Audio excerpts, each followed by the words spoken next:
power of travel and tourism is often overlooked. Ours is the sector connecting people and businesses to the world. And while life has changed in 2020, travel remains an essential part of life. And not just for the traveller, but for every business, every community, and every ecosystem, in every destination they visit. For nearly a decade, we have consistently outpaced the global economy, and across the world, governments are recognizing and realizing the importance of investment in their sector. But beyond the data, there is an often unrealized yet equally important chapter to this remarkable story. Because our sector wields the incredible power of positive change. Together in travel and tourism, we not only support and improve the lives of people from across the globe, but sustain and care for the fabric and infrastructure of the world we live in. For every hotel stay, for every flight taken, for every destination visited, we create jobs which provide people the opportunity to shape their own future, to feed their families, preserve their cultures and traditions, and improve the quality of the lives they lead. In the last 5 years, 1 in 4 of all new jobs were created by our incredible sector, which accounts for 330 million jobs around the world. We play an important role in empowering women and young people too. Research shows that within travel and tourism, women make up 54% of the workforce. It also employs a higher share of youth workers than other industries, who account for 30% of the sector's employment, embracing a diverse, inclusive, and multicultural workforce. The revenue we generate also supports the cost of infrastructure projects to improve education, to build housing and provide health services, increasing the overall well-being of life in local communities, whilst redistributing socio-economic power, helping developing nations prosper. And it's not just the human world that feels the positive effects of travel. It also improves the natural world too. Conservation and anti-poaching efforts around the world rely on the income from tourism to defend the natural wonder of our planet and provide us with the means to travel and experience the world in a sustainable, positive way. We at the World Travel and Tourism Council are realizing a new future. For the last 30 years, we have been the voice of the global private sector. By uniting government and industry leaders and engaging with communities, we will lead the economic recovery of our sector to a safe and sustainable future. A future where we will continue to create jobs, empower and protect the people, communities and natural wonders that make travel and tourism so special. Because this is the power to create a better world. The power of travel and tourism. Distinguished guests, would you please welcome to the stage President and CEO of Hilton and the Chair of the World Travel and Tourism Council, Chris Nassetta.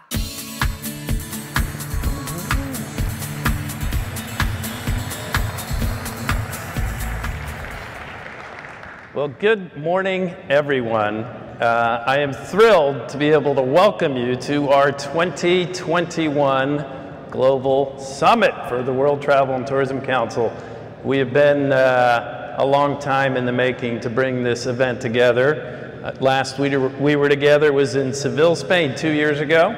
I think we all know last year we're not able to gather. And I have to say, as many stages as I have had the privilege of being on over many years, I've never felt more privileged than I do today to be on this stage, because this is the first event that I've been able to be on a stage with live participants that are numbering, I think at this point, Gloria, 600. So it's amazing to see everybody out here. For those of you that are here, thank you for coming and joining us in beautiful Cancun and from around the world. We're hosting our first hybrid event, and I think we have thousands of people that are joining us from around the world. So important today that we rally together as we get through, hopefully in the not too distant future, this global pandemic and get back on our feet as an industry. I wanted to say a very special thank you to all of our distinguished guests, particularly our host who's here with us today, Carlos Joaquin Gonzalez, who is the governor of Quintana Roo.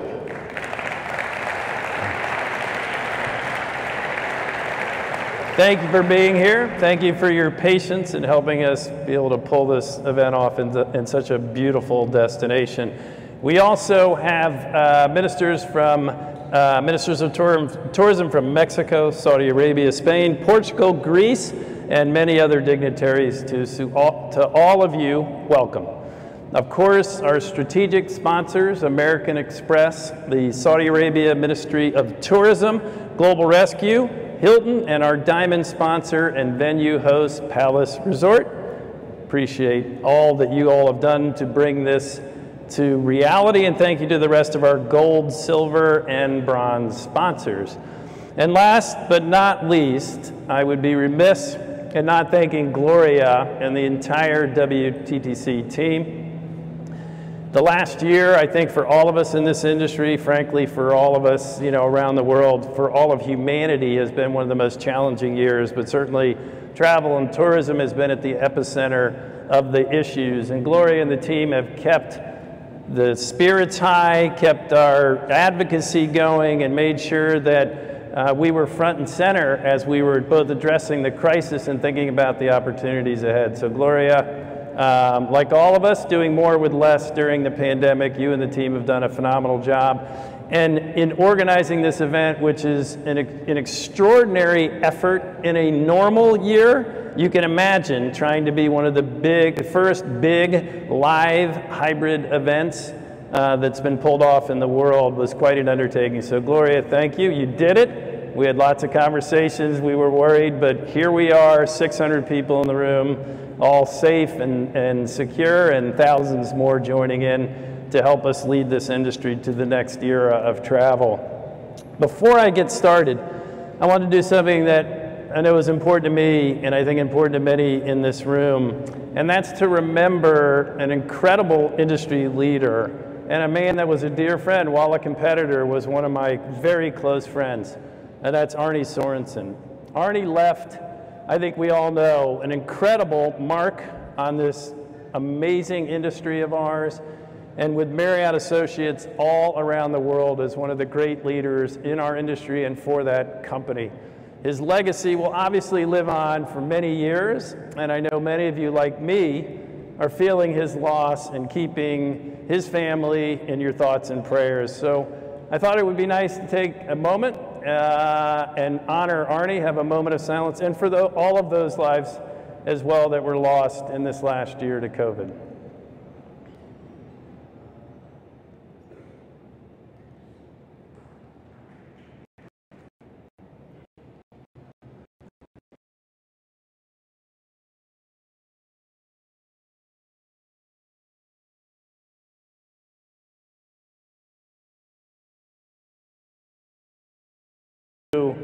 The pandemic fully, but we can see the light at the end of the tunnel. And I think it's fair to say 2020 challenged all of us enormously. But we've persevered as an industry in so many inspiring ways. I saw it every single day with my teams that represent us in 120 countries around the world, all of which were dealing with this. And I know every single person in this room can say the same of their own organization. While we're not through it, we are on the brink of recovery, and it is critically important, more than ever in the history of our industry, that we work together to reunite as travel resumes around the world. Because the one thing that we do know is there are tremendous benefits when people broaden their horizons and build understanding across cultures and borders. Fundamentally, while some will say this is stunted travel permanently, I don't think that is the case. People's desire for experiences and connections hasn't changed. In fact, I would argue the pandemic has only heightened those trends, and certainly we talk to our customers, it supports that. As people are really eager to get out and create those new memories, those special moments, to make those connections, whether that be for leisure, whether that be for business, whether that be at an incredible conference like this, things that just can't be done on a screen. As an industry, I think it's really important, and we'll be talking about this throughout the next couple days, that we seize this moment.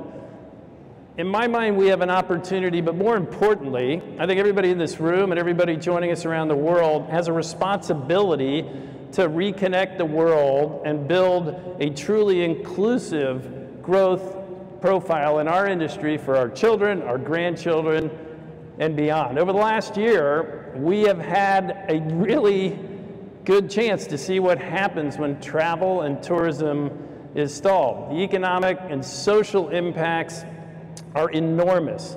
Our industry's contribution to global GDP dropped by an astounding 49% last year, and we lost 62 million jobs in 1 year. This is why, as we focus on the future, we've got to be more focused than ever on creating new opportunities for people to build better lives for themselves and their families, because we know travel and tourism is an engine of opportunity.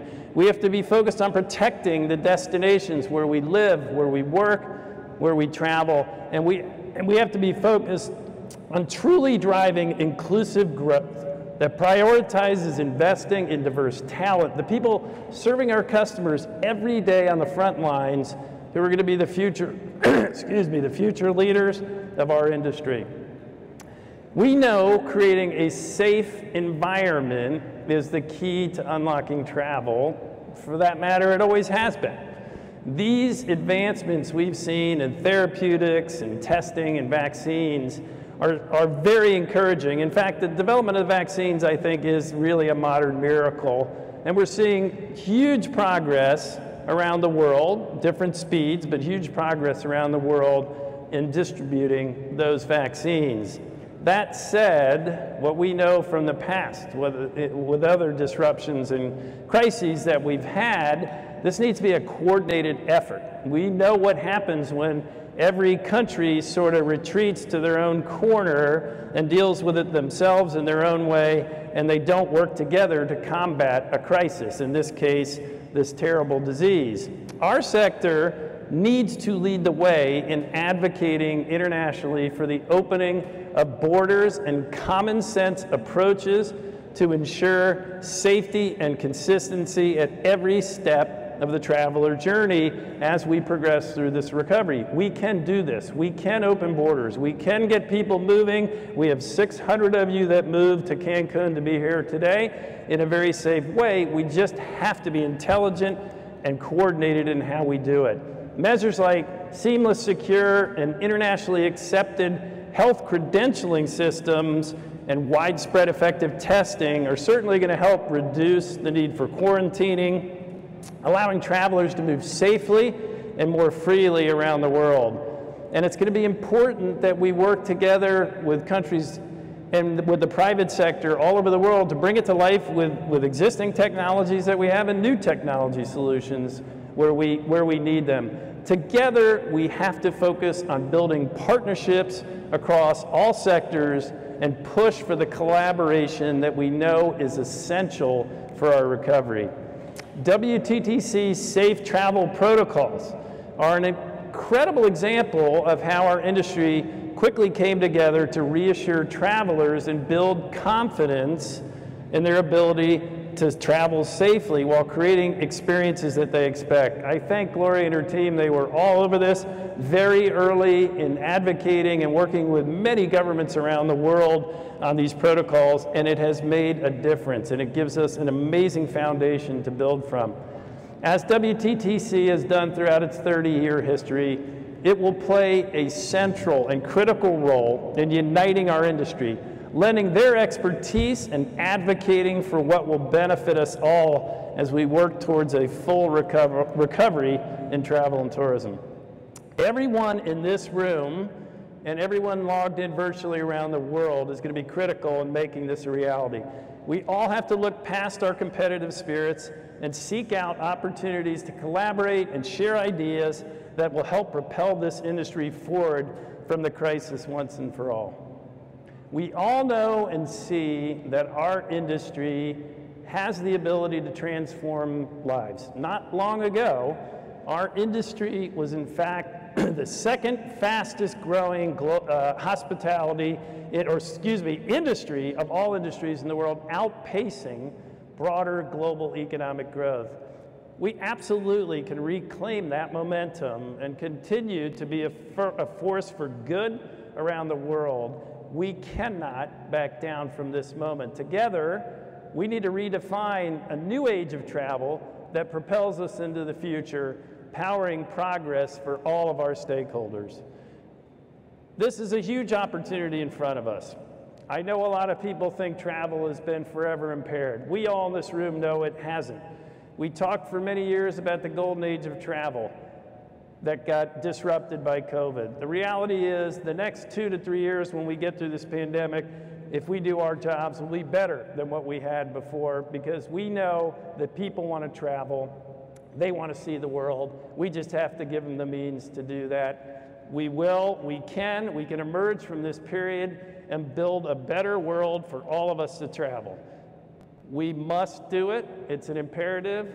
It is an awesome responsibility, and I have every confidence with the people in this room and those around the world that as an industry, we've done it before, and we will do it again. Thank you again. It's been wonderful to serve for the last 3 years as your chair, and I will continue to be very actively involved as I'm not going anywhere from an industry point of view. So I've appreciated my three years with you. Now I would like to invite Gloria and Governor Gonzalez, if I could, to join me on the stage.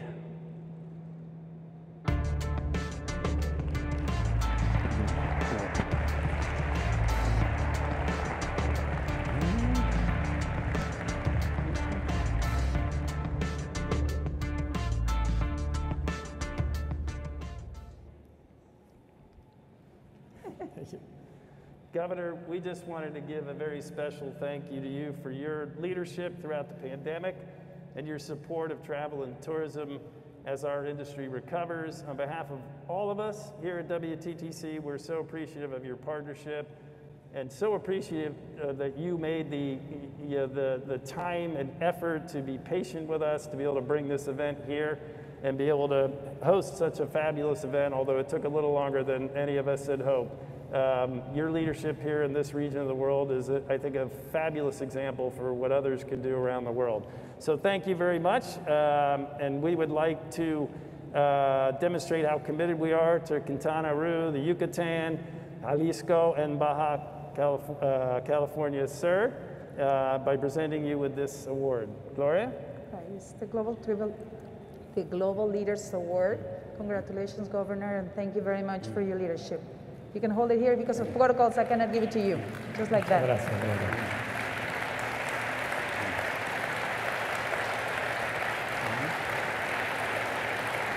Thank you.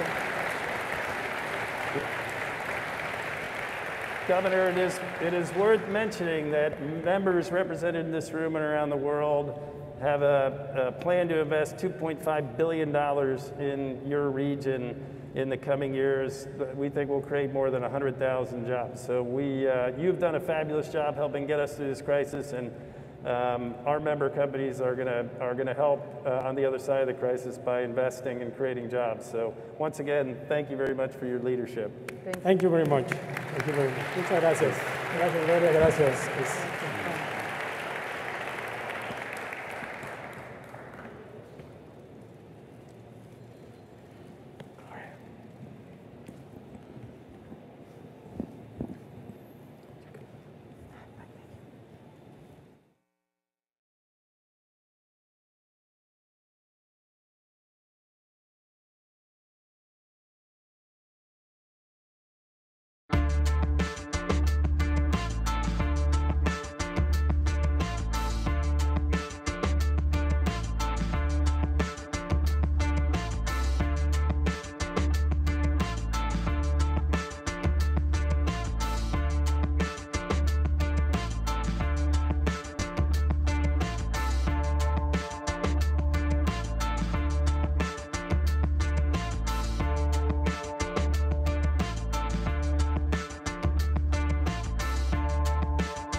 Buenos días. Good morning. Good morning. It is a great pleasure to be here today with all of you. And I thank again WTTC for the initiative of holding the summit, annual summit here in Cancun, Quintana Roo. It is very important for all the destinations in Quintana Roo and in Mexico in general to be able to have this summit meeting here in our state. I also would like to invite you all in order to visit, to get to know our beauties and attractions of sun, beach, jungle, and an ocean that will embrace us with all this wonderful nature. Likewise, I really appreciate the fact that you have awarded me this prize on behalf of the government of Quintana Roo and the entire population of Quintana Roo. I really appreciate this honor, although I do know very well that receiving an award is always something that is engaging us to work even harder and more and closer to our society. Tourism is a very important sector for Quintana Roo. However, we have been facing a very difficult moment since last year, like practically the entire tourism industry has.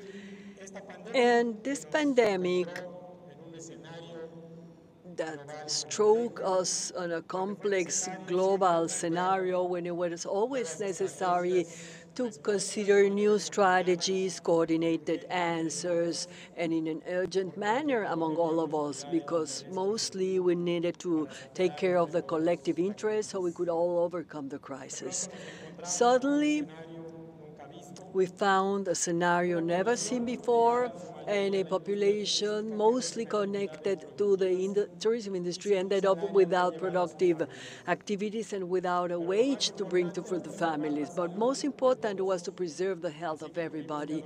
So we had to adopt temporary measures such as staying home, stopping any public actions, massive groupings, reduce commercial or work areas, only essential activities, to apply social distancing, the restriction of city mobilization, the paralyzation of economic activities. These were complicated and harsh measures, with never affecting human rights of the citizenship, which is a basis of democratic societies. The sequelae of pandemic, the high possibilities of infections with human interaction, the risk of death, the application of restrictive measures that I've already mentioned, made great difficulties in all the order we were used to. We had to do something extraordinary in the normal activities because the condition of the operation of economy, of normality, social relations, educations, of our own health are no longer the same, and they have become extraordinary conditions. If we consider the challenges we posed before ourselves in view of this pandemic, the priority was to work paying special attention to human dimension. Our priority was to save lives and avoid infections. We focused on a social dimension that has to do with the most vulnerable sectors, poverty and inequality. This is what we did under the premise that we needed to take care everybody, all the citizens, female and male. Also maintaining the jobs of our productive plant, and we designed a plan, each one from our own position, enterprise, or institution. We had to do whatever was necessary to take care of himself and reactivate economy and job protections to help the economy of the families.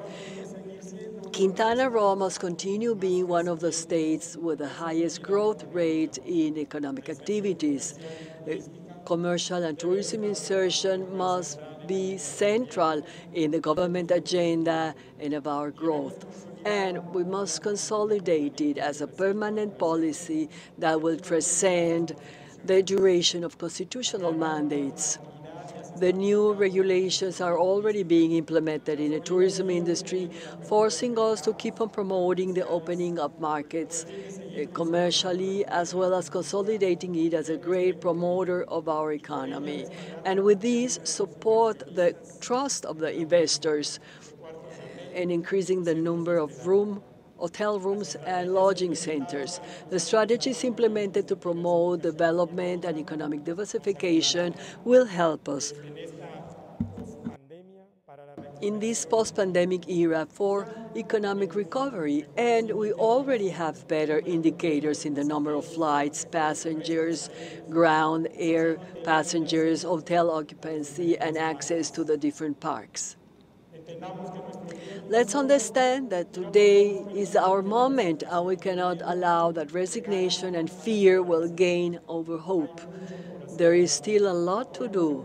We cannot miss the increase of social demands, economic, cultural, and environmental demands, because people expect more and demands more.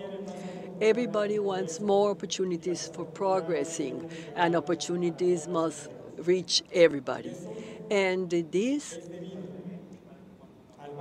is a concept. Members, Excellencies, friends, welcome to our Global Summit. Welcome to the friends that are here today in person and online from all over the world. We have all seen and experienced the effect of the pandemic, but hearing from the social impact from these children reminded us that everything, every decision we make, every recommendation we share has an impact on our present and our future. COVID has devastated our sector and the lives and livelihoods of hundreds of millions of people around the world. People who depend on travel and tourism to survive, to provide to their families, and to put food on their table.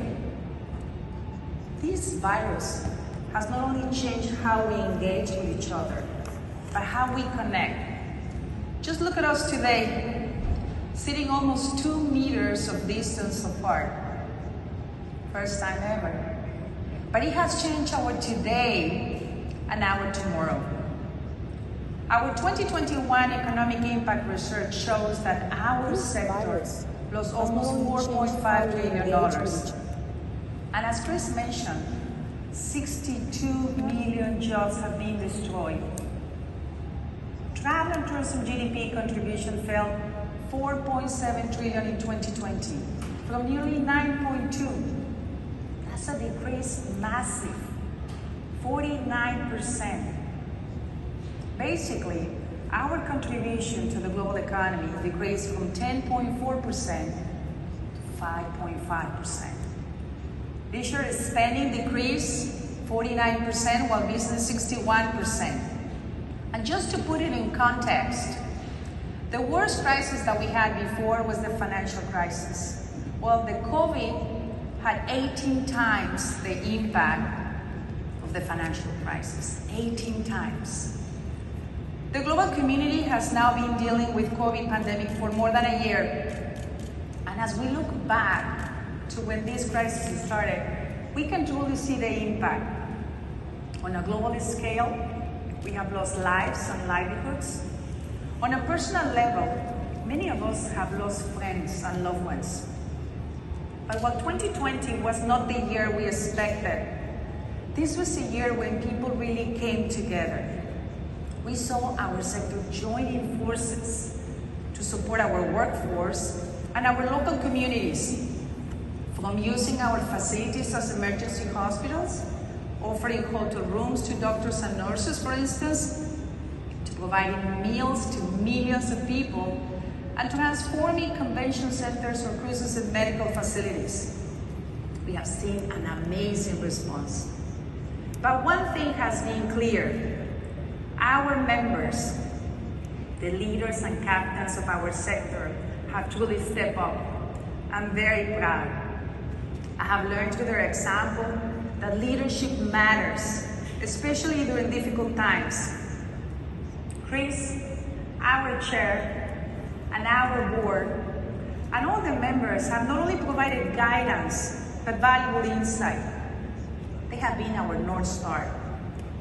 And at WTTC, we have worked tirelessly to support not only the members, but the entire travel and tourism ecosystem. I want to take this opportunity to thank you all, and to also acknowledge and thank the amazing WTTC team for their hard work and dedication in these very challenging times. Big applause for everyone.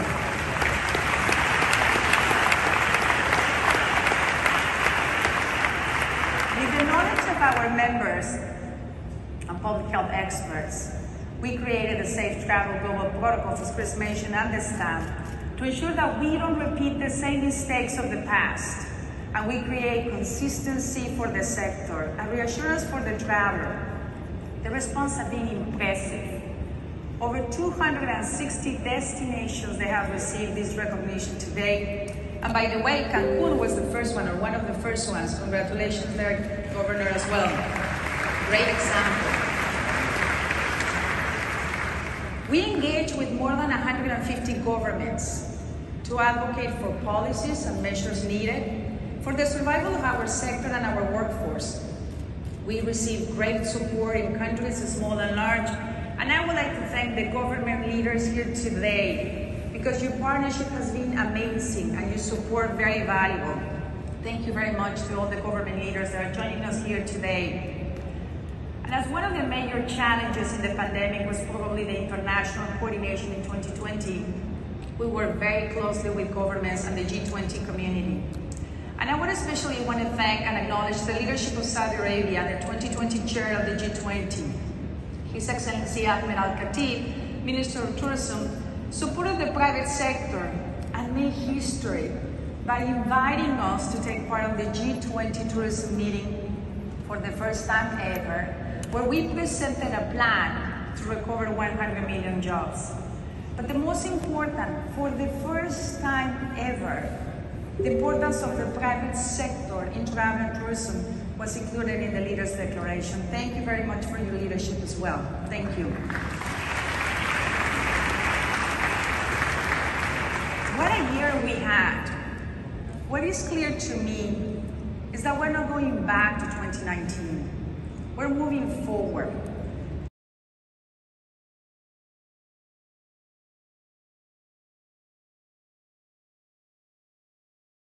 Matthew, why don't we just start with you and go right across the panel. What are the barriers that you see right now still, either on an international, national, or regional basis, that are an impediment to recovery? Things that you would like to see change, lifted, adapted? Well, you're going to like me as a moderator, because I thought about it this morning. Just read the page and a half that WTTC put out. Risk assessment, right? The protocols, the safety, I mean, it's right there. I mean, it's very well done. If you haven't read it, read it. And I do think that as governments and places are figuring out, you know, the ability to act on those things, and I do think that some of those policies, not having the idea of focusing on the risk of the individual traveler, you know, huge news yesterday with the EU. I mean, that was a big move forward. So I think the risk assessment piece, the testing, the protocols of safety, it's right there. So read that document. Jose, some of the barriers that you see on a regional or even international level that you think are still impediments to the recovery? Yeah, definitely we look obviously at large destinations like Cancun or Los Cabos, but we also need and address the need of having local circuits of tourism around communities. And we need also to increase the capacity of them in terms of adopting technology and adopting these safety protocols that these small communities, these towns that we obviously would like to visit, would like to encourage their growth, need to be strengthened with. So there's a lot of work to be done in these small communities too. And if we're going to let people travel if they have vaccinations, we have to figure out what is that technology that allows them to safely upload it, actually get it, you know, communicate it to the proper authorities to be able to start this trip and this process. How about you? You know, what impediments do you see? You must have applauded the EU decision that is now going to allow vaccinated people to travel. Yes, we did. There is a very high barrier at this moment, and it's pretty much the following. World Health Organization identifies a set of activities of high risk, and one of them is still traveling. So all of us, are saying that we have to articulate ourselves. Yes, we do. Governments have to articulate ourselves. But among us, we still have a huge barrier to overcome. And basically, it deals with the risk, the perception of the risk. And now, as you can imagine, in the pilot seat is the health authorities are in the pilot seat. And we have to have a clear message from the World Health Organization saying, okay, traveling does not bring any extra risk as long as you comply with the rules. And that's it. And we didn't get that message yet. So that's something, when the day comes, I guess that the barrier will be removed for sure. Arnold, impediments to travel that you would love to see adapted, lifted? Yeah, building on what she said, it's just uniformity or consistency around the world. You have today governments with health ministries, transportation departments, tourism sectors, and they're not all on the same page. And then across the countries, people aren't all on the same page, and that's what WTTC is trying to encourage, and that's the critical aspect of our private-public partnership. And that's what we need, science-based, uniform approach so people can travel safely in a frictionless way. Great. And Greg? I don't have much to add other than consistency is a good point. If governments who have constantly changed their policies have inhibited demand and intent from people who want to travel, I think what we're looking for through the summer, through the back of the year, is certainty.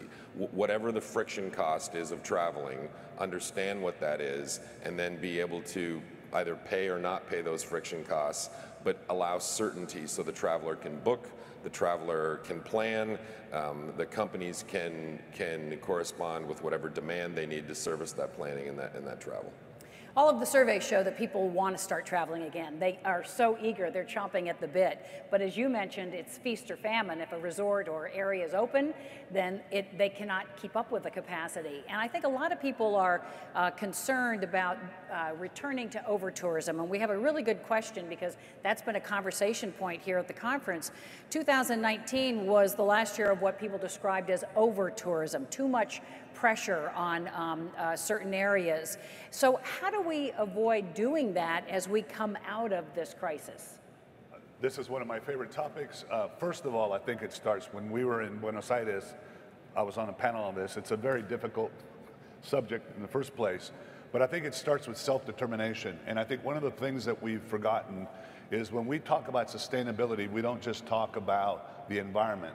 We talk about the preservation of natural cultural heritage and benefiting the local economies. So I think what you're going to see here is a lot of people, certainly at the affluent and experiential traveler, we have lots of data that this pandemic has made people rethink how they're going to travel. And I do think that weaving those stories into it, and one of the things that we did in talking about sustainability, we doubled down on all of our efforts, storytelling, data, et cetera. But one of the most important pieces is connecting sustainability to what was in that video. And Gloria, the videos you had today were some of the best I've ever seen WTTC do. And I think what it gets to is reminding people that we actually, in Florianopolis a long time ago at WTTC, somebody talked about what would happen if you had an imaginary switch to all the environmentalists that if you clicked it, everything would stop. Well, here we are. Yeah. And it was proposed that it could actually be one of the greatest disasters in the history of the planet, ecologically and culturally and economically. So I think that coming back, focusing on the impact of travelers in the local economy, the preservation and things, those stories need to be told better.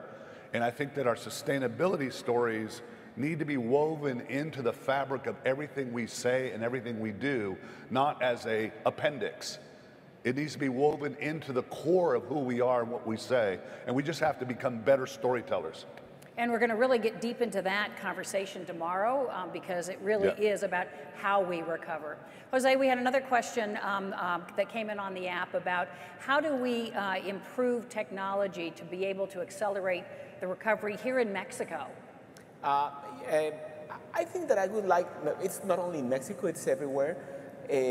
First, connectivity is something that needs to be addressed very fast. And basically, we are seeing a transition between all this connectivity that we have, the 5G networks getting into connection with Wi-Fi 6, the capacity that we have to take all this data and produce more intelligent offering, a more savvy guest is coming also, and we need to anticipate a little bit what is happening to them.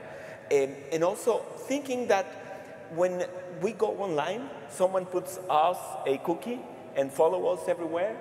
So why are not taking this advantage when we get into Cancun and we follow all the traces and we find at what time we would like to wake up, which kind of breakfast I'd like to have, which kind of sport I'm willing more have to experience in my time during the visit in the city. So there's a lot of things that needs to be addressed within the industry and trying to have a more connected experience with a more savvy guest that is coming everywhere.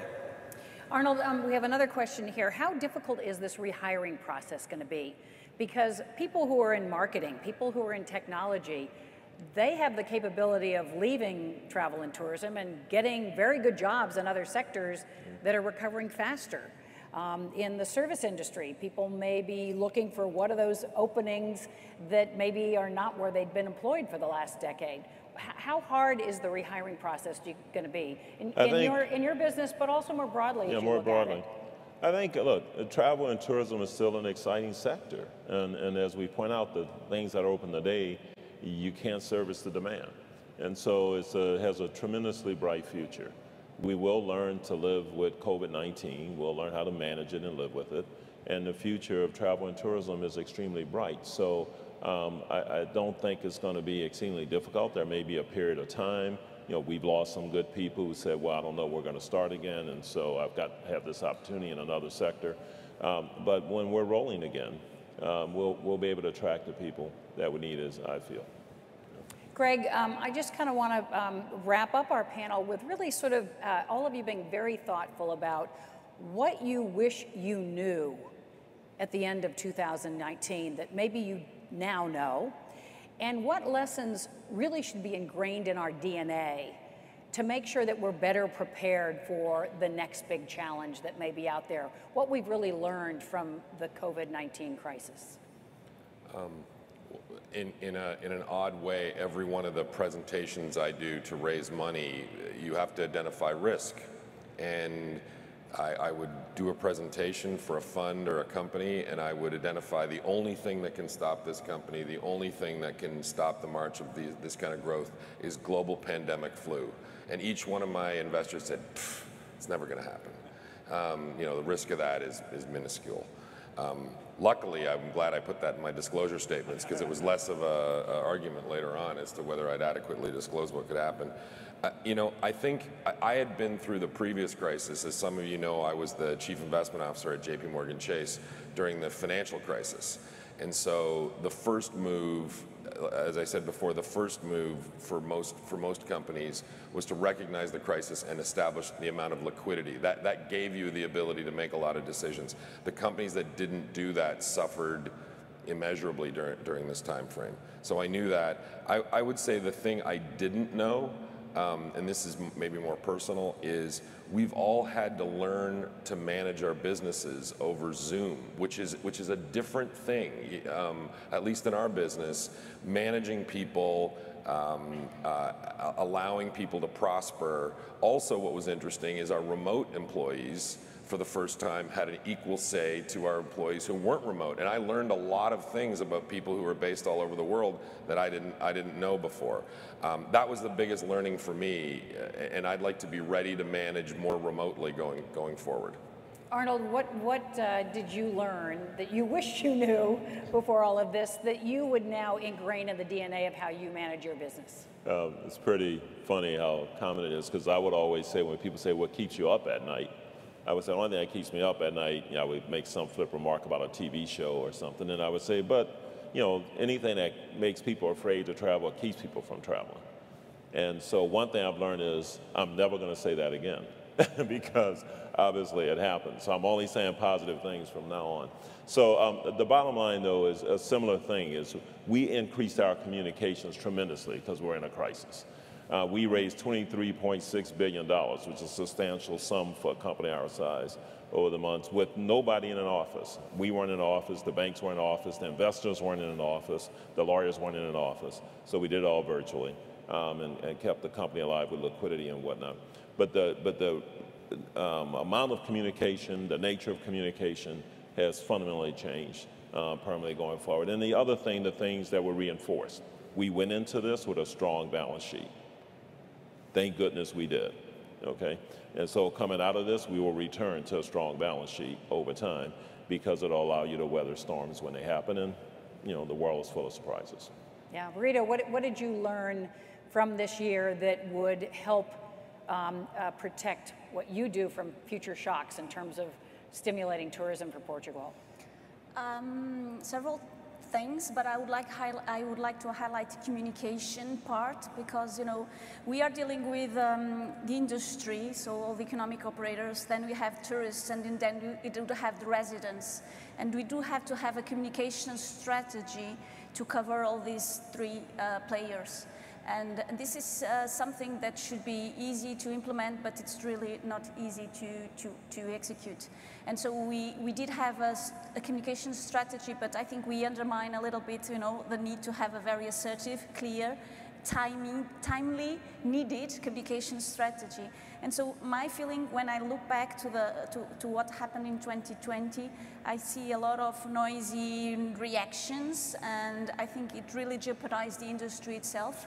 In the long term, I think we will overcome this, but it creates this perception, it increases the perception of risk. And this is terrible in the industry, so we really need to think about communicating better in a very assertive way, clear way, in order to overcome this situation. Jose, communication and connectedness, it sounds like your sweet spot. I think that we also need to make this communication more agile to add up what they were telling, to adopt agile in terms of leadership, this capacity to overcome in a timely manner to what is happening and to adapt fast is something that we just learned from this crisis. And there are going to be more crises to come, and we need to be very well prepared. And definitely we need to be more connected between each other, because from my perspective, we have a great risk in cybersecurity, in cyber threats in the future. So we need also to be prepared as industry on how to be reactive and be ready for those challenges that we are facing in an agile way. And Matthew, you have the last word here. What you wish you'd known, but what you now know that you would bake into your business's DNA to prevent from future shocks. I think, one of the things that has really hit me was that major disruptions, and there's never been bigger than one, accelerate trends, either to the upside or the downside. Our network is a co-created network. And so I think, for me, the biggest lesson was, how do you take the concept of co-creation? Aggregation theory means that everybody who adds to a network actually adds value to that network. And I think we were headed in that direction because our membership and our partners are so diverse. But how do you actually build an ecosystem that allows that to self-perpetuate in a way that, quite frankly, you can get up in the morning and see things being done that you didn't even know were happening because they basically self-created themselves. So creating ecosystems, and those ecosystems actually become stronger with more connection. We talk about interoperability amongst health passes. We need to strengthen interoperability amongst all ourselves, government, private sector, individual organizations. And this industry is absolutely right for being the leader of this, because nobody has been affected like this, and no other industry is more an ecosystem that depends on each other like we are. And I think that's my big takeaway. Thank you to the panel. Thank you for all of you for your great questions. Really a pleasure to be with you. So throughout this summit, we're going to have a number of flash learnings from leaders sharing their experiences, what they've learned that has helped them navigate through the pandemic, and what they're doing right now towards their recovery. And I think these sessions, some of which will be live digitally, some on video, will actually show the humanity of this crisis. So first up, we're going to hear from Intercontinental Hotels Group's Chief Executive Officer, Keith Barr, and then you'll hear from Expedia's President of Business Services, Ariana Gorin. Thank you so much, and I'll walk off the stage with you right now.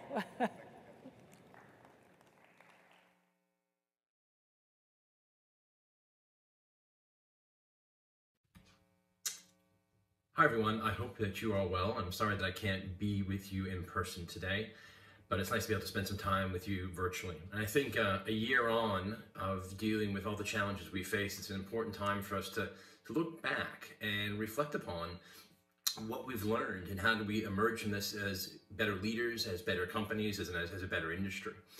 And I think probably I took away 3 lessons from the last year. The first one was really the power and the importance of purpose. And at IHG, our purpose is true hospitality for good. And that's never been more important than in the past year. And basically through the lens of what does good look like and how do we do good? How can we address all the challenges that confronted us? And I thought about our stakeholders, customers, owners, colleagues, governments around the world. And first with our customers, it was make sure that they were treated right, make sure that they were treated to a safe stay, and understood everything that we were doing to ensure their safety and security as we were managing through the challenges. Clearly then looking after our colleagues, and that was in multiple ways. First, it was getting new operating procedures in place in the hotels and training and protective equipment and redesigning our properties from buffets to front desks, but really making sure they were set up to be successful, but most importantly, be safe. I think then it was our owners, and recognizing that we work with thousands of small business owners around the world who are facing the toughest challenges that they've ever seen before. How do we help them get through the crisis? How do we ensure that they have the liquidity they need to be able to operate their businesses and keep people employed? And that's where we focused on, with my peers, on advocacy, talking to governments around the world to get those programs set up to protect colleagues with furloughs, or the PPP scheme in the United States and things in other markets around the world too. So making sure that our owners got through this so that we could have a healthy industry when we exited. I think the last stakeholders were clearly governments. In engaging with them in a very thoughtful way, talking about the importance of our industry, the importance of how many people we employ, how we impact GDP growth, and continue to engage them on solutions. And again, that's from housing frontline workers to helping with vaccinations, but how do we reopen this industry too? And so, I think our purpose of true hospitality for good, helped guide me and my team about all the decisions we had to make. And I'd say with the lens of time, how do people look back and said, they did good, they did the right thing, they made a difference. I think the next thing was really about leadership. And I think we've all, learned a number of leadership lessons. And I think the most important things I took away really were authenticity and the importance and power of communication. First, it was just being authentic with everyone and talking to them about the challenges we're collectively facing through some of the most uncertain times we've ever faced, but also being human and making sure people recognize that we cared about them as individuals and looking after their health and well-being. And it was the power of communication, I think, that helped us get through this. And again, I've learned to change what I do moving forward. Regular, frequent communication, very personable, very transparent. Doing calls for, video calls for thousands of colleagues around the world and taking questions live, real time, so they could ask what they wanted, what was on their mind, to make sure that everyone understood we were going to get through this. And that's probably the last lesson to me I saw, was just the resilience of this industry. It's an amazing, we've bounced back from the financial crisis, from 9/11, And this industry will come back. We are seeing that hunger and that demand for travel as vaccines begin to be administered and as markets reopen. We know that business travel will come back, and groups, meetings, and events will come back, and leisure travel will be the lead on this. But that's exciting to see. But we have to work together as an industry. And so whether it's hotel company to hotel company, or more broadly airlines or cruise, we have to work together to help this industry get through these challenges. But we are incredibly resilient. The desire for travel is there. It will come back time and time again. So again, sorry that I'm not with you all, and I wish you an amazing event and look forward to seeing you when we begin traveling again. Take care. Hello to the WTTC Global Summit. I'm sorry I can't be with you in person today, and I'm looking forward to being there next year, face to face. Today I wanted to share a few learnings from the COVID crisis, as well as implications for our industry and for the world. I would just start by recognizing that it's clearly been a challenging year for all of us. There have been a lot of lows and a lot of challenges, but also a lot of highs. For me personally, 2020 was the year that after 18 years of engagement, I finally got married. And if you had told me that I would be celebrating from Europe with my family in the US over Zoom the day of my wedding, I don't think I would have believed it. But there was such a joy and perfection in the day. And I think that that was one of the lessons of COVID and of this last year, which is enjoying those small moments of joy. But for us professionally, it has been very challenging. All companies around the world have had to figure out, how do we take care of our employees in the midst of this crisis? At Expedia Group, we've always had a global workforce and flexible working policies. But with the COVID crisis and the need for people to be working from home, we did have to rethink the way that we were working. And especially for our customer service teams, who were on the front line answering the phones for our customers and travelers and our partners, especially at the height of COVID. So we put in place flexibility. We allowed people to work reduced working hours if they needed to. We made sure that they had the equipment at home so that people were able to do their jobs from home. But doing work from a screen all the time is clearly tiring, and Zoom fatigue is happening more and more around the world. We see the numbers of depressions going up all over the world. And so one of the things we've focused on at Expedia Group is not only how do we help our employees be able to do their jobs from home, but how do we help them with their mental wellness? We put in place a mental wellness hub. We extended our employee assistance program, which allows employees to get easy access to therapy services. In my division, we put in place meeting-free Fridays so that people would have a day where they could have think time, because so much of the other time was spent in meetings. And we put in place a program called Junior Journeys, which was effectively story time, so that working parents who had children at home could have their children have a story read to them by someone else around the world. So the way that we supported each other and our employees has been very critical to getting through this. But obviously, it's also about supporting our industry and our customers and our partners. And this crisis really has brought our industry together in ways we hadn't seen before. I'd always thought that we punched below our weight in terms of being an industry that accounts for 10% of global GDP. And I think this crisis really rallied us to speak with one voice. And when I look at what WTTC has done, creating safe travels with global standardized protocols and stamps for health and safety measures, it has had an impact. And at Expedia Group, we've tried to contribute to bring demand back to our supply partners who need it with our relief and recovery program, where we've put aside $275 million to help our partners. Across all industries, we've seen digital acceleration. This is true outside of travel, but it's especially true in travel. And the beauty of digitization is that it allows us to reverse or to accelerate super quickly. And what the whole industry found at the start of the pandemic is that anything manual without self-service or digital options were the biggest problems. Many of us faced a tsunami of calls and a deluge of customer support issues. We had to take a machine that was built to go in forward gear and take it into reverse 3 times as fast. And at Expedia Group and across the travel industry, we've used the time since last year to innovate and to add self-service everywhere. I'm often asked what my learnings have been around business travel because I run our corporate travel division. Fundamentally, I believe that people do business with people, and there is a human need for connections, whether that's with colleagues from the same company or building relationships with clients or suppliers outside of your company. And as I've talked to our corporate clients, what I've heard over and over is that they're actually now thinking of travel less as a cost or a line item and more as an investment for growth. And that's really good news for all of us in the travel industry. When I think about what the pandemic has taught me, I would say many of the lessons were things I already knew, but the pandemic has really crystallized my thinking. One is the importance of communicating clearly, simply, and often. That's what our teams need. The second is prioritizing, brutally removing the nice-to-haves and just focusing on the must-haves. Third is the importance of resilience and self-care, both physically and mentally.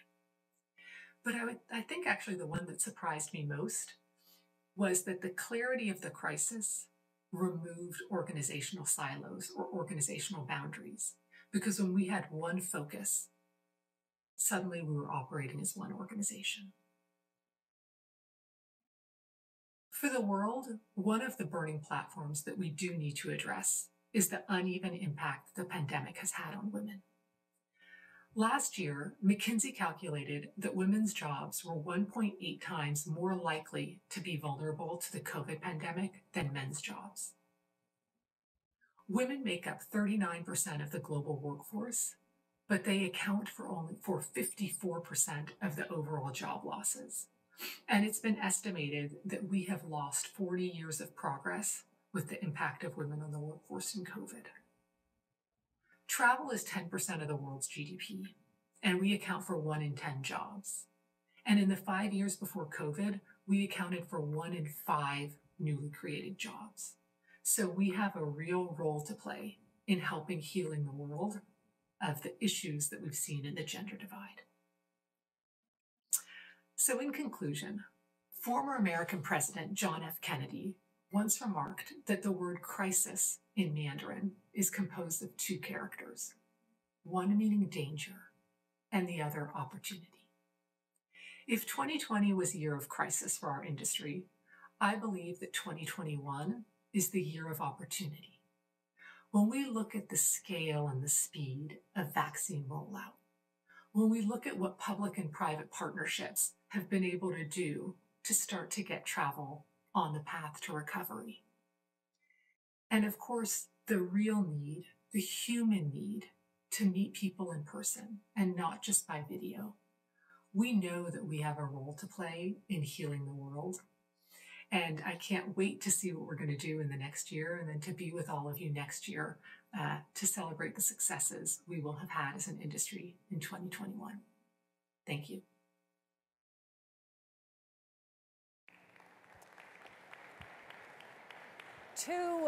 Two really insightful perspectives from leaders in our industry, and interesting theme of coming out of a shock, the opportunity that's created as we see acceleration of trends that were already in place, such as the digital acceleration that is really going to be so good for our industry. And this conference is going to be a great example of that. The team that produces this conference every year had to be so nimble. They were preparing first for a conference in 2020 in Puerto Rico. Because of a disaster in Puerto Rico, they shifted here to Cancun. They were well on their way to producing this conference in Cancun in 2020 when suddenly everything stopped. And then for a year, they were dormant. But then having to regroup coming out of the pandemic and produce one of the first major conferences that we're seeing in the world, bringing together a live audience, but also a virtual audience, shows how nimble our industry can be. And I'd love all of you to think about this team as you see not only the integration of panels here on stage, those of you in the audience, but how we're going to be bringing in live guests in the coming hours. We're going to be doing that also in our strategic insight sessions. And so we're going to actually have multiple programs going on at once. This will be particularly interesting for those of you that are watching remotely, that are watching this conference digitally. Here on the main stage, we're going to be exploring next the COVID-19 experience from a North American perspective. Now, if you're viewing on the digital platform, you can stay right here with us on the main auditorium page to watch that session live, or you can actually visit the video on demand room now, or you can do it later, and you can view 3 other sessions that are happening simultaneously and will remain on the site, on the platform. Those include regional focuses focusing on Asia Pacific, Europe, and Latin America. And we're very pleased to have a wonderful cast of speakers on all of those panels, including James Lang, Pansy Ho, Bernadette Romulo Puyat, Frederick Jowson, Nigel Huddleston, and Julian Guerrero Orozco. So I recommend those of you here in the room, when you have a chance, when you're back in your room or traveling home, please check in on some of those other regional panels. Those of you at home, you have your choice. And we're really happy to have an old friend come back once again to moderate the panel here in the room. And I want to welcome the editor-in-chief of Travel Weekly, Arnie Weissman, who will bring his panel onto the stage.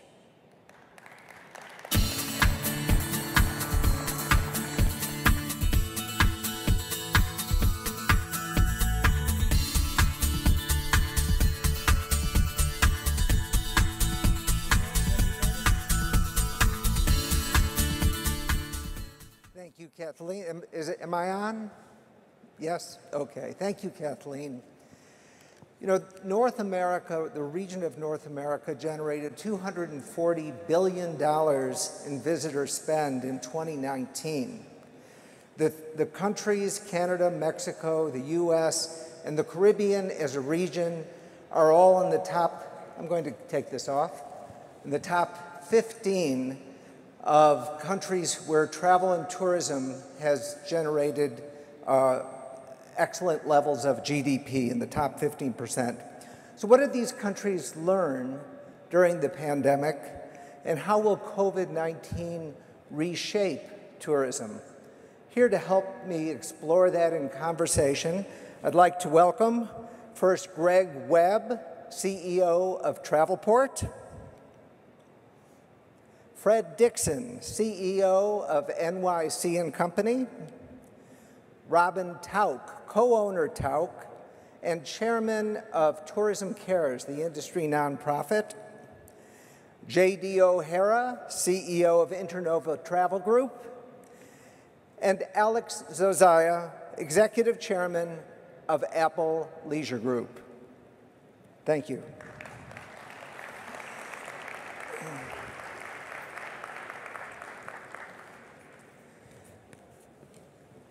Welcome, everybody. So when you look at North America, there's really 3 ways we can look at it. There's domestic travel, there's intra-regional travel, and then there's international outbound travel. And we're going to be talking about each of them as they were all dramatically impacted during the pandemic. So let's look at domestic travel first. And we have panelists representing different markets that had very different outcomes during 2020 and during the pandemic. New York, Fred, NYC & Company, suffered very, very badly during the pandemic. But the national parks, if they suffered at all, suffered from an abundance of success. And Robin, whose company travels to the national parks, I'd like to ask you about that too. But let's start with New York. Fred, you were coming off a record year of visitation in 2019. Where is it now? How was that? Where is it now, and where is it going? How has it been reshaped? Let's start with that. Thank you very much, Arnie, and good morning, everyone. Yeah, I mean, it's been an incredibly challenging year, certainly in the Northeast, and I think for urban destinations in particular, we have our own set of challenges. Certainly one of our greatest strengths in normal times, the density and that energy and excitement that you get in places like New York, became a real liability. But we've learned to live with that, we've learned to manage it, and I'm really happy to say that New York is reawakening. What we've seen over the past 4 to 5 weeks is that occupancy is beginning to rebuild, certainly on the weekends. It is definitely being led by leisure travel, and we've heard that theme, I think, throughout the morning. But we're above 50% in occupancy the last 4 weeks, adjusted for the new inventory levels that we have, and growing optimism every day. And I'm a firm believer, and we've heard it this morning, that humanity and human nature is going to, I think, take us more back to behaviors that we're used to. I think people are craving those experiences that they've been missing.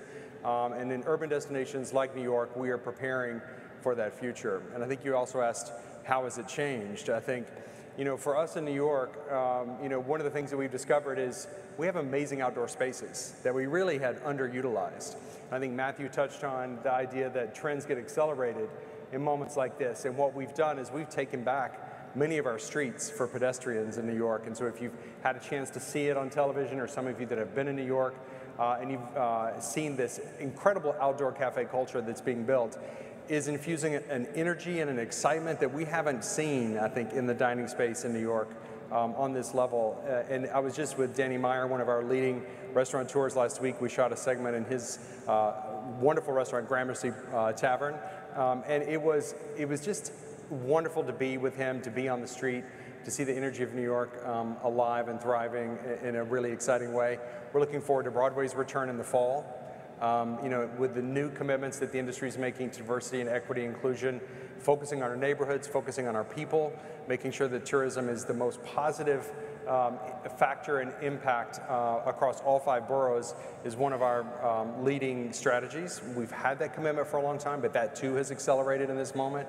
And so what you're seeing is that the people are focused, the product is reinventing itself, and optimism is growing literally every day.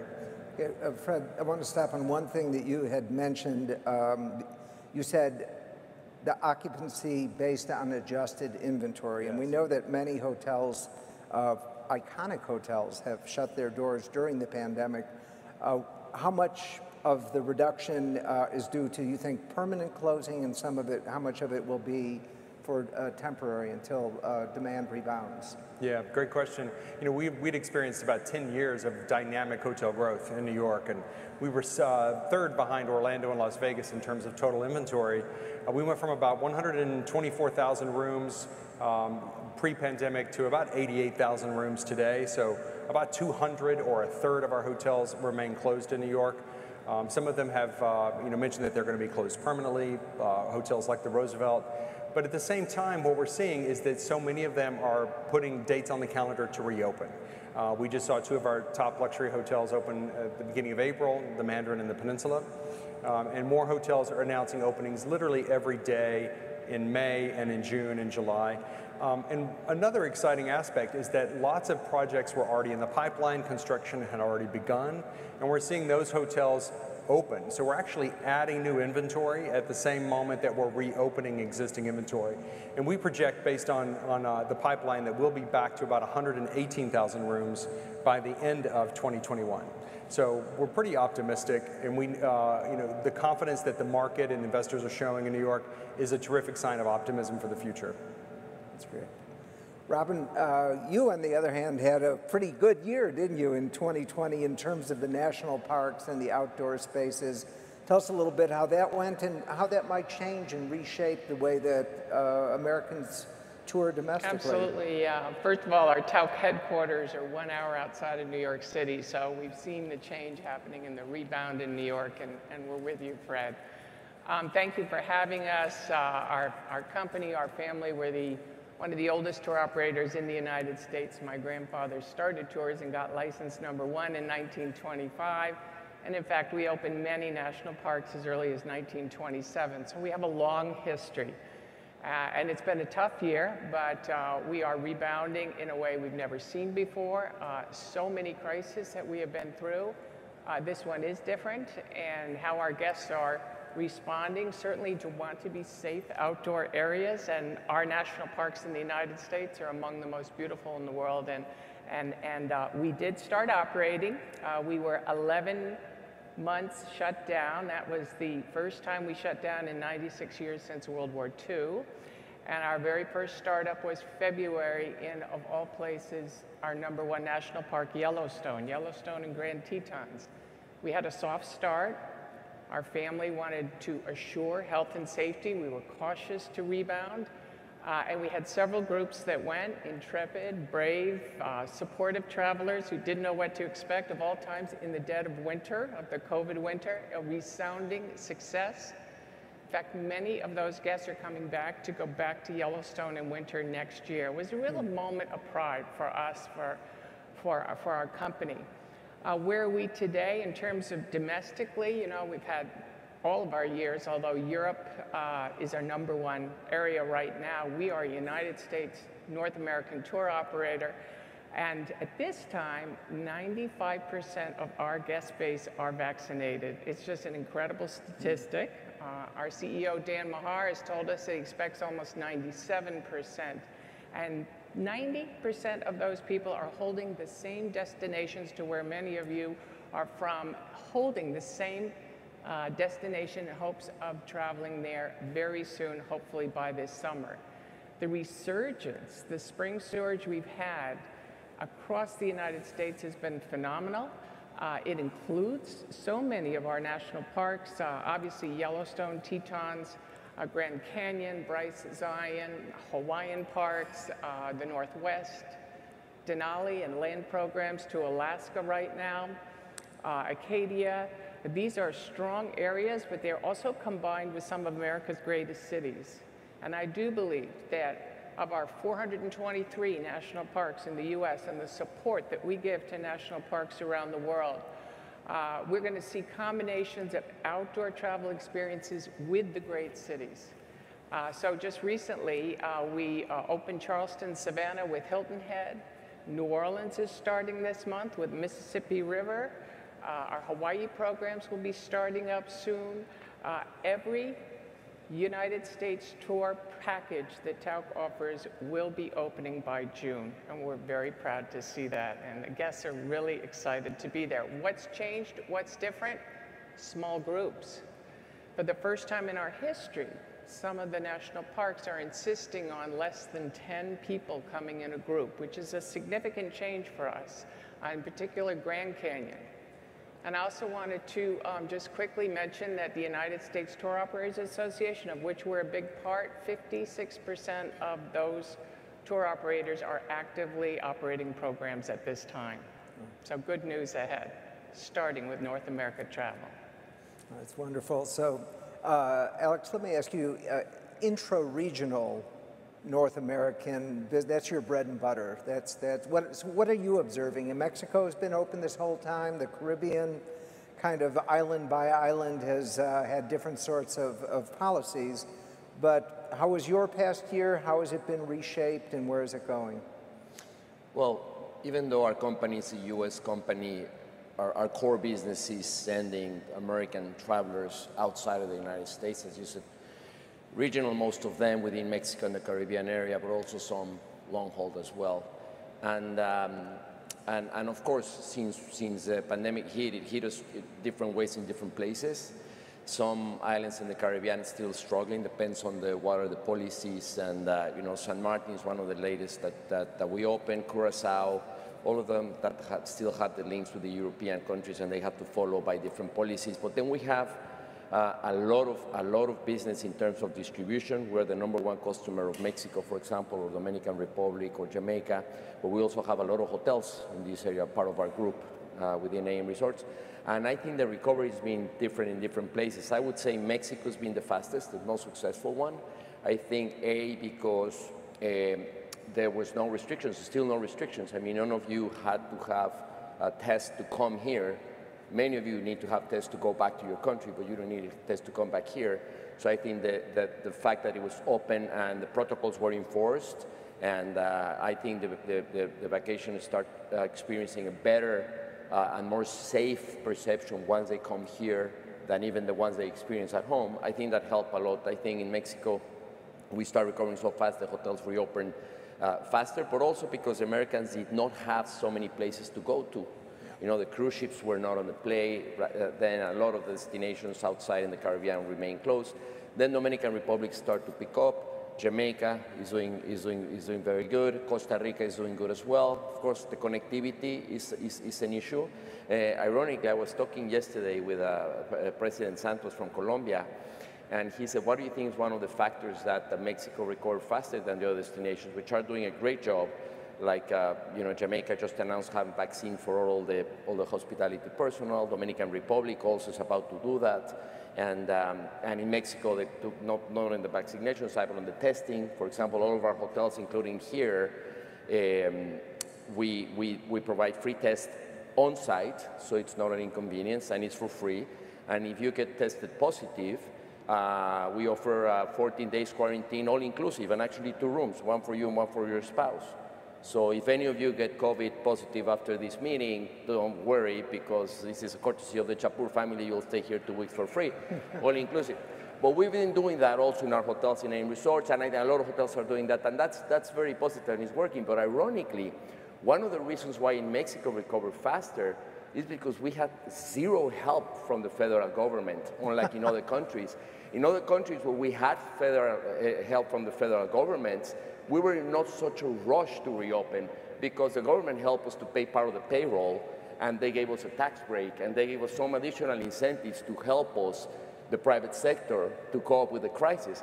In Mexico, was zero help, and as a result of having zero help, we have to reopen quickly. It was not a matter of how can we stop losing money. We will continue to lose money. We're losing money in some hotels as well still, but it was, what is the point where we lose less money by having the hotel open than having the hotel closed, and at the same time generate the employment. So in Mexico, we were kind of forced to put our act together, get the private sector got together, move immediately. Big help from the state governments. Quintana Roo is a great example of how they did great things, but also, you know, in Los Cabos, Baja California, in Jalisco, in Puerto Vallarta, etc., other places. But it was an alliance in between the private sector and the state governments because we had no recourse to immediately put ourselves back to work. And ironically, the strategy worked. Pretty much it worked better than other places by doing nothing instead of receiving a subsidy. So, but anyway, we're back in business, and just want to say that the numbers we've been having in the last month for future bookings from the United States to Mexico and the Caribbean for the remainder of this year and winter of next year are better than this time in 2019. The market is a little bit different, no incentive groups that we lost. Weddings are smaller and less weddings, and so some of the high-end business is still behind. But in general terms of bookings, even though the rates are lower, we still have to fight for those rates to recover the rates. But the volume, the traffic, for particular our core destinations, Mexico, Dominican Republic, Jamaica, Costa Rica, are even better than they were this time in 2019. So pretty much optimistic about what's going to happen. I'm curious, this aspect of not having government help. I know that one of the problems that is faced in the U.S. is that there's a shortage of workers, in part because there is generous help to people, that there's less incentive maybe to come back, and so there's turning out to be shortages of service workers. Outside of Mexico, are you seeing that in the other properties? Yeah, no, I think that's, you know, you'd say, of course, we desperately need help. I mean, if I have to choose where the federal government should help us right now, or the airlines, even though we're not in the airline business, I think we really depend so much on connectivity and the airlines, and they really need help right now. So with the whole sector recovers, reactivate. But it's ironic how, because we had no help, we had no choice but to put our act together, move quickly. We pay for the protocols, we pay for the testing, we put the whole thing. So in the point that on those places where they have strong subsidies, particularly some islands, for example, that is still depends on the Commonwealth, they're still receiving some incentives, so you're in less rush. You can wait because you're still getting some subsidies, which is good. I'm glad they're helping the families, but on the other hand, the sense of urgency and put your act together immediately, you don't have it. Here, we had to do it, otherwise we would die. And it worked so far. That's really interesting. I want to remind the audience also, by the way, that you can use your app to ask questions as well, so we'll be getting to your questions too. JD, talking about the different destinations and how they prepare and sort of destination readiness, I know is kind of a question that's related to this. Hawaii is kind of an interesting case at this point. It is doing a lot of community input, in part because the residents discovered that actually they kind of like not having as many tourists around.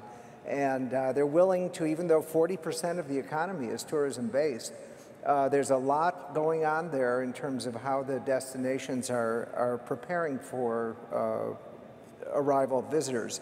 What are you seeing? Because you've got about approximately a third of all travel agencies belong to one of the Internova brands. So you've got a pretty good visibility on the leisure sector.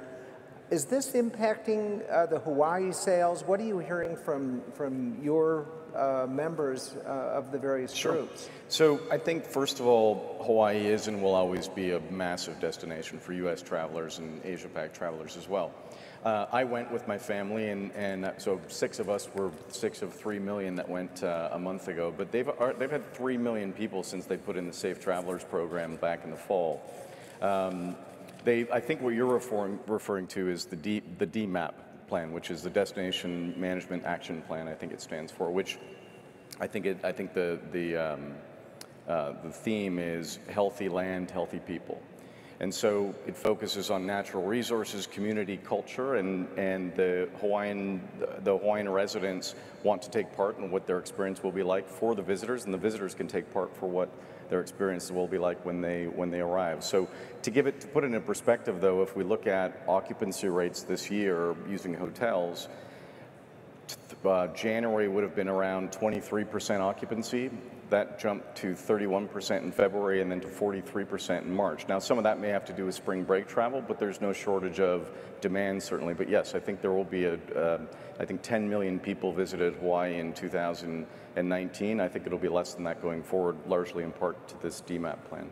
Yeah, so this is an example. I don't know if you're seeing or if any of you are seeing other examples where destinations have used the pause to rethink travel management.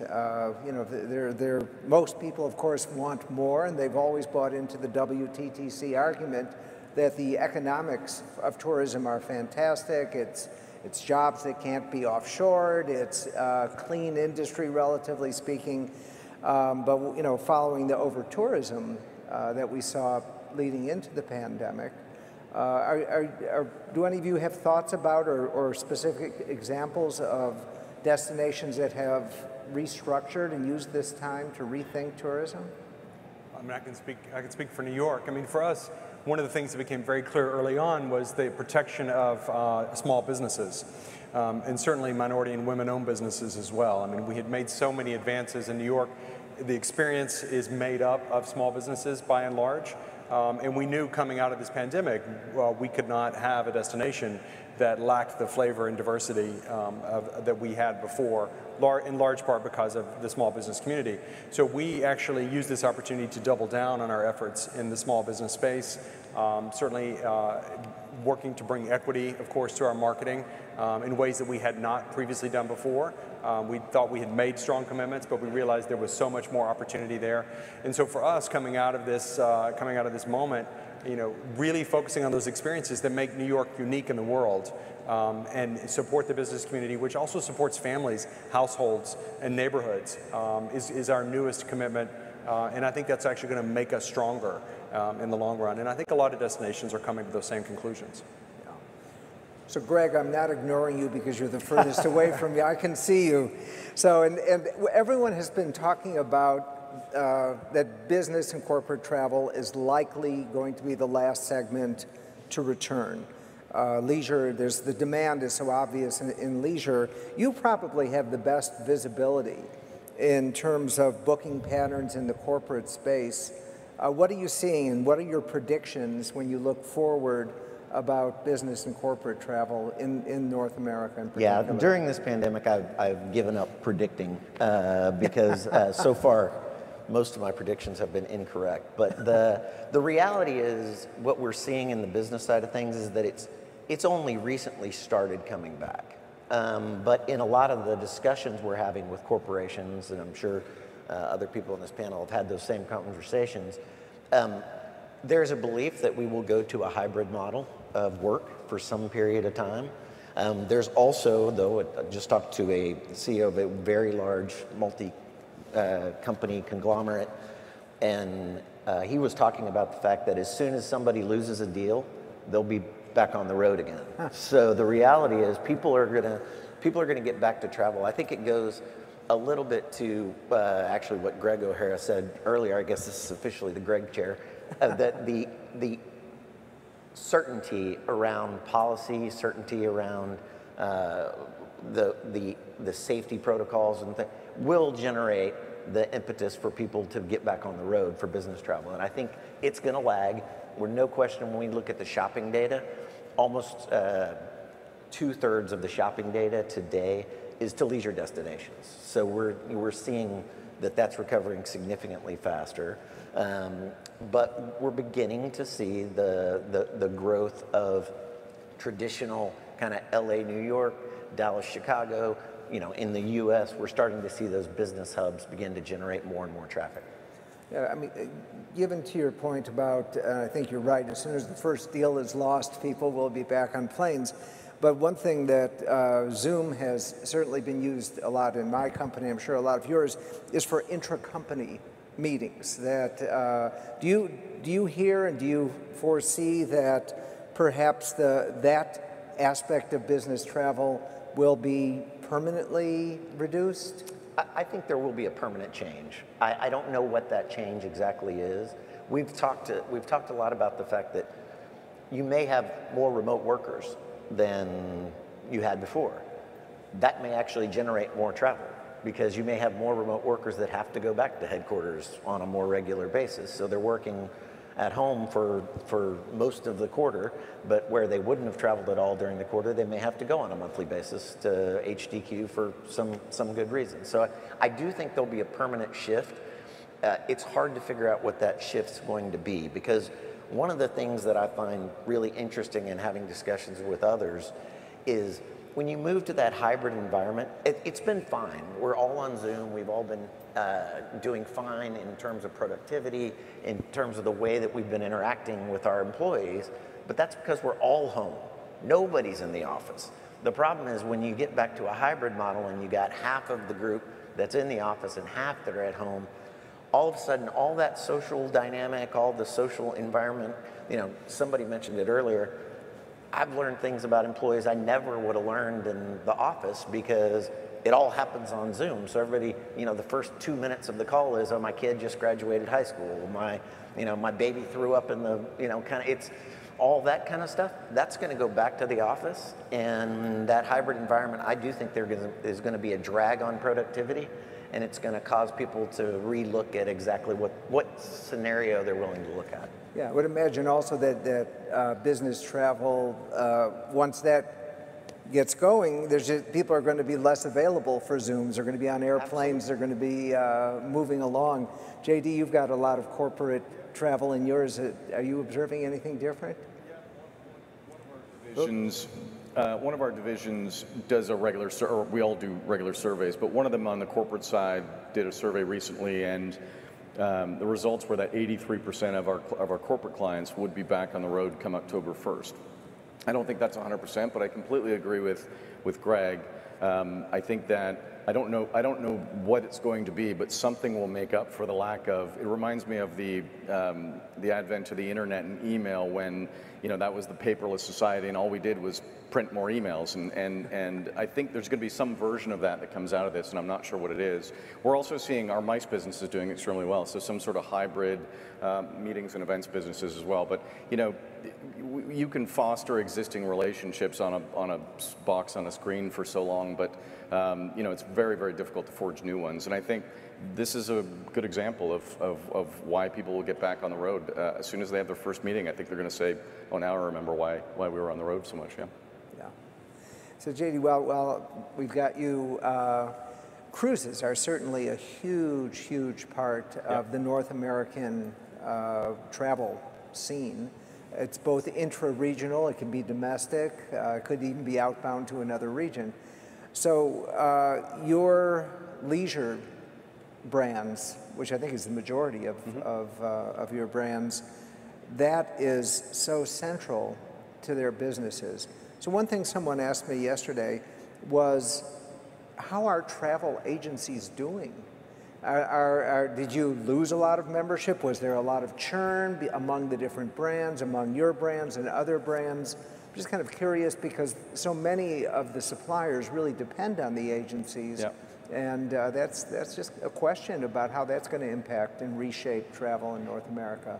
Yeah, we've grown from a membership perspective, so I think we're probably fortunate in that regard, but I think some of my colleagues in the room here have experienced the same. So cruise is massive from a global perspective. I think there's 30 million passengers roughly that traveled in 2019. In North America, mostly the US, accounts for more than half of that. So this has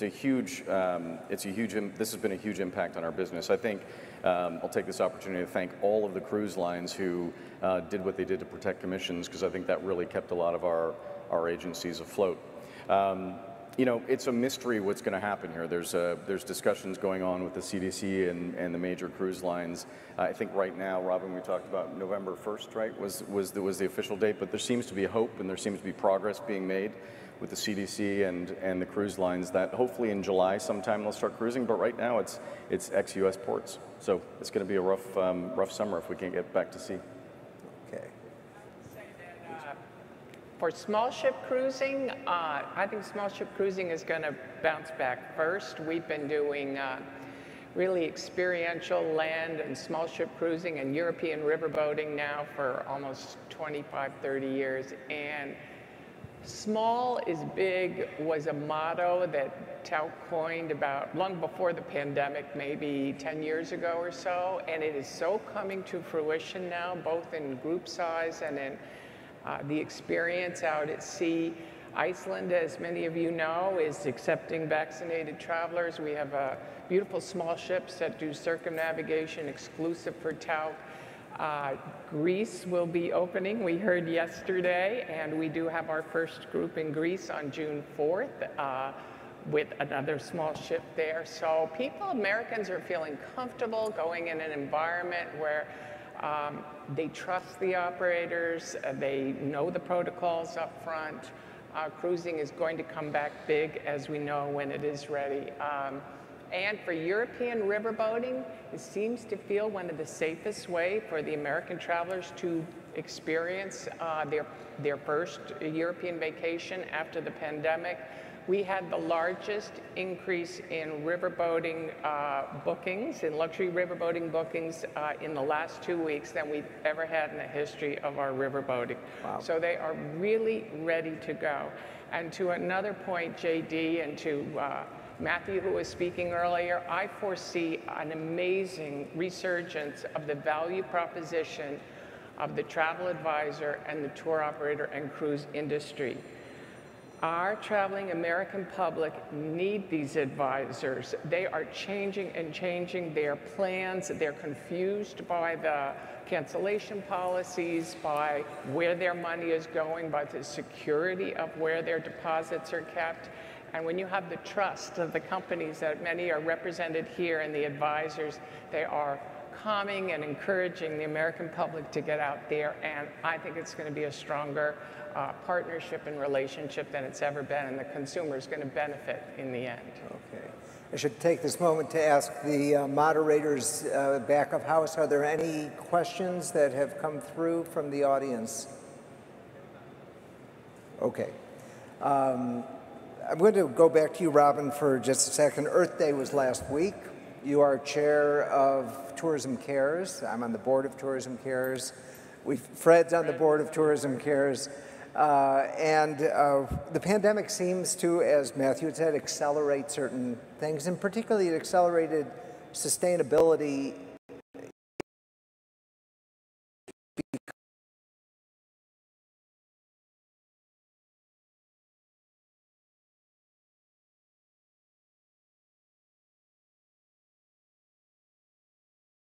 the shift go back to, it'll still progress, but maybe a little slower? I personally don't think we're ever going to see the issue of sustainability to slow.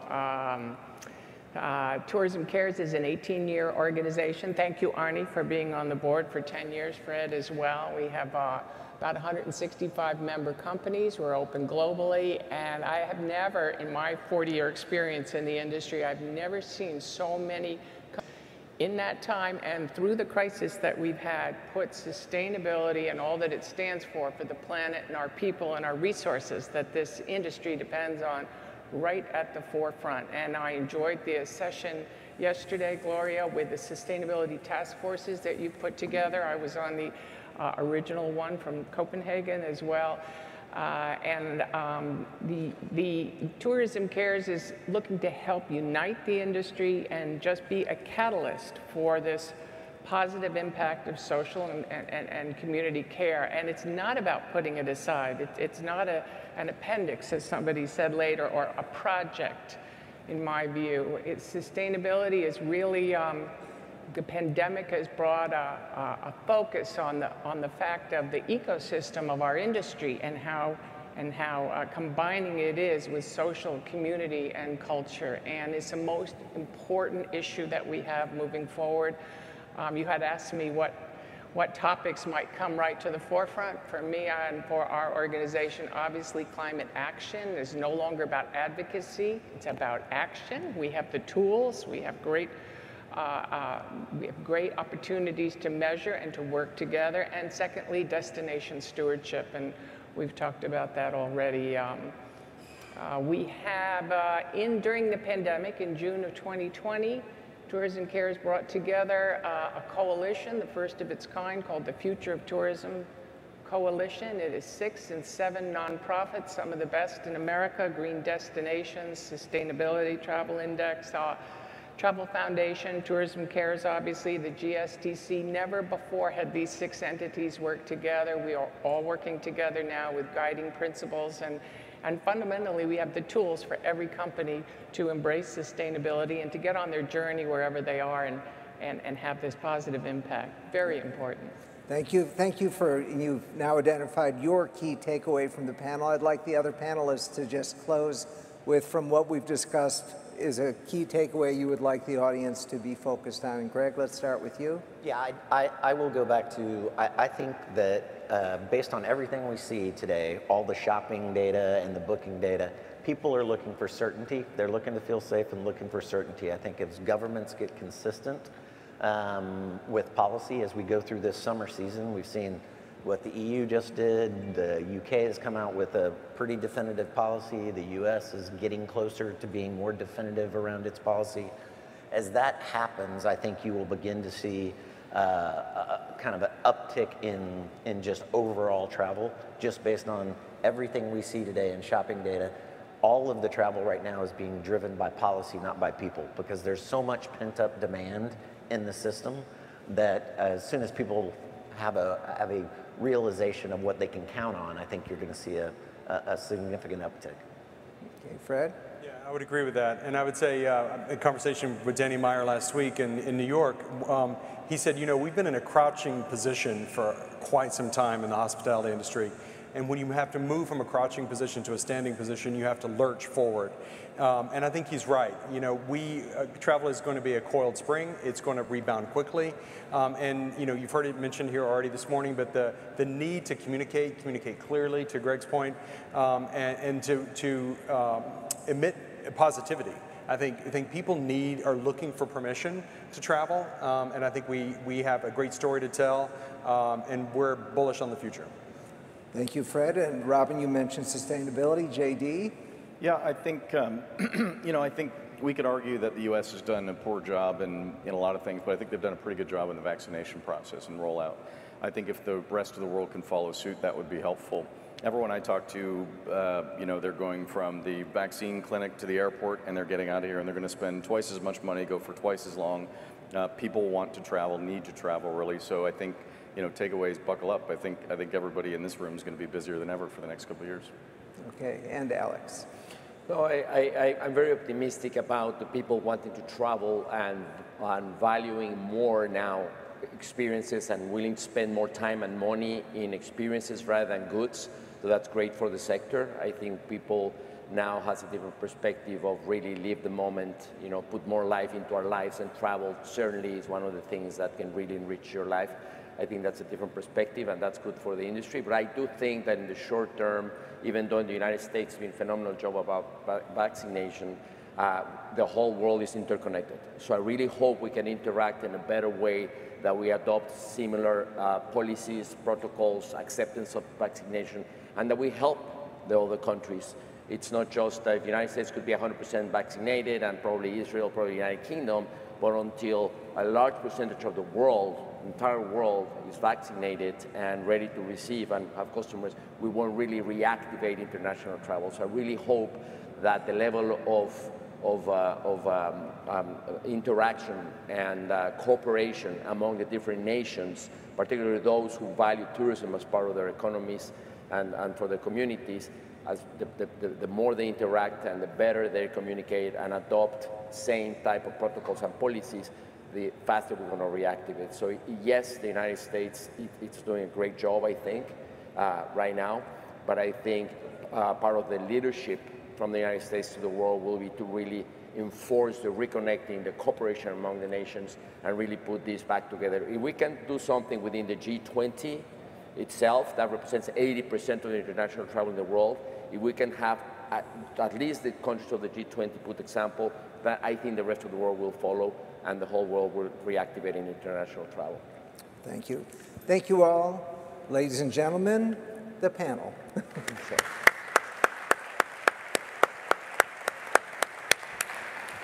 Thank you, Arnie. Thanks, panelists. That was really terrific.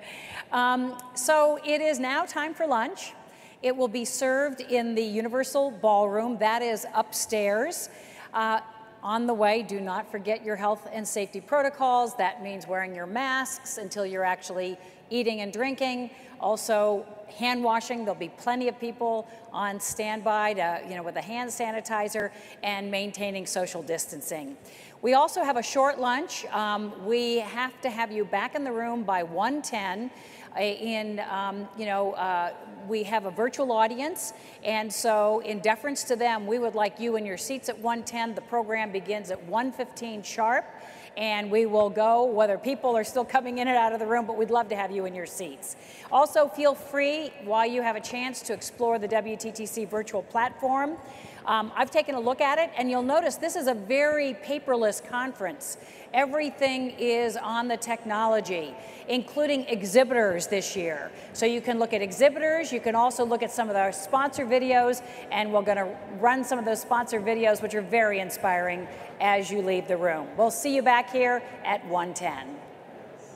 Thanks. Enjoy that. That's going to be with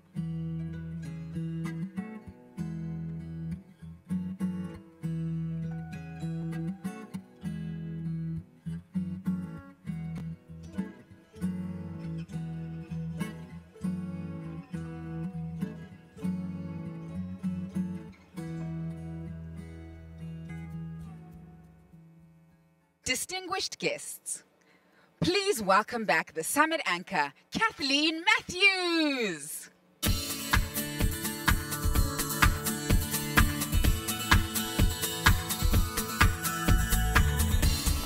Good afternoon, buenos tardes. I hope you had a wonderful lunch. And for those of us who are joining virtually from around the world, welcome back. We are getting started on time so that you are getting the benefit of wonderful, wonderful insights and programming.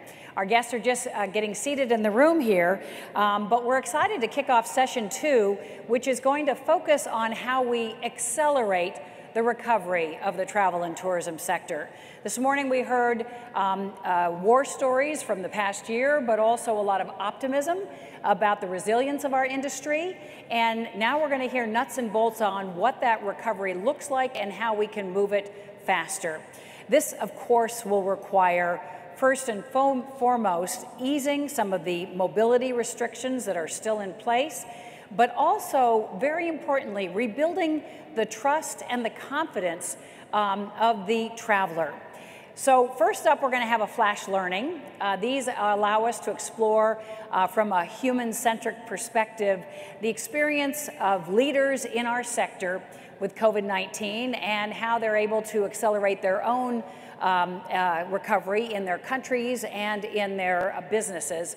And we're going to hear right now from Chairman and Chief Executive Officer of Royal Caribbean Cruises, Richard Fain.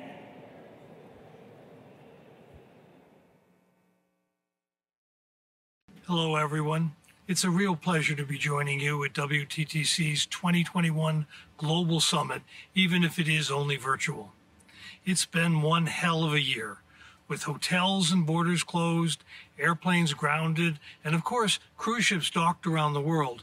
Travel and tourism was clearly one of the sectors most impacted by COVID-19. I've been asked to make some comments about how it's affected the Royal Caribbean Group and what lessons we've learned during this awful time. I would point out 3 particular things that stood out to me. Number 1 was the importance of our people. Number 2, the importance of setting priorities. And number 3, the importance of agility. Let me take each of these in order. First is people. At the Royal Caribbean Group, it has always been the people who have made us successful. Always. The men and the women who work so hard to organize and deliver amazing vacations to our guests. They've been our mainstay during the good times, but they've also been key to our success as we navigate this crisis. They protected the health and the safety of our guests and their fellow employees. They helped figure out how to maintain the liquidity and arrange the financing. And they have helped prepare us for coming back into service. Everybody has suffered during this pandemic, but working for a cruise line has to be one of the most demanding jobs, and I can't tell you how much we appreciate all of their support. One of the key learnings in this regard has been the importance of communication with all the members of our team. More than psychological counseling, more than emergency financial aid, we have found that open and honest communication has been a key ingredient of our success in this area. Now, the second thing I would mention is the importance of establishing clear and unambiguous priorities. That allows everyone to focus on the same goals, and it speeds up our ability to achieve those goals. We've gone through 3 phases, 3 sets of priorities during this pandemic. At the beginning, the priority was liquidity, just making sure that we had enough cash to pay our bills even if the pandemic lasted a long time. That was our initial focus, and it helped us during all the uncertainties. At the same time, we had to deal with the human side of the crisis, getting our guests and our crew home safely, sometimes to home countries that refused to accept even their own citizens. In all, we repatriated about 70,000 people, despite a labyrinth of conflicting rules and requirements. After we got through that initial liquidity hurdle, our priorities shifted to operating during the pandemic in a responsible way and preparing ourselves for the return to service at the end. We took steps to enhance our public health standards and to ensure that our travel partners, public health officials, and others all knew about the strong steps we were taking. Even if we weren't sailing, we needed to protect our brand reputation for when we returned. For example, we formed a Healthy Sail panel in cooperation with Norwegian Cruises, comprised of the world's leading experts. That Healthy Sail panel not only helped us adopt very effective protocols, but also gave the public and health authorities confidence about the future. And now, our priority has shifted to the final act, the healthy return to service in a healthy and prudent manner. We already have 4 ships operating in Asia and in Europe, and will shortly be expanding that to 15 of our 60-ship fleet. We're also preparing for a broader startup of the rest of the fleet, which we hope to begin in July. Our objective is to reduce the likelihood of a person on board becoming sick from this virus to lower than the risk of infection in the surrounding community. Now, during each of these 3 phases of priorities, our people understood those priorities so that everyone was working to a common goal. Having such clear priorities and order made decision-making easier for everyone and more consistent. I can't emphasize enough how important that's been to our recovery. The last of these learnings during this pandemic is the importance of agility. That's not inconsistent with the idea of priorities. It means that within those priorities, you have to be agile. Working from home during a pandemic is no fun, and it's always been hard to deal with change.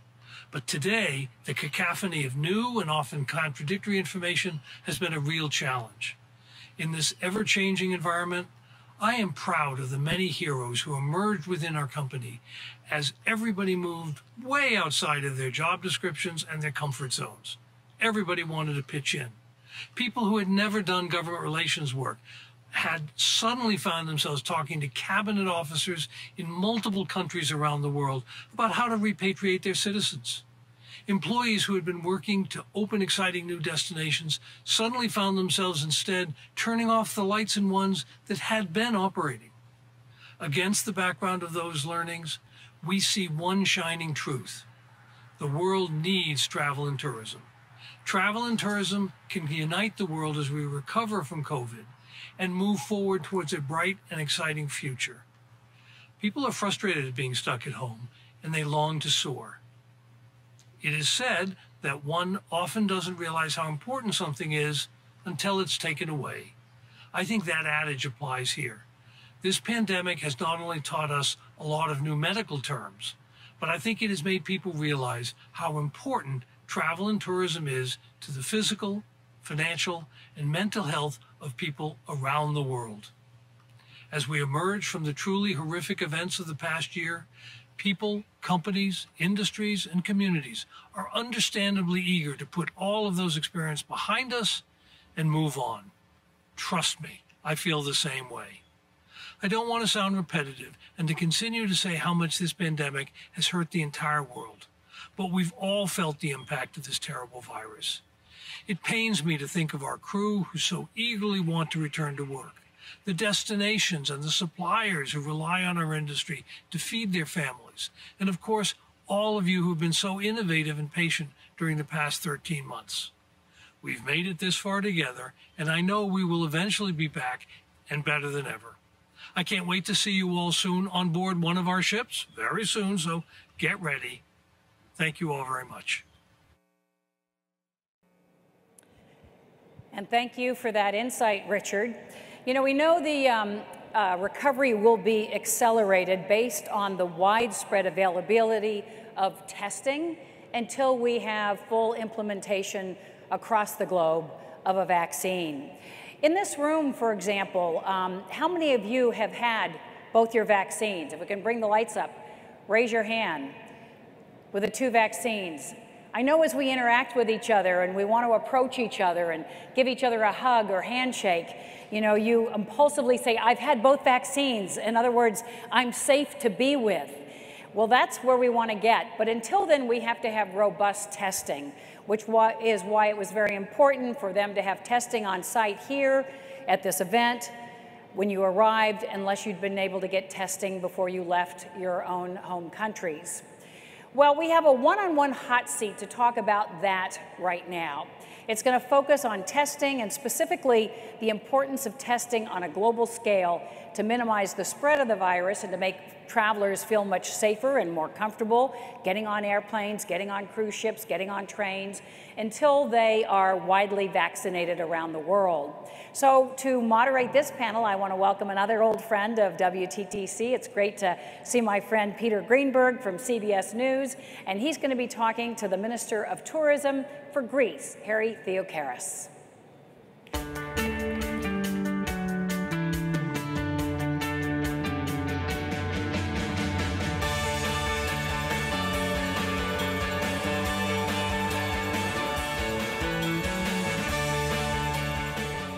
Mr. Minister, welcome again. Thank you. We had a nice chat yesterday as well, for those of you who were able to watch the Global Leaders Dialogue. And I guess let's start with a little bit of history and some irony.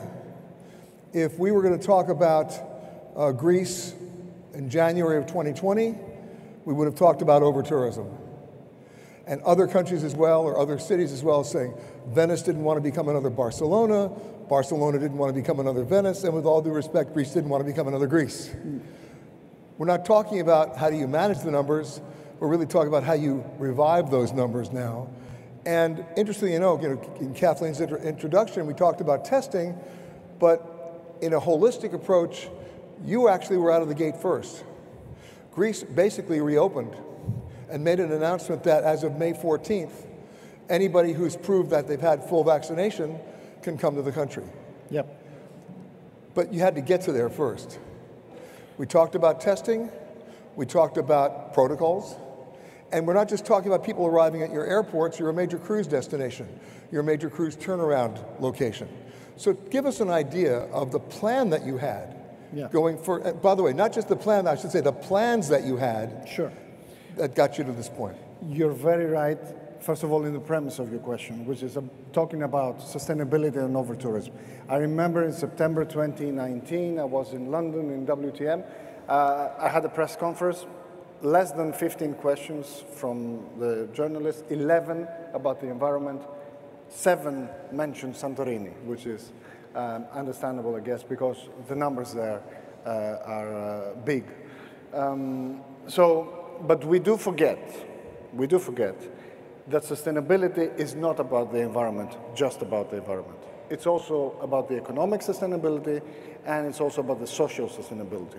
And those 2 dimensions is really what is at stress now. So in effect, we're really talking about the same issues, because we need to see the problems in its full entirety if we are to make the right decisions.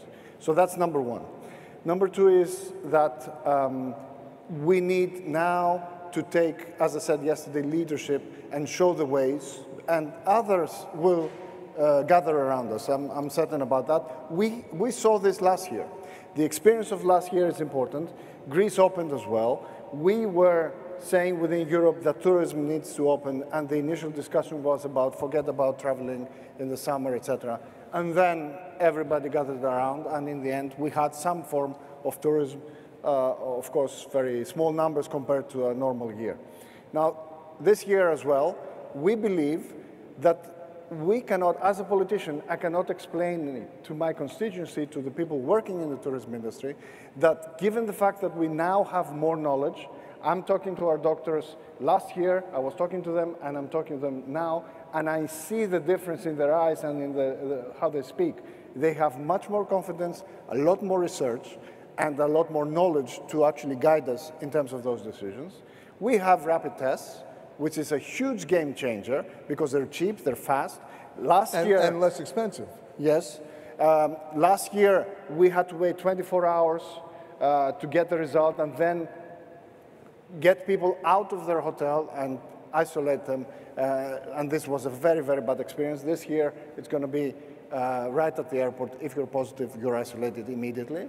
And finally, we have the vaccination programs. And we've seen what it does to the countries and the outlook of the people that are vaccinated and when the country has reached high levels of vaccination. So we believe that we cannot explain it to our people that last year, with fewer tool sets, we were open, and we cannot be open this year. So we took a step. We said we have five levels of defense: vaccination or negative testing before you travel, targeted testing, random testing, if you will, when you arrive, isolation in case you're positive with your family at no cost, and of course, no cost as far as the health system is concerned if you need hospitalization, ICU, or anything else, God forbid. And protocols, like last year, the private sector implemented those protocols in an exemplary fashion, and I'm grateful to that because that safeguarded our brand name. The Athens International Airport was voted the 5th most safe airport in the world. Aegean Airlines was voted the 4th most safe airline in the world. So those things are accolades which are important for the brand. And finally, some kind of priority in the vaccination of the tourism employees. But of course, before you ever did any of that, you had to come up with a definition of terms of what constituted your definition of a quarantine, what constituted your definition of testing, what constituted your definition of a lockdown, et cetera, et cetera. So for example, you made the announcement that you're going to be opening up on May 14th, but when did you make that announcement? Interoperable Berlin, so that's about a month ago. Okay, and yet as we're speaking today, you're still on lockdown. Yes, but we have also, and this is a good thing about tourism, we had a discussion with the Prime Minister, and we agreed that even if the internal landscape is gray, we need to give clarity to the market. All you cannot operate unless you know what to expect, both in terms of rules and in terms of dates. And I was actually saying back then, I don't want to give dates yet. I want to give the rule set. I want them to be ready to understand how it's going to work, and then to give the dates. In the end, I gave both, and everybody focused on the date for some reason, and I think it's understandable. So when we put a stake on the ground and we said we're opening on the middle of May, now this forced the internal decisions to actually come together. And now we have a specific plan for the internal restrictions, which coincides with our opening of tourism. So the experience is going to be the same. And the guarantee that we make to the rest of the world is whatever a Greek citizen has to face, you have to face as well. There's no discrimination, there's no difference, no two set of rules. You have the same experience, just like a local. I'll give you an example. Turkey is in a lockdown situation between 9 p.m. and 5 a.m. in the morning, much like you are. And yet, if you are carrying a foreign passport, you're not subject to the lockdown. Well, every country makes its own sovereign decisions. We do not have two countries, one for locals and one for tourists. We believe that long term, this is what actually the tourists want as well, because we're talking a lot about the change from product to experience, and the experience means nothing unless it's the experience, authentic experience that the locals feel as well. So I think even in the bad times, as well as the good times, I'm adamant that we need to keep one country and not two sets of rules. And what you did was you set the date and then made everybody work towards the date. Yes, well, they had to. I can tell you, there's the swan effect, calmness, and then the feet below the water level are walking like that. Yeah, we just say a specific date, but you have to imagine what it means to coordinate with our testing facilities of the CDC and the testing teams, with the police and the fire department that's manning all those border crossings, etc., in order to ensure that people are tested, with the Ministry of Health that wants peace and quiet and nobody in hospitals. They want empty hospitals, understandably, with everybody else involved. And the only silent, if you like, supporter is a Minister of Finance. He doesn't have much say in that, but all he says is, I don't have a lot of money to continue supporting the industry, so please do something so that the industry starts on its own. But what's interesting, of course, is that forgetting the actual lockdown, you had to come up with a procedure to deal with this sort of a contradictory situation of getting numbers and then managing the public health issue. Yes. You had to be able to come up with that, just like your finance minister is dreaming of every night, to generate revenue. Yes, of course, it's, I mean, this is all about balance. Life is about balance. This is what we're trying to do. We're trying, and the pivot that we're trying to make is to move away from last year's risk management, which was very horizontal, very geographical. Every country was some kind of traffic light system. Even that was very difficult to push for and implement in practice, because it meant data sharing, it meant harmonization of that data, it meant a lot of things in the background, to move to an individual risk-based approach. So what we're saying is now we need to assess the risk of every individual traveler. We need to ask for negative tests or ask for vaccination and take that risk into account. When we do targeted testing, we have an innovative artificial intelligence system that targets and moves away our testing capacity away from constituencies of people coming from specific countries or being vaccinated or having one dosage of vaccination or having a specific age towards constituencies of travelers which are more risky for us. So this is the kind of approach that we advocate, and actually this is the approach that the WHO is advocating as well. They're saying you need to move to a risk-based approach. Now, you can't just do this one-dimensionally. When you talk about ports of entry, it's not just the Athens airport, it's the ports, because cruising is such a big aspect of your tourism industry.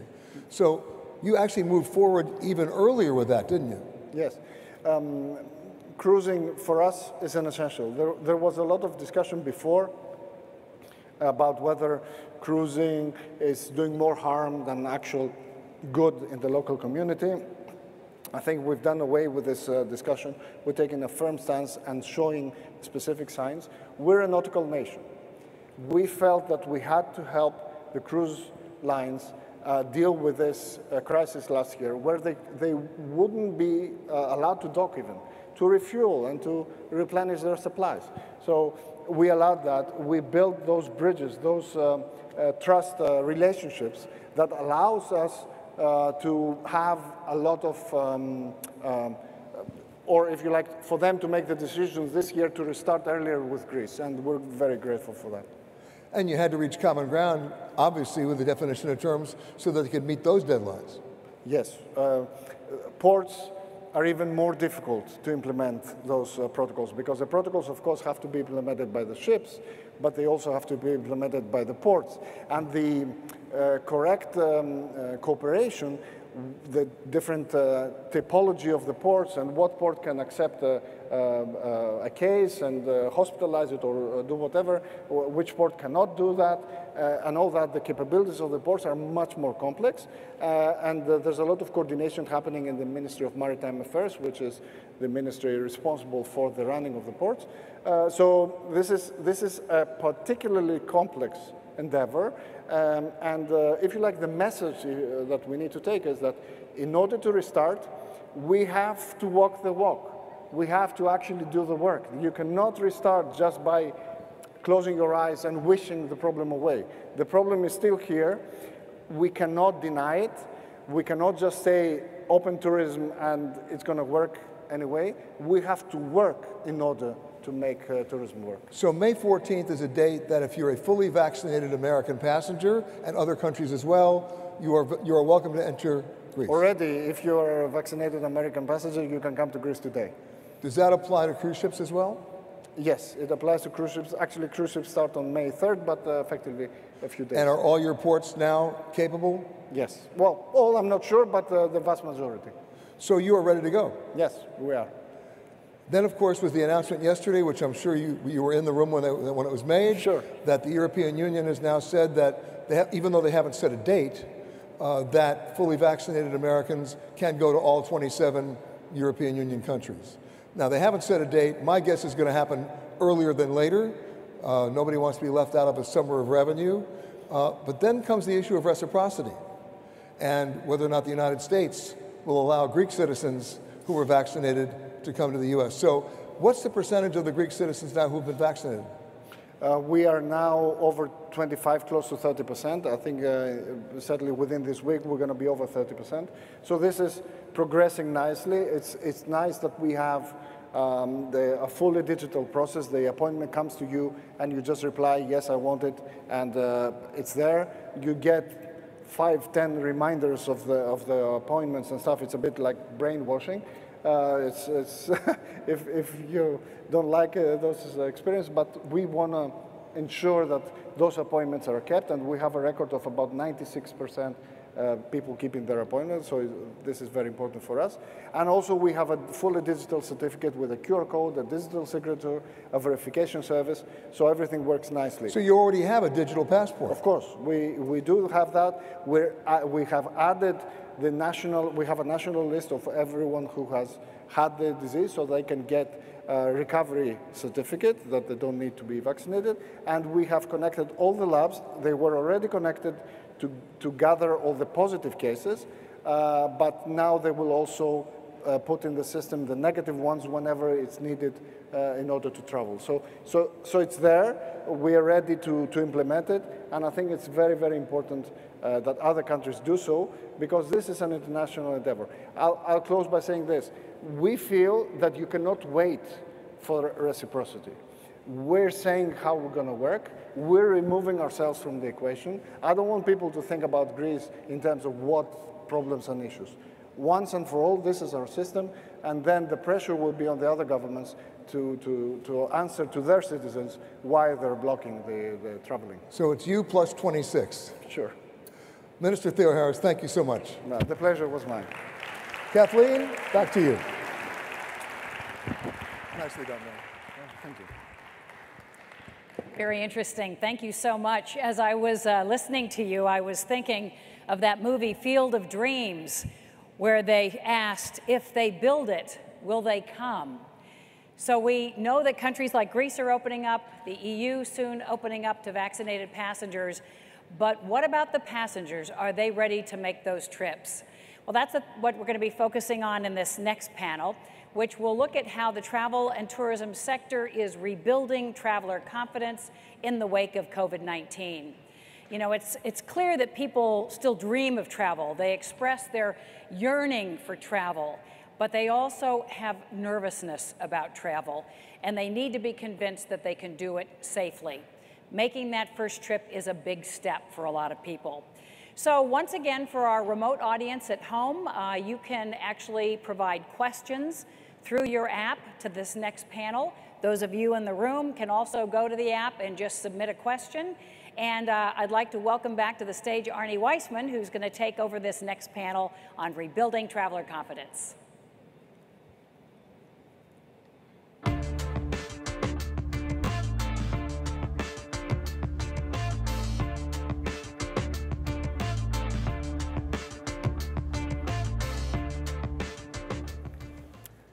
So for much of the pandemic, there's been a strong belief that vaccines were going to be our way out of this issue, this problem, a game changer. Survey after survey has shown enormous pent-up demand for travel, even among those who are hesitant to get the vaccine. First, the cruise ships, though, started the precedent of saying you must have a vaccine in order to board on certain sailings.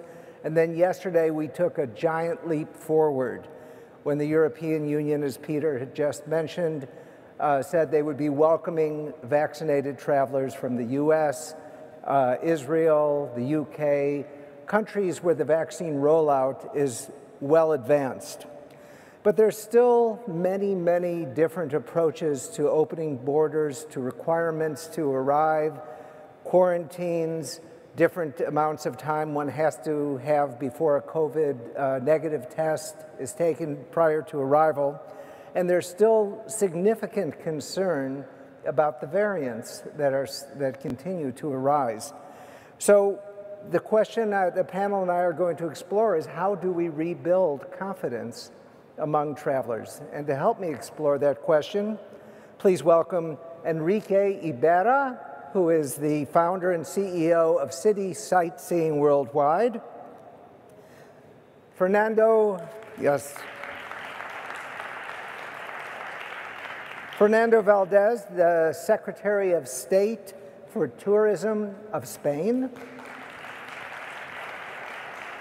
Gibran Chapur, Executive Vice President of Palace Resorts and our host at the Moon Palace here.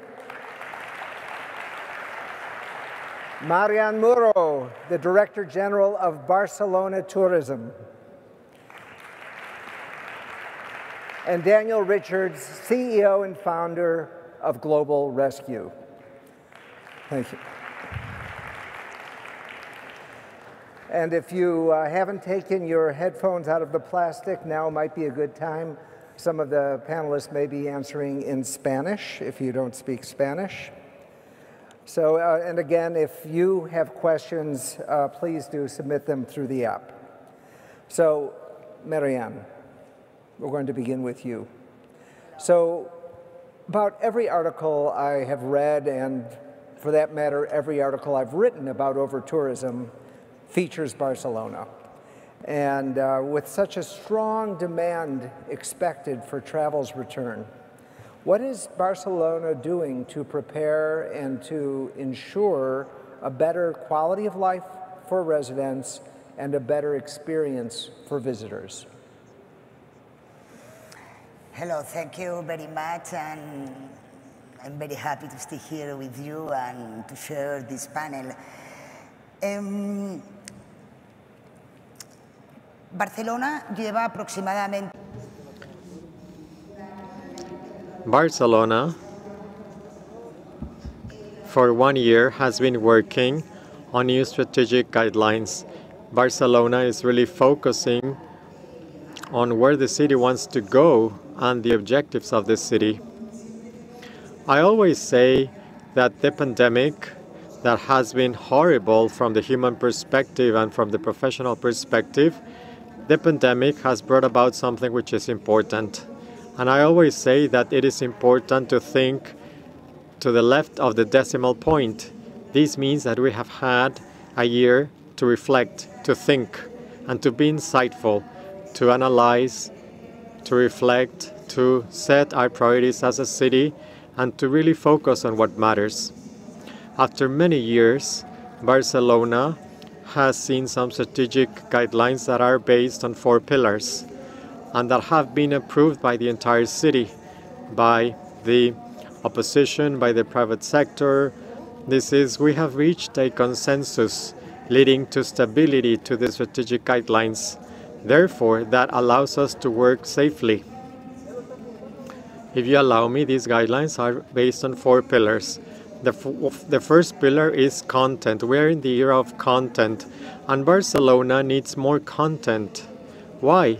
Because Barcelona is a living city, and Barcelona needs more content that will meet the 3 Ds in Spanish: decentralize, deseasonalize, and diversify. And we do have the resources in order to introduce more content that complies with the 4 Ds. Besides content, we have marketing. Marketing is not just marketing for the sake of marketing. We want to do smart marketing. Marketing associated to promotion. This means that Barcelona, from here on, will select the markets and will select and micro-segment the targets it's going to focus on. The city will set the description, and the city will show the attributes that the city wants to be known for. And what are those attributes? Gastronomy, culture, a small city, but with a territory that allows you to see the Dali Museum in 2 hours. Also, these attributes that we have to focus on, and these are the attributes that we have to market, to put our policies around them. And something which is important is to use digitation. This is to use digital tools in order to manage tourism. You see, Barcelona, as it has happened to other destinations that are mature, Barcelona has had an exponential growth. If you allow me, Barcelona is one of the most beautiful cities in the world. I think you shall agree with me, right? But it is true that as all destinations that are successful and mature destinations, we've been concerned more about their promotion than promotion and management. Now we are in a different stage. We're in the stage of promotion and management, and digital tools will help us so that whenever a visitor comes to Barcelona, the visitor will be automatically connected to a tool that will tell the visitor how many people are there in any attractive place, or the safety measures, whether there's a queue, and will offer alternatives in case there's a queue or a line. Will give alternatives, or it will tell the tourists to go visit later on. And the city will accomplish 2 things. First, to give a better service to visitors, and in the second place, to give better quality of life to residents, because we will avoid long lines, we will avoid high occupancy of public spaces. And we killed two birds with one stone, right? Well, I actually went to on my honeymoon to Barcelona a while ago, and ¿Y sigue casado? Uh, Are you still married? 2 children later, yes. But the question I would have had before choosing it is, after reading all these articles about over-tourism, and this gets back to our question of confidence, are you going to put the measures that you're making into the marketing? Are you going to be basically letting travelers know, because I'm not sure I would have chosen it, as if with all the news about how crowded it is, I'm not sure I would have chosen it. Are you going to make that part of your messaging, your marketing messaging, that this is going to be a different Barcelona? Yes, you're talking about the news in 2019 that ended in 2019 because 2020 everything finished.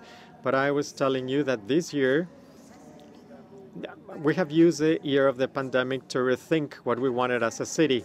We have rethought where we want to go. Let me give you an example. I just came back from Russia. Barcelona has been the first city of all Europe that has known how to do promotion, the first city that does good promotion. Russia has not given visas to anyone but to tourists from Barcelona in the last year. We went to Russia last week, but because we have a strategy, we knew very well that now we have the light at the end of the tunnel, which is the vaccines and the green passport. And we destinations, we need to start doing promotion, not one day earlier. We need to go and tell markets how our destination is like, the measures we have adopted, the protocols we will be implemented. So the trip that Barcelona Tourism made to Russia, we presented the new Barcelona in Russia, a new Barcelona. I am telling you that we are the ones that are positioning our attributes. We are controlling our narration, our narrative. We don't want to tell the number of people that come. That's not what matters. But as I said, there are destinations. Barcelona and Venice are always compared. You know why? You know why? Because there are cities in the world, I can tell you many more famous cities, for example, that have a larger density than the density in Venice and Barcelona, that have tourism in a very little space. Therefore, all visitors gather in the same areas. But you can go to any city in the United States or from any other country or Asian city. You can go there, and depending on the season of the year, you cannot even cross the street because everything is so crowded. But that happens in specific places because the densities of those destinations are much bigger than the densities in Barcelona. So we are working on that. We have come up with new strategic lines. And I invite you all, because what matters is for you to go and see it yourself, right? So I hope you will be coming to Barcelona. Not all at the same time, of course, but please come to Barcelona. We will there waiting for you with open arms so that you can see that Barcelona will be a sustainable Barcelona, a Barcelona where we'll have the warmth of all the people, of the locals, and that locals want tourists to come and to feel comfortable and safe. Enrique, you with your tours are all around, this worldwide is in your title. So you're seeing there's obviously some that are closed off, but of the ones that are opening, what are you seeing in terms of booking patterns that might give insight into where demand is greatest? Are there certain cities that really seem to be doing well? And what does that tell us about the traveler of the future? Well, first of all, hello, good afternoon to everyone. Hello, Gloria. Congratulations for organizing this event in these strange times. Wonderful. And well, what we are seeing, the main trends we see from travelers that we've seen during the past 11 months of the pandemic and what we see for the future I would summarize them in 4 of them, actually. We see travelers, the main concern today about technology and sustainability, that those trends, we see them as we were working on them in the pre-COVID times, But then there are other 2 trends. Talking about technology, the travelers, we see that they demand a very digital travel experience. They want a contactless and seatless travel journey, starting from the beginning, from the research to the booking to the redemption. When they leave home, they want to have that journey, that travel experience in the transfer, the planes or the boats. When they arrive in the destination, they want to have that digital experience. As a matter of fact, we've been working really hard during these times and since pre-COVID in this, and then we developed a QR code technology that allows our customers not only to use our services without any contact, but also to add on into that QR code any other attractions, any other museums and activities in the city, so they can go and use it the same way just by scanning at the door. That avoids them actually for them to be in queues. That also help them to keep the social distance, and what is very important, allow us to track where they go around. So I think that that development of technology, it's something that everyone in the industry has to embrace. I have to say that during this pandemic, people that were less tech savvy, they have embraced technology because they started to follow any news about the pandemic. They started to shop about it. So they're going to be more friendly to any technology that we put out there. If we talk about sustainability, as I said, it's something that we were seeing before, but now it has completely changed. The traveler, they see sustainability with a lot more into their travel plans, and they don't want just to demand destinations that they care about the sustainability of the destination, but also they want to use suppliers, they want to see attractions that they also care about this sustainability. They feel part of it. As a matter of fact, I think that today, like Matthew, I believe he said before, sustainability should not be an annex, appendix in a company. From my point of view, it should be in the center of the strategy of development of the company. That's really important today. Another of the trends that we are seeing is the development or the new demand that we are seeing, the evolution of the demand. Mainly during this month, we've seen travelers not going very far from home, traveling mainly in their own country, domestically, and we have even seen in some locations, some destinations where we operate, citizens, let's say, traveling or doing tourism in their own cities, which is very important because that's something that before it was very difficult to see. Actually, when we realized that people were tending to do that, we created some packages, we bundled some product with other monuments, museums, and all that, and we marketed it just to the citizens, the local of that destination, and the feedback, the products were very successful, and the feedback that we got from them, that it was very important.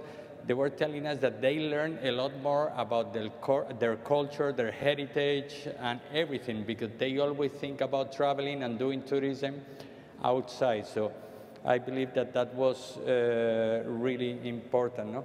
Also, we can see that people, they want to travel fewer trips, but they want longer stays. I think they are looking for unique experiences. They want to be doing less trips, but in those trips, they want to take most of it. Also, we have seen, well, nomad travel. We see every day more people, since the way of working have changed so much. People working from home, they can work from, need to go to the office.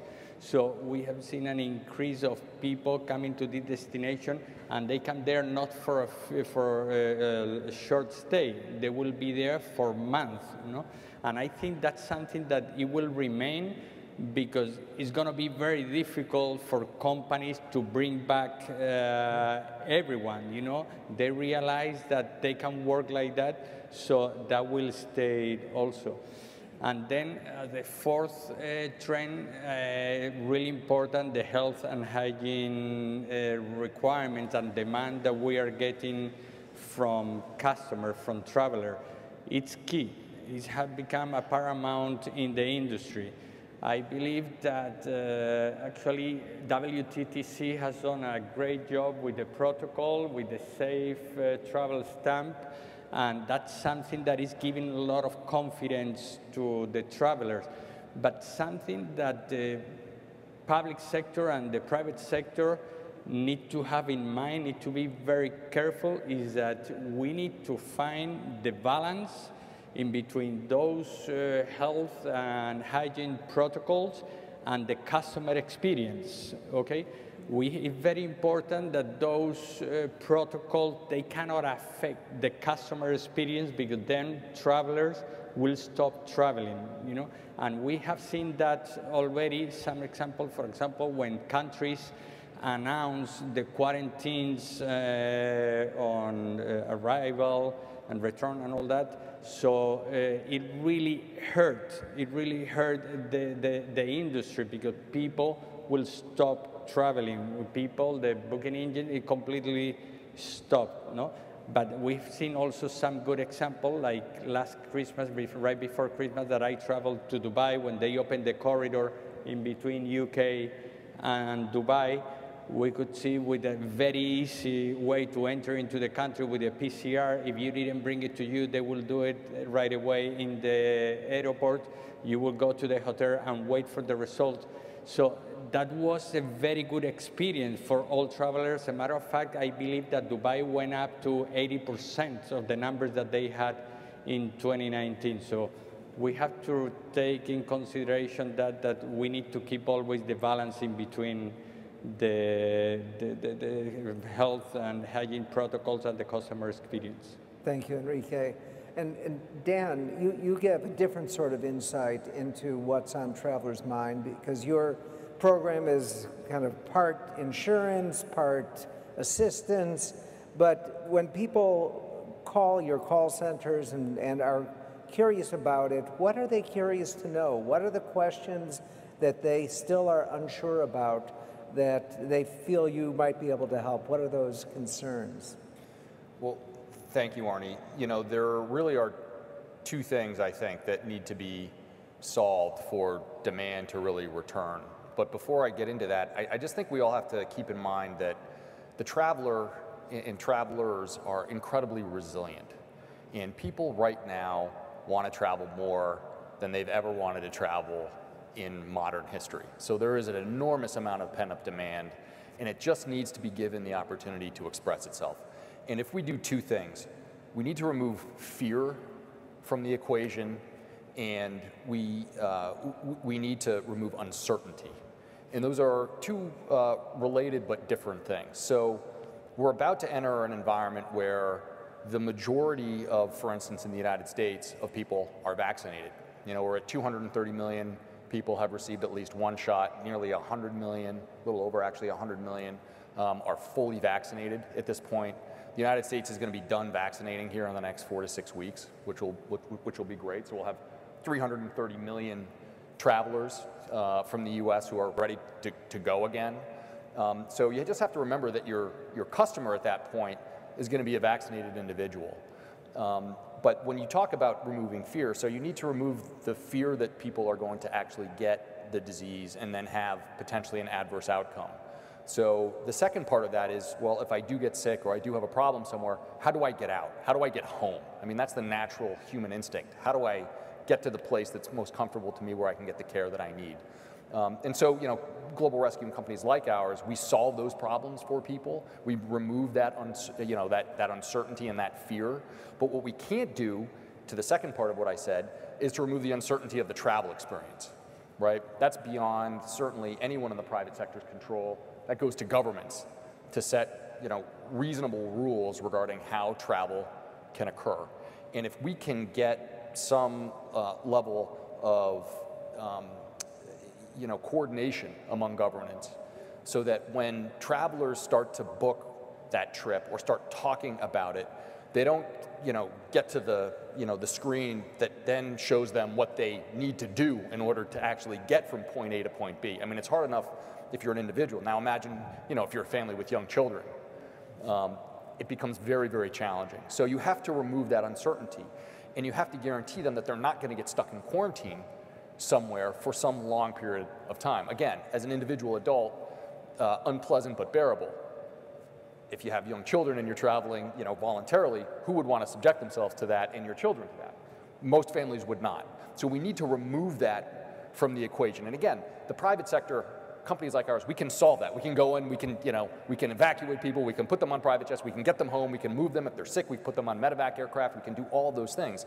But we can only do it within the constraints that are elaborated and dictated by the government environments in which we operate. So if we can do those two things, I will guarantee you that demand will come surging back. Okay, well, Fernando, this is a perfect segue to you. So you were present during the discussions, during the debates in February around this. Europe was notoriously unable to coordinate border openings. So this is tremendous. What was the breakthrough? What was it that the tourism-dependent countries said to those who said, I've got other priorities? What was it that maybe others can benefit from knowing? What are the magic words to get people to say, okay, we're going to do this, let's welcome vaccinated travelers?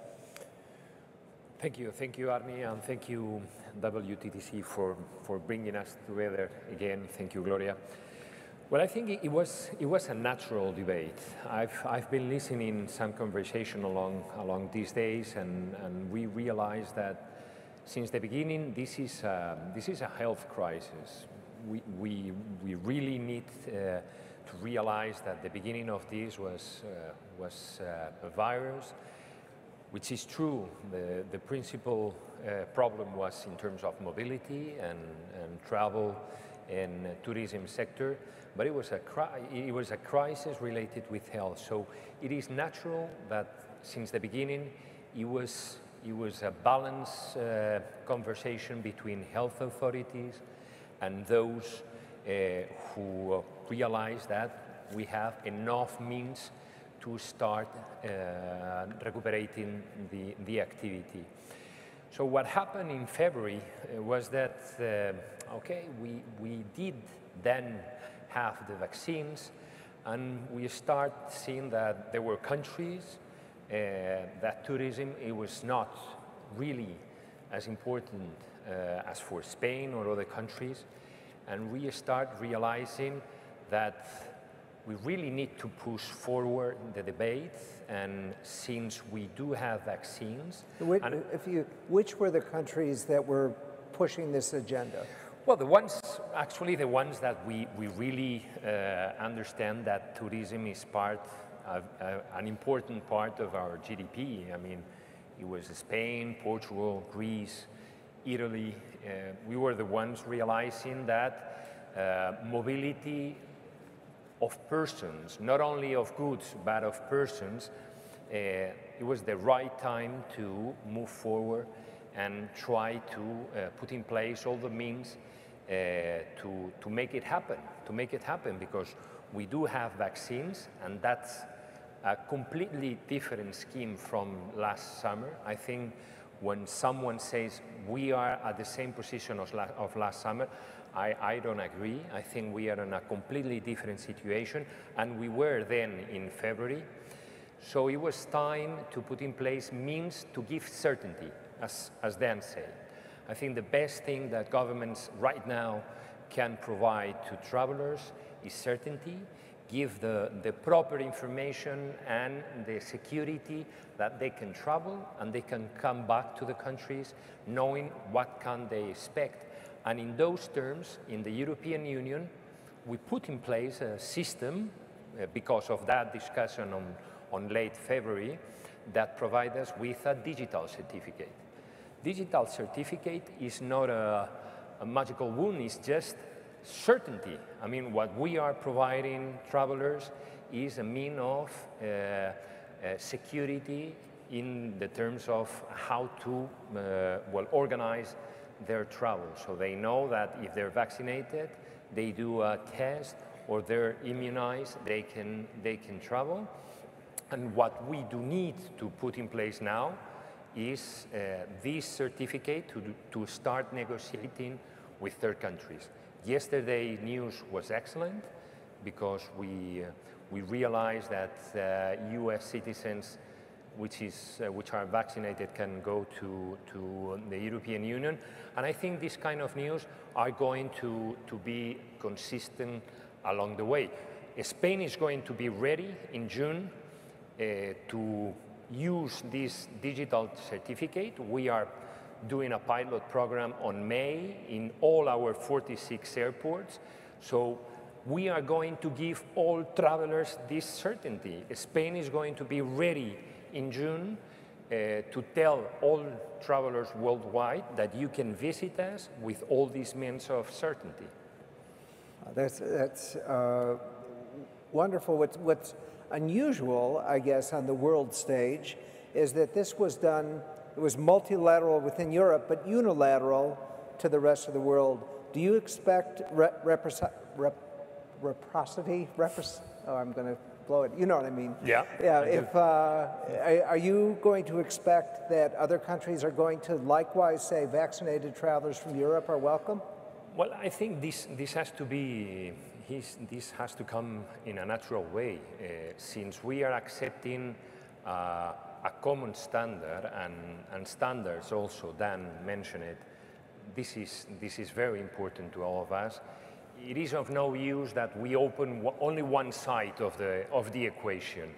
I mean, if we only use this certificate, but if you come back to your country and the restriction is they're not certain, they could change from one day to another.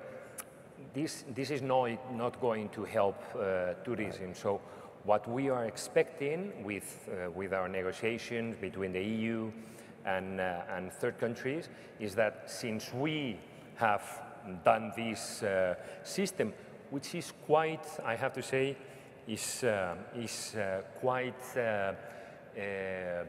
simple in its use, and we are not interested on data on the users. I mean, what we want is that someone that has the vaccination certificate that is related with their identity, and they can prove that there is no risk in their travel.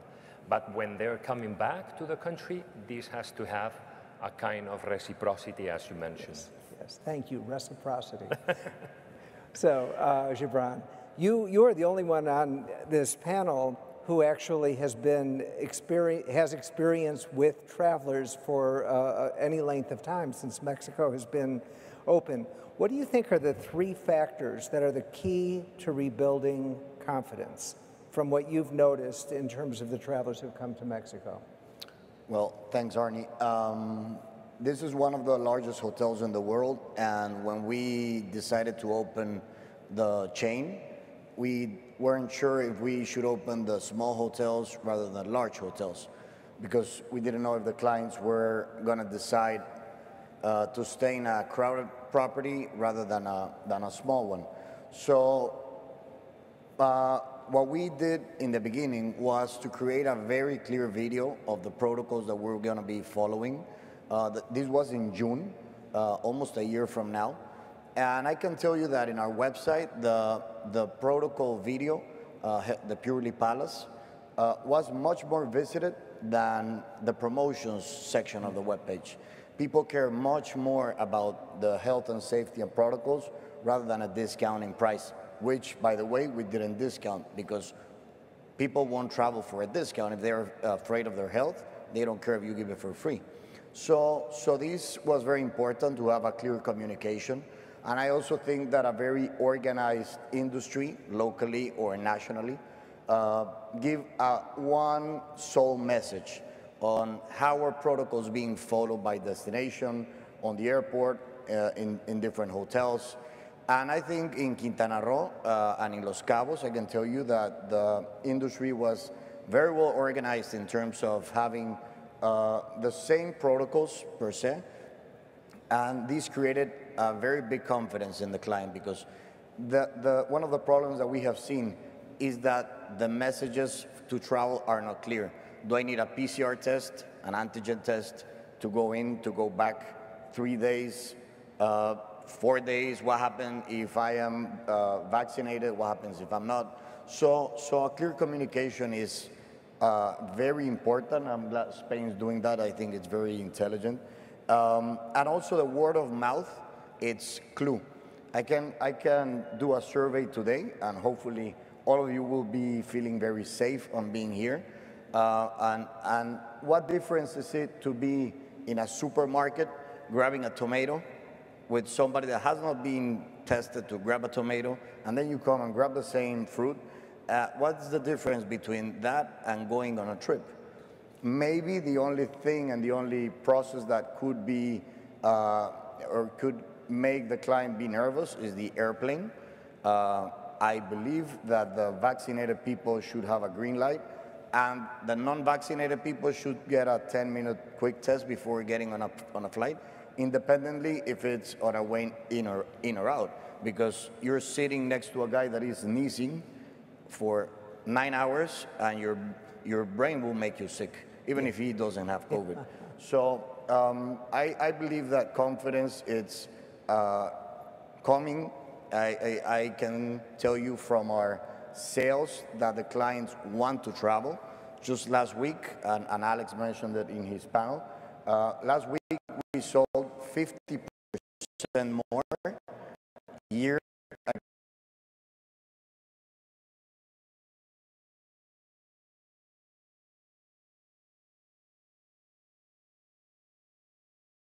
We have seen it from the US. The US clientele to Quintana Roo, it's growing up to a point that it's about to surpass travelers from January and February from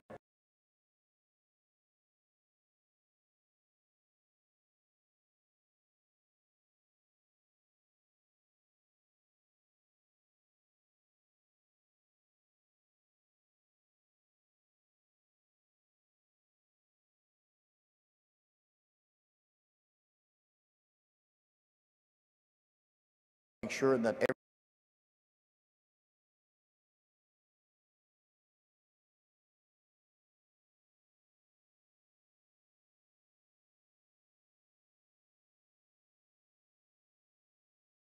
enjoy their lives. And I believe also the travel is something that has taken relevancy in terms of why do I want a new pair of shoes or a new watch?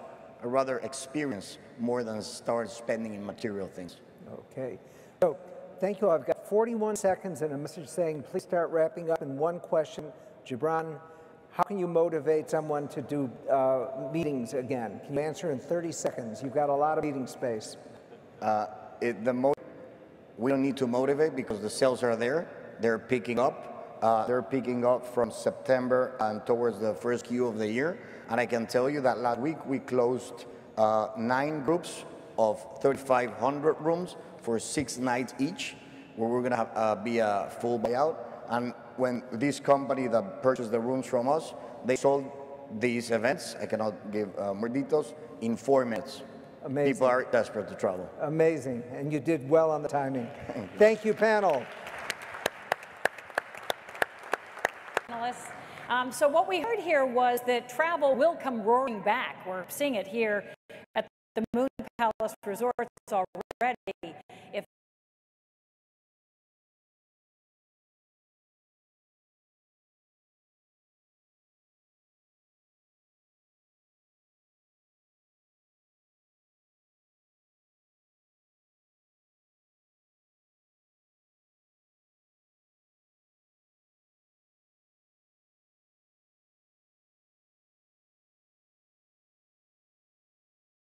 People have loved this time to slow down.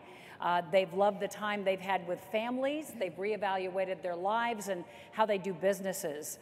So this next hot seat is going to actually address traveler expectations as they start to hit the road again. And I'm going to be turning the stage over to Glenda McNeil, who's the president of Enterprise Strategic Partnerships for American Express, and she's going to be talking to Brian Chesky from Airbnb.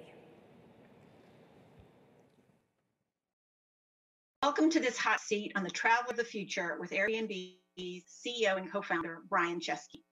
I'm Glenda McNeil, president of Strategic Partnerships at American Express and WTTC executive committee member. I'm thrilled to be here to have this discussion. This year has been an interesting year and left many of us yearning for travel.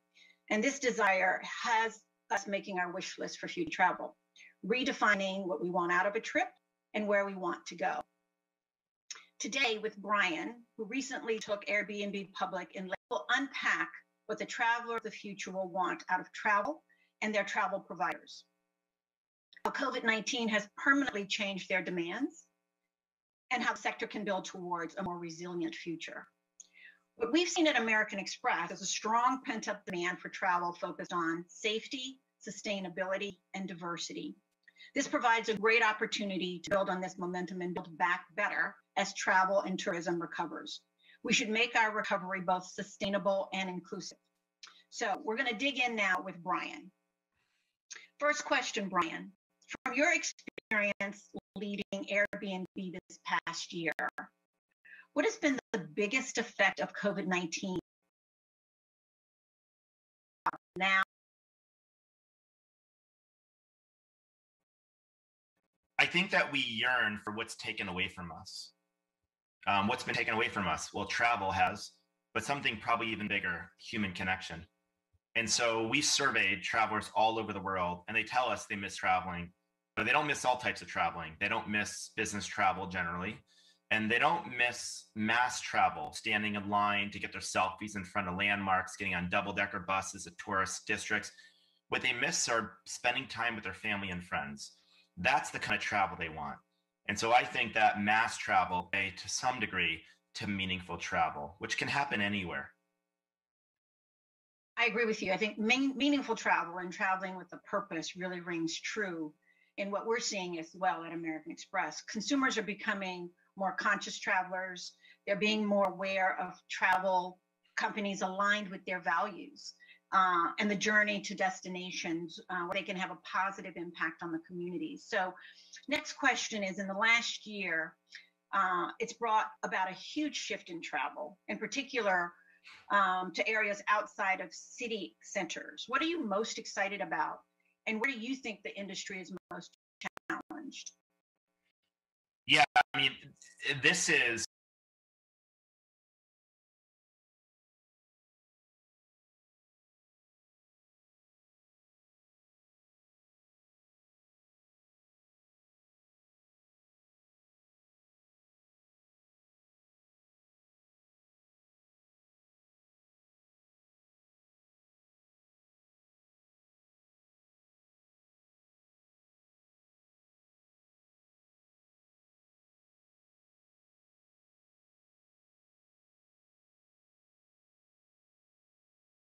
in the same destinations.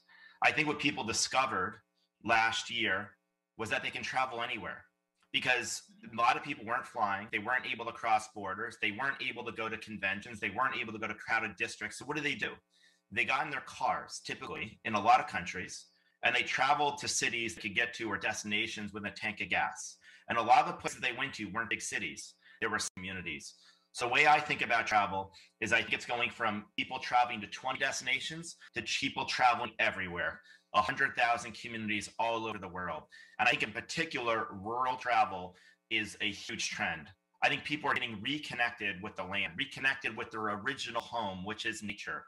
And I think, by the way, this is great for sustainability, because if you want to help, I think, contribute towards creating a more sustainable world, you have to kind of get back to the source. And this would be rural communities, national parks. And to give you one example of what we're doing, today we're announcing that we now have agreements with more than 100 destinations around the world to support tourism recovery.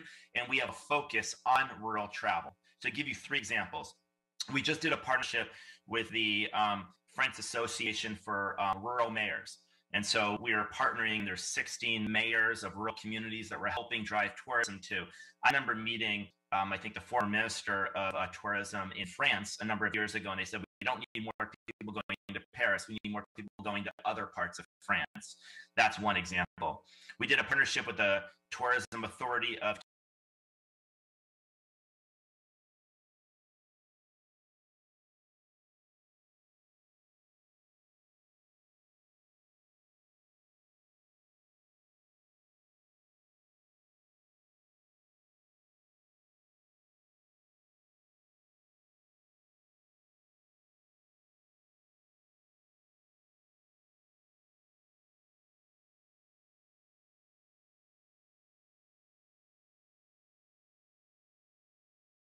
economics to many more towns and communities all over the world. And I think this is a revolution in travel. This is not a small thing. This, I think, is a revolution that will rival, modern aviation and the modern hotel industry and other changes. When suddenly people can travel anywhere, I think it really fundamentally alters the way we move, the way we live, and the way we travel. I think so many people for so many years really thought about travel as something exotic and extravagant. And now I think the discovery and just baseline experiences, making a difference, learning about the people who live there, those are all things that I think resonate. And it's fascinating to kind of hear the shifts that you're seeing in traveler preference, because it's also something that we're hearing about as we talk to our card members. When thinking about people and travel behavior and the purpose for travel, what has changed in perceptions of travel by demographic? And are you seeing differences according to age, region, or even reason for travel? We've done a lot of surveys, and we have not seen a major change in demographic in the sense that they're telling us they want to travel. And it seems to not be limited to any economic price point. You'd think in a recession, people in the lower economic bracket would not want to travel. Actually, even people making a median income below, the average American median income in the United States still want to travel. The majority of them are telling us they want to travel. Again, though, I think what they are saying is we want to travel to connect.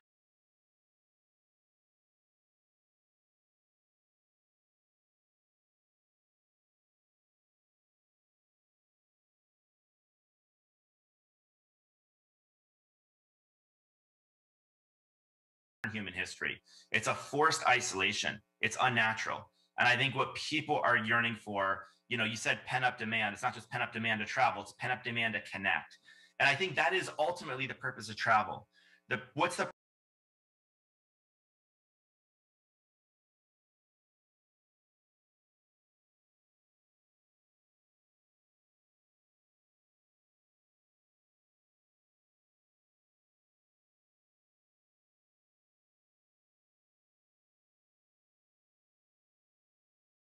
why we're traveling and who we're with. I think that's a major shift. And I think traveling is going to start blurring with living. I think this idea that we take a 1 to 2 day business trip or we do a once-a-year vacation is old-fashioned and outdated. That's not the world we live in anymore. I think we now live in a world where people can work from home on their laptop. It means they can work via Zoom anywhere. And then that means they're going to be more flexible. That means many people are going to say, I want to kind of move around. I want to live in different places. I want to travel for a month, not a week. Suddenly they want to assimilate in the places they go. They don't want to feel like outsiders. Who wants to be an outsider for a month if they're in a location? This is a huge transformation in travel. And I think it's quite exciting. This is hugely exciting. What an exciting time to be in this industry. No, it's quite exciting. And I think the idea that work will change.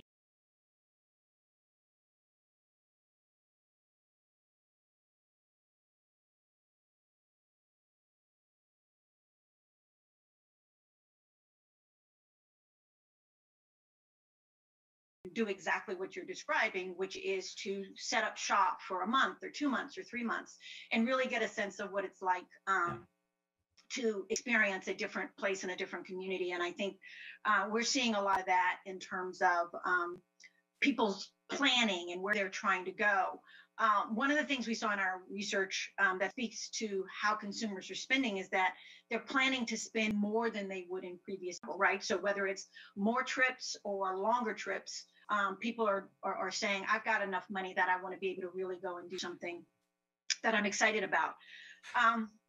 So while some behaviors and trends will likely revert back to the way they were pre-COVID, what shifts do you think will be more permanent, and what will define the traveler of the future? Because to your point, they're not the same anymore. Yeah, I think most things won't be the same, from business travel to leisure travel. As you can work from home, you don't need to travel for business. Now it means you're stuck in your home more. So you might actually be more likely to want to travel and get out for leisure. Business travel that does come back is going to be a different type of business travel, probably. For example, if people, the majority of CEOs seem to have said that when the world reopens, they're going to go to a hybrid workforce, meaning they're not going to be purely remote or purely. Hybrid workforce means a world of flexibility. So people might not live in where the headquarters is. If that happens, let's say your headquarters, like Amex, is in New York, maybe some employees might live in Ohio, but they're going to want to go back to headquarters maybe once a quarter for a week. So you're going to have a different kind of hub and spoke business travel. That's not the 1-2 day meetings. They'll still exist, but you'll have a new kind of business travel. 20 people traveling to 20 cities is going to be people traveling to 20,000 cities. Traveling and living are blur together. Mass tourism will still exist, but again, it will give way to, I think, a more personal local type of travel. And the last thing is, I think traveling is going to be less ma'am and sir. You know, concierges and people who don't truly. I think people want to feel like, and I know Amex does this, they want to feel like they're known. This is a very isolating period. Loneliness is pervading society. What people really want is a sense that they belong, they're valued, and people know who they are and they exist. And I think they're going to not want this just of their employers, not just of this of their family. They're going to want this when they travel, because this is going to be a major part of their life. I think this is an exciting time for travel also, because I think people will spend more money on travel. In other words, if you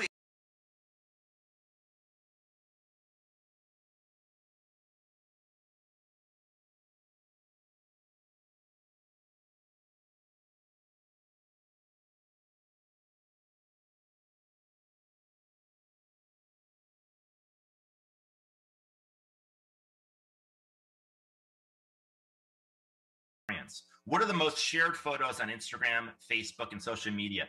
They're often photos of travel. What are the most important events in your life? You know, your wedding, your honeymoon, your retirement, you know, when you graduate college, what do you do in these moments? You travel. It is the ultimate experience. I think this is a big opportunity for us, but we got to, as an industry, make sure that we meet people where they are, and where they are is a different place than they were before the pandemic. They're at a place that's much more local, much more personal. Ultimately, all of us in travel, we're not really just in the business of travel. We're in the business of human connection. That's what people want, I think. They don't want to be alone in an isolated bubble when they're traveling.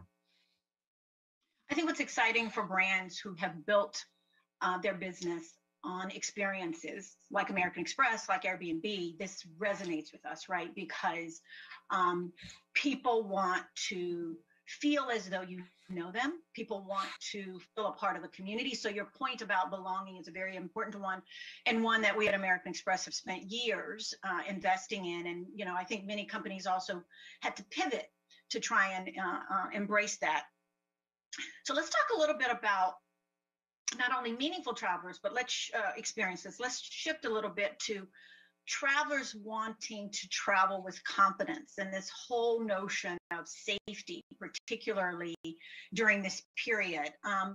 What should travel and tourism businesses be doing to build stronger and more meaningful relationships so that they can accelerate growth and restore travelers' confidence? Well, I mean, clearly safety is really important, and I think that every company needs to think through, like, what are you doing to restore confidence? And you can have three choices: do less than is expected of you, what's expected of you, or more than is expected of you. You rarely get credit in life when you do anything less than is more than expected, because then it's not noticed. We worked last year with a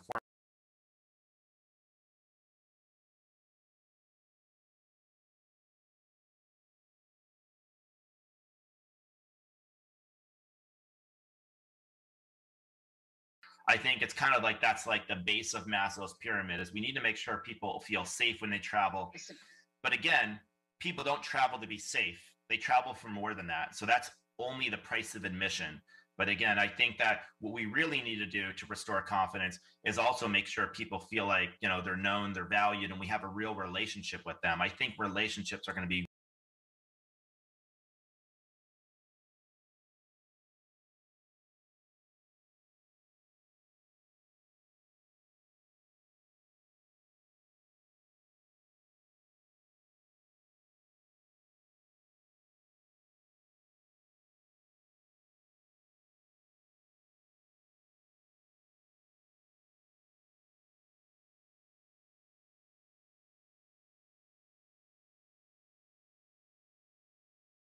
right? The amount of people who chose Airbnb during that time for those reasons, particularly. What can the sector do in the medium to long term to build in resilience into the industry and to really make sure that it thrives, particularly after what we've been through? Well, I would say a couple of things. Number one, in order to be resilient, to be relevant to what people want. So I think it's very important that none of us expect the world to ever be like 2019. I really think we should let go of the world before last.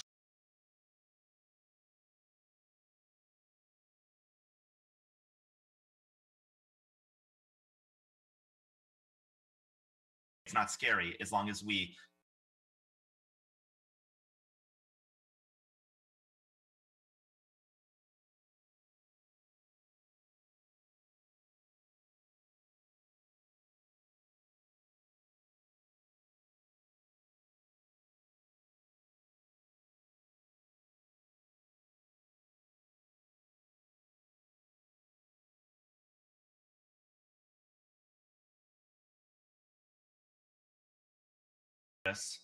and more services will get automated, like self-driving cars will replace, I think, a lot of taxi fleets and ride sharing. And so the last thing that's going to get automated is like service with heart. You know, not what will future-proof a company, because that's what people are going to want. And I also think not putting all your eggs in one basket, so to speak, one destination. People aren't just going to all go to one city. You know, Vegas will come billion. I think for a local community, it's really important that they highlight what makes them different. Not every place has, you know, a landmark like the Eiffel Tower, but that's okay, because now we're in a great equalizer. Because I would argue people everywhere are equally interesting. And so long as travel is about connection, suddenly everyone is on the same footing as Paris. Well, Brian, you've given some great insight, and I think you've noted some really great advice. I think we're running out of time, so I'm going to close on that one. I want to thank you for sitting in the hot seat today. We're now over a year into this pandemic, so our observations that growing pent-up demand and shifts in travel preference for flexibility, increased safety and cleanliness measures, and longer stays can serve as signals that the traveler of the future will be on the road again.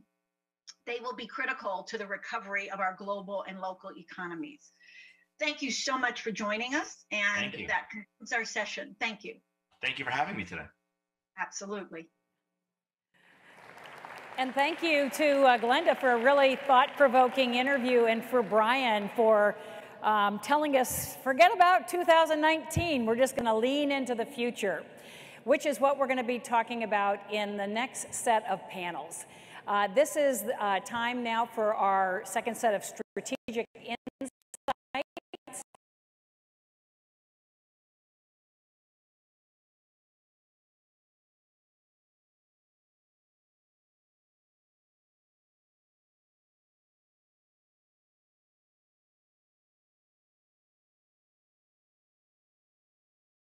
As we come through this recovery.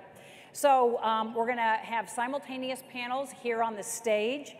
We will be discussing safe and seamless travel. This is something that WTTC has been leaning into for more than a decade, how we use technology to have the easiest trip that people possibly can have. And it even has more resonance now that we talk about a post-COVID world.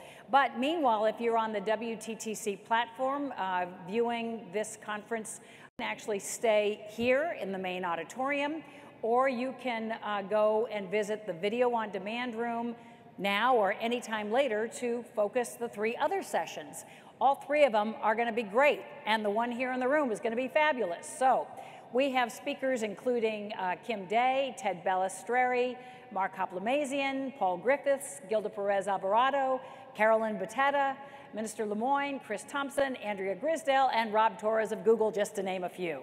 You can't watch them all at once, but we really do urge you when you leave this room to try to go look at those on the platform, because there's just great content in all of them. Now, we're going to bring Peter Greenberg back to the stage to moderate this panel, and he's going to bring his panelists up. Thank you, Peter. Thank you, Kathleen.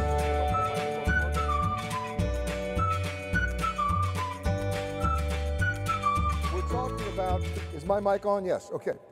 We're talking about safe and seamless travel, not a new concept, but one that has importance beyond just the pandemic.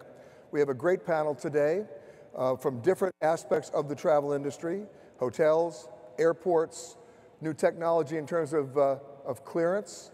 So please welcome my panelists. They're going to walk out on the stage now. Sean Donohue, the CEO of the Dallas-Fort Worth Airport. Sean. Kelly Craighead, the CEO of CLIA. Kelly, where are you? You're just coming up. You can applaud, that's okay. Jose Ricardo Botello, the CEO of Alta, and I'll explain what that is when he gets up here. Here he comes. Ewald, where are you? From the Bakuta and Tara Resort in Aruba. A very interesting story to tell. Clear. Are you coming up? There you go. Come on up, guys. I'm going to sit over there.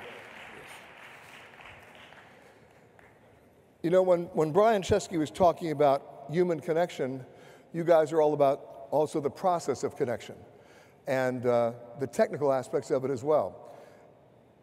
Yesterday in our Global Leaders Dialogue, we were talking about the process of connection as well. We're talking about airlift and airports.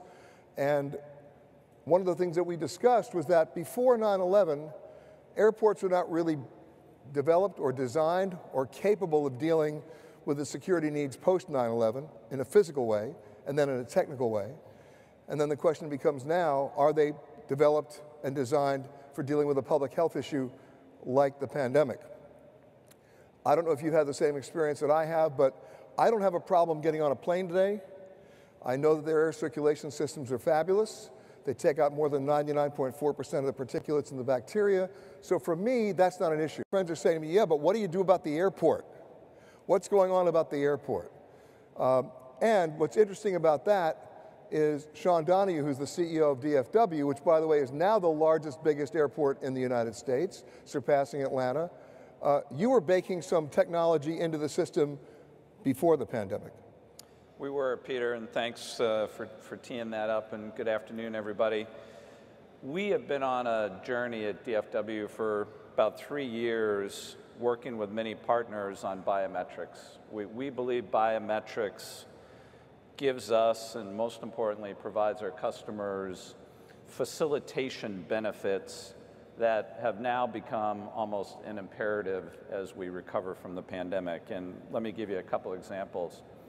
In working with U.S. Customs and Border Patrol, we now have technology. If you arrive on an international flight at DFW, the biometrics actually is your boarding document. It's your arrival document. You don't have to show your passport when you go through immigrations and customs. It's always good to have it, obviously, but that becomes the mechanism to clear you through immigrations and customs. For about 2 years, we've been using biometrics to board all of our international flights. You don't have to give a boarding pass. You don't even have to use your mobile boarding pass. And now we're testing when customers check in. As we all know, it's very easy to get a mobile boarding pass, but we are testing technology using biometrics that allows you to self-check your bag without any involvement from an airline employee. So those type of technologies, Peter, were always on our radar screen. We were starting to work with them, but as I said, now they've become an absolute priority.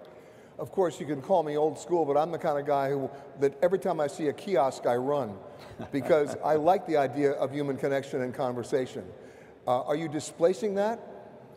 We're not trying to displace, because you're right, the human connection is still important, but what we've seen is the employees who are in these jobs where they have to facilitate now have the ability to be far more flexible. They don't have to be so robotic. They don't have to have their head down in a computer. It provides them the opportunity actually to engage even better with the customer. Now, when the pandemic hit, we had one particular state in the United States, Hawaii, that closed down. America's only island state. They made it very difficult to get there.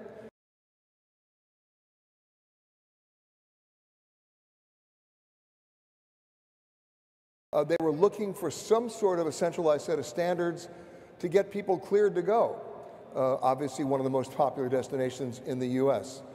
Andrew Wingrove from Clear, you guys came up with a process in partnership with the state.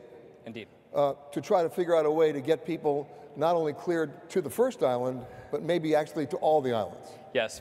First off, Peter, thanks for having me. It's really a pleasure to be here. Clearing customers is nothing new to us, and creating frictionless and safe journeys is core to what we are at Clear. And it's biometrics as well. As a biometric company as well, yeah. And so clearing tens of millions of consumers through airports, we knew that when the pandemic hit, the next question would be, how do you raise that game with health insights? And so we've been working on a health pass credential for over a year. We have ambassadors and our customers at our lanes, and then we immediately put our heads down to building that health. So we've been working with the state of Hawaii now for about 6 months to create a red light, green light system that enables their Safe Travels portal to be that much easier for consumers. If y'all are not, and by the way, earlier this afternoon I was talking to the Minister of Tourism of Greece. They've come up with a digital document. Indeed. Right? Yours is essentially a digital document. Ours is a digital document as well, correct. But the most important thing is we're interoperable with their system, because they're not just measuring your health insights, but where you're staying for tracing purposes and the like. And so what we're working on with the state is not only to provide the red light, green light, but push into their system. And then what we're thinking about from there is how do we also create that interoperability to hotels, cruise lines, and more. Because if just look at checking in for yesterday here at this conference, where we created credentials when we checked in with our tests. And as you look forward, and as it's been noted with more of us being vaccinated, how do we share that credential seamlessly and safely?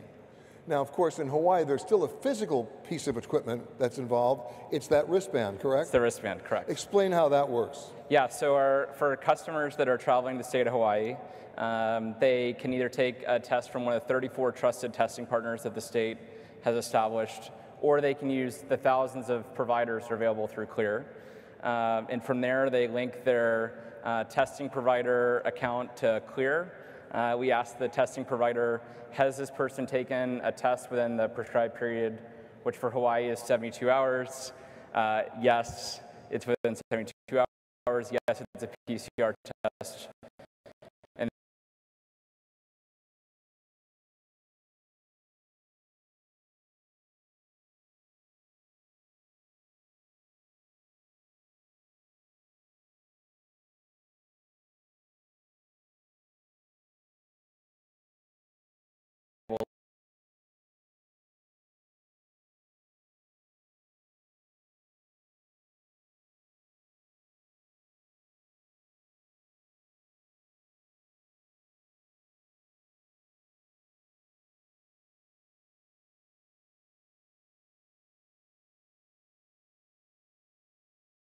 Going to come a time, whether it's the technology that Sean is using or the technology that you're using, where in the entire travel experience, once we get to a destination or even on our hometowns, we'll be using that technology to go to the dry cleaners, the grocery store, the movie theater, et cetera. You bring up a great point. We're actually working with over 50 sports teams around the United States to power safe and easy access to the venues as well. Just this weekend, we had over 15,000 attendees a sporting event in Florida that had over 10,000 attendees. And in Florida and Texas, how many were wearing masks? I just had to ask. I'm talking you don't want to about, answer that question, do you? Indeed. But the important thing to know is that we're building an interoperable platform that will work across a variety of industries. We believe, just like you, that it'll be incorporated in everyday life. And so our goal is not to create an all-encompassing health pass credential for every single venue, but one that creates an interoperable one that can plug and play, whether it be for cruise lines, for airline, and more. Based on the standards of those entities. Correct. I got it. And that seamless integration will enable you as a consumer, just like you log in with Google or log in with Facebook, to provide some credentials. In his last piece was customer expectation. What are people going to be looking for as an authentic, genuine experience? And of course, the word sustainable. And that brings me up to Ewald here in the island of Aruba. I remember talking to your former prime minister about 4 or 5 years ago, who said to me that their goal was to be completely fossil fuel free for the entire island in just a couple of years. You're already doing that. That is true. Thank you for inviting me. It's a real honor to be here, my illustrious colleagues. Yes, Aruba did announce that by 2020 we'll be 100% green, and that did not succeed. However, the present government is intending to eliminate fossil fuels by the year 2030. I should also say, initially they were going to go solar. Yes. And that didn't exactly work out. Well, they did part solar. They do about 5% of the local consumption solar, but they realized that to provide the whole island with panels with enough power would take half of the island. So they actually then switched to wind power, and they installed 12 turbines, and they're in the plan of adding another, I believe it's 24 or so. And that will then produce about 60 or 70% of the total consumption. And they're determined for various reasons. One is, of course, safety. The other one is foreign exchange. At this moment, the island is exporting millions, hundreds of millions of dollars to purchase oil. And the wind and solar is free. And there are investors that are willing to put up the equipment, and you just purchase it at a discount from them. So we're looking forward to that happening. Now, that's just on the island, but your resort itself? Well, my resort, and again, there's a colleague here from Dallas Airport. We were the recipients of an award from the WTTC a few years ago, and then just recently became carbon neutral as a hotel in 2018. And it's been rewarding, and I see that the future and people look for sustainability, they look for health and safety, and the other thing they also will look forward to is a seamless travel, and we are combining all of these things in our resort. We actually provide our customers with a guilt-free vacation.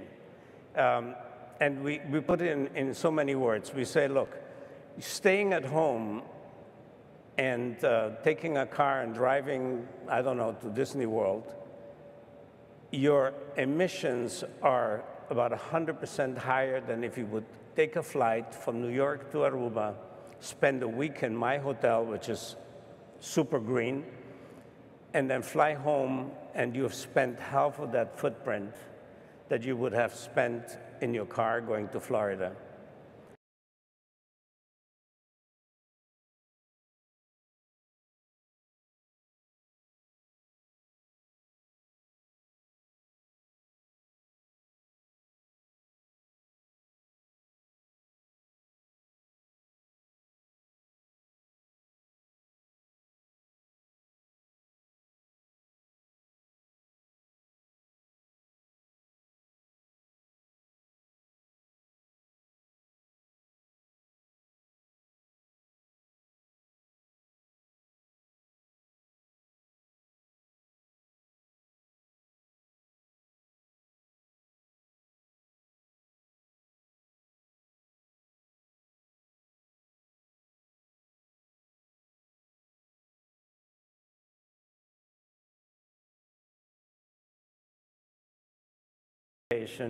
and Aruba is on the bandwagon to become as green as it can possibly be.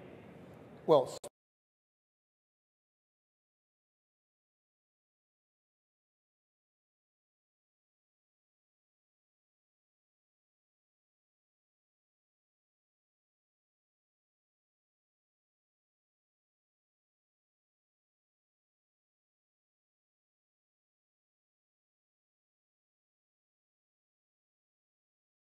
right? And so here we are in a resort complex here with over 4,000 or nearly 4,000 rooms. Does anybody here even think when you flush the toilet, where does it go? Does anybody think that? Well, people started to think about that. Yes. I remember when ecotourism was becoming the buzzword, and they would put that little plastic card on your bed saying, please help us save the environment by not washing your towels. I used to laugh at the fact that the card was plastic, but forgetting that, they once gave me a tour of the hotel laundry. That's when I got it. When I saw the process of what it took to wash the towel, I said, count me in. So I guess the real question is, for all of us here, you know, what steps are you taking? Sean, you're doing that at the airport, I know, in terms of the environment. I mean, the toxic fluids that are contained at an airport are disposal, it's management, right?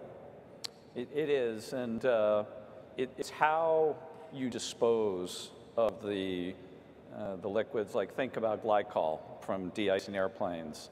And we are extraordinarily careful. We work with partners, so we break down those components so they don't damage the environment. And it's very costly. It takes a lot of time. It's very complex. That's why, you know, we're the largest carbon neutral airport in the world, and we're proud of that. And who would have ever thought an airport in Texas would have that moniker? But then that brings up the point is, as we emerge from COVID-19 and we have a new recognition or even a connection with public health issues that go beyond the virus, that becomes a marketing tool for you. That becomes a marketing tool for EWAL. It does, and I would say, you know, my wife and I have 5 kids from 19 to 30. Young people pay attention to this. When we promote within the airport that we're carbon neutral, the young people get it, and they really do pay attention to that. And I actually believe older people like myself are starting to pay more attention to it as well. And we're not activists. We're practical about this at DFW, but we understand we've got a huge responsibility. And we've got a passion and a commitment, and we've got a wonderful team that has delivered on all of the goals and objectives we've set out there. Now, at DFW, of course, is the consumer dynamic of moving people from A to B to C. I get that. But Jose, you're all about the rest of that aviation, putting equipment, planes, crews. What's changed for you? With the COVID? Yeah. I would tell you, it changed a lot. First of all, thank you very much for this invitation, Gloria. It's a great pleasure to be here with you guys. And it's an honor for Alto to be here with you to explain a little bit about our process. Since the first beginning, I believe that it's important to understand what happened since the first beginning, since the first wave, because for the first time ever in 22 years work with government and private sector, I would say that was the first time that I saw actually all together in a table to try to find a way out, and that in our sector came to under the umbrella of the International Civil Aviation Organization, ICAO. So we've been there all together and try to find and try to avoid lose the connection in our region, in Latin American countries.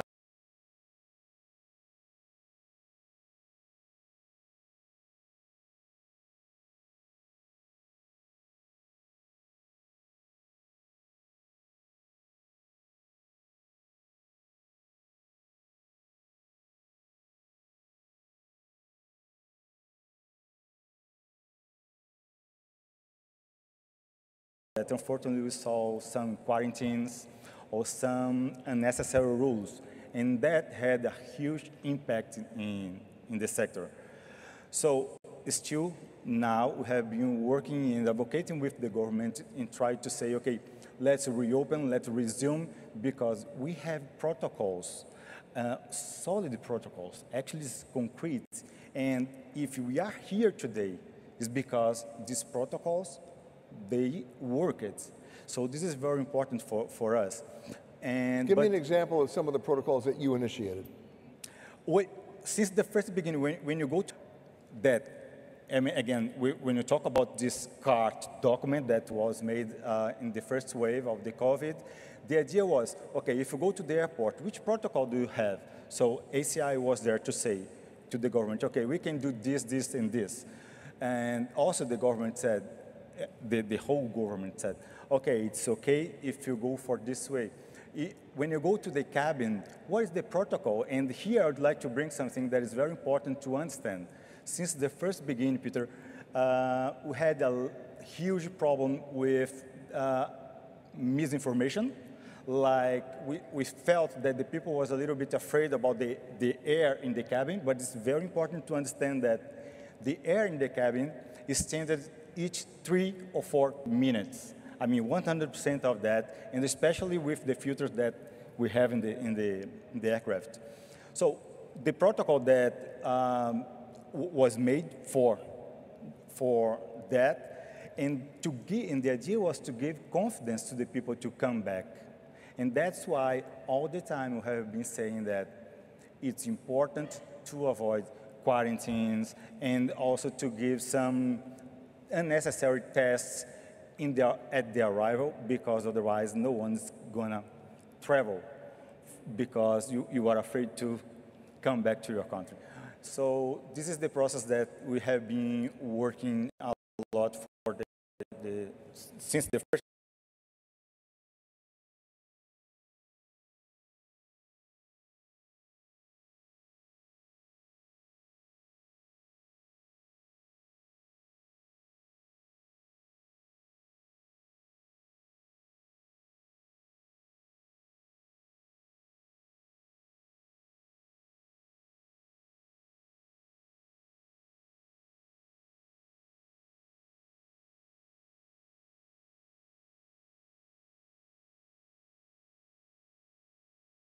Many of my own listeners and viewers will repeat it to me that cruise ships are floating petri dishes. And yet,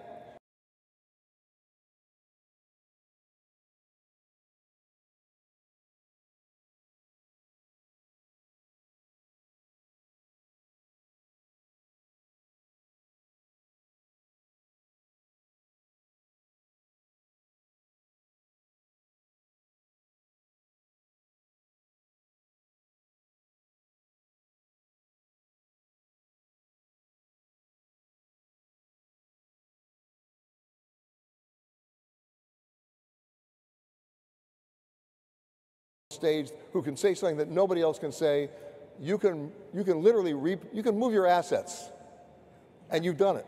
That's right. Right? You've repositioned your ships to foreign ports, so you're not going to be sailing at this moment from any to U.S. port, and that includes the Bahamas, Bermuda, Greece, Iceland, the United Kingdom, Israel, St. Martin, and I'm probably running out of a few. So your challenge, of course, and everybody here has a challenge, right? But your challenge, of course, is to say, we're going to sail because we've met those standards, and then you've gone one step further, which is, it's one thing for Sean to say it's carbon neutral, that's great, right? But people are still asking about long lines at the airport. I get that, and I'm going to come back to that. But in your situation, most of your members now are requiring all crew to be vaccinated, all officers to be vaccinated, and all passengers to be vaccinated. So the question is, and it's a rhetorical question, so bear with me, if you have 100% vaccine compliance, have you now become the safest place to be? Well, first of all, let me say thank you to Gloria and the whole team at WTTC for not only inviting me, but giving such a great opportunity for all of my cruise colleagues and port partners to be part of this, because it is an extreme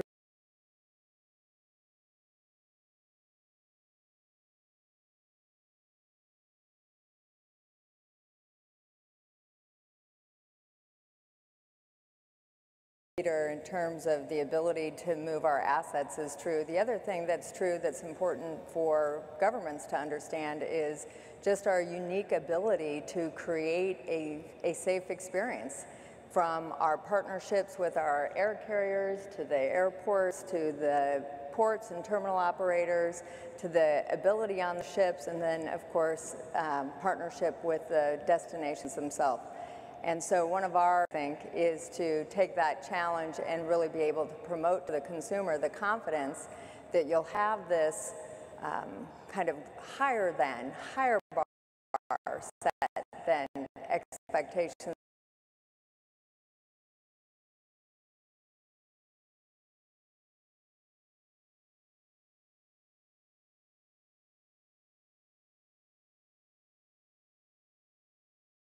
of assurance, which our lawyer never likes me to say, but that assurance that you are going to be in a setting that has been enhanced completely as a result of all the learnings that have happened after this pandemic. And so can you give me some examples where you've repositioned those ships, where that level of confidence has returned, not just in terms of passengers, but because we know there's a pent-up demand. We know that. I mean, for those of you who may not be aware, one cruise line a couple of weeks ago, I think it was Silver Sea, put on their grand expensive ticket on the ship was $74,000, and it sold out. So there is demand.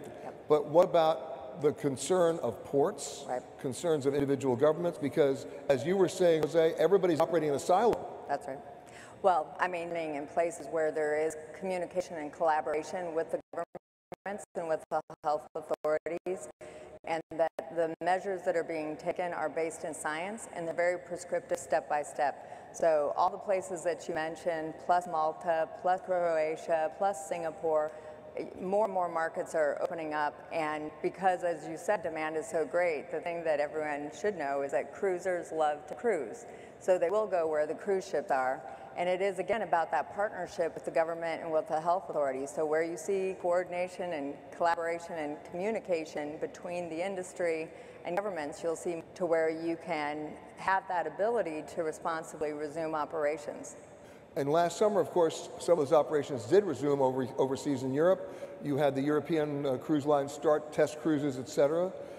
And now it's a situation to see how fast things are going to move in the wake of the European Union decision yesterday to let Americans who are vaccinated come to 27 different countries. I'm assuming you're smiling about that. Yes, yes. I think everybody in this room might be smiling about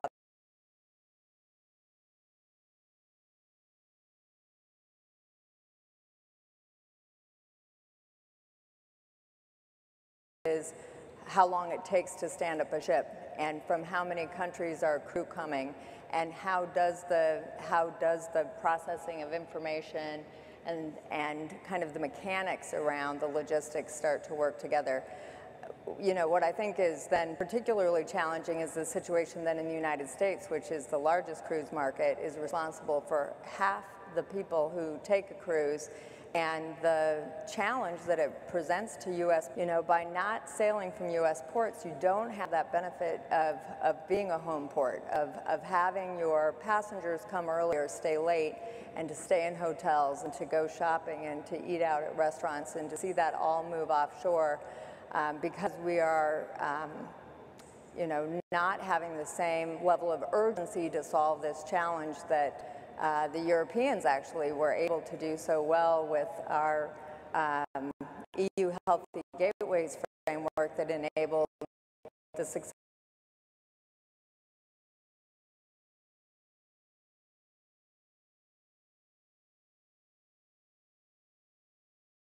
But I think one misnomer is that the conditional sale order is up in November.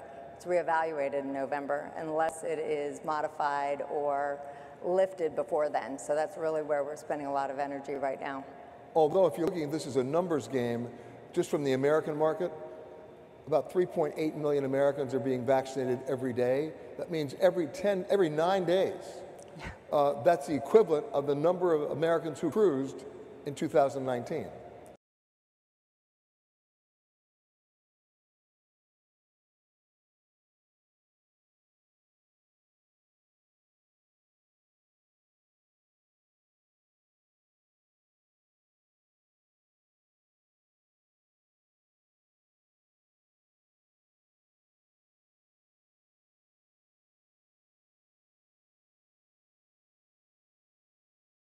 from an economic standpoint because we have gotten our arms around the public health issue, because there are some of the most stringent protocols in place to be able to take a cruise, because we were the first industry to require 100% testing of both passengers and crews, and that'll remain an important element of the protocols that we use.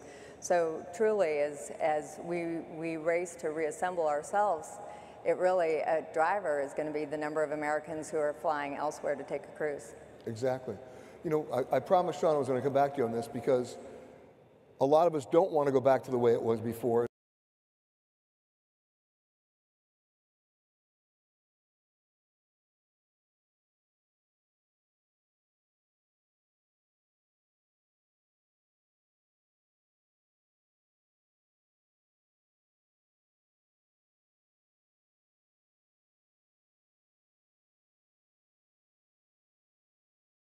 What's going to happen when they start flying again? Are they going to go back to charging me for everything? Are they going to be standing in lines at the airport because there are not enough TSA agents to process the numbers? We heard earlier last month that the TSA is now going to hire about 6,000 new agents to handle what they have already looked at the numbers, right? What are you doing at DFW? And what are you going to charge? No, I'm kidding. Go ahead. Yeah.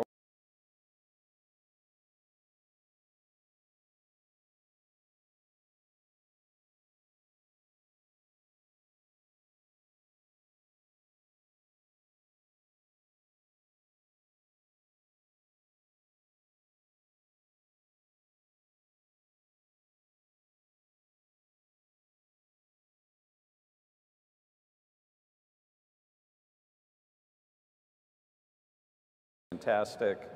We have sensor data at every one of our checkpoints that gives real-time line weights. And what that does is two things, Peter.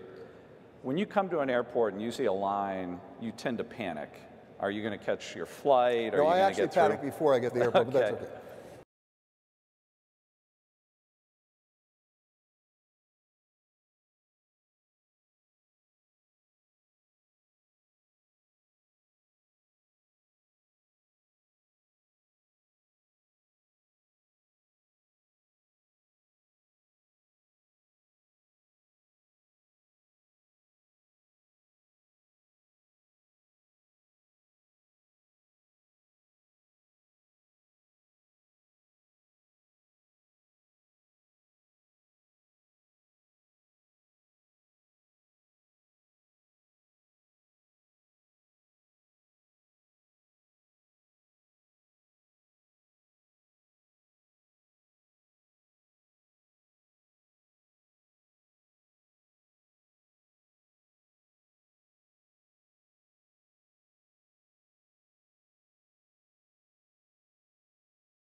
In the TSA checkpoints, but also provides the facilitation.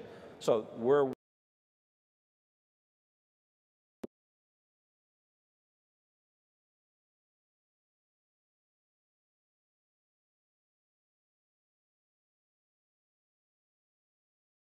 You come to a clean and clear environment, and if something should go wrong, you're fully insured.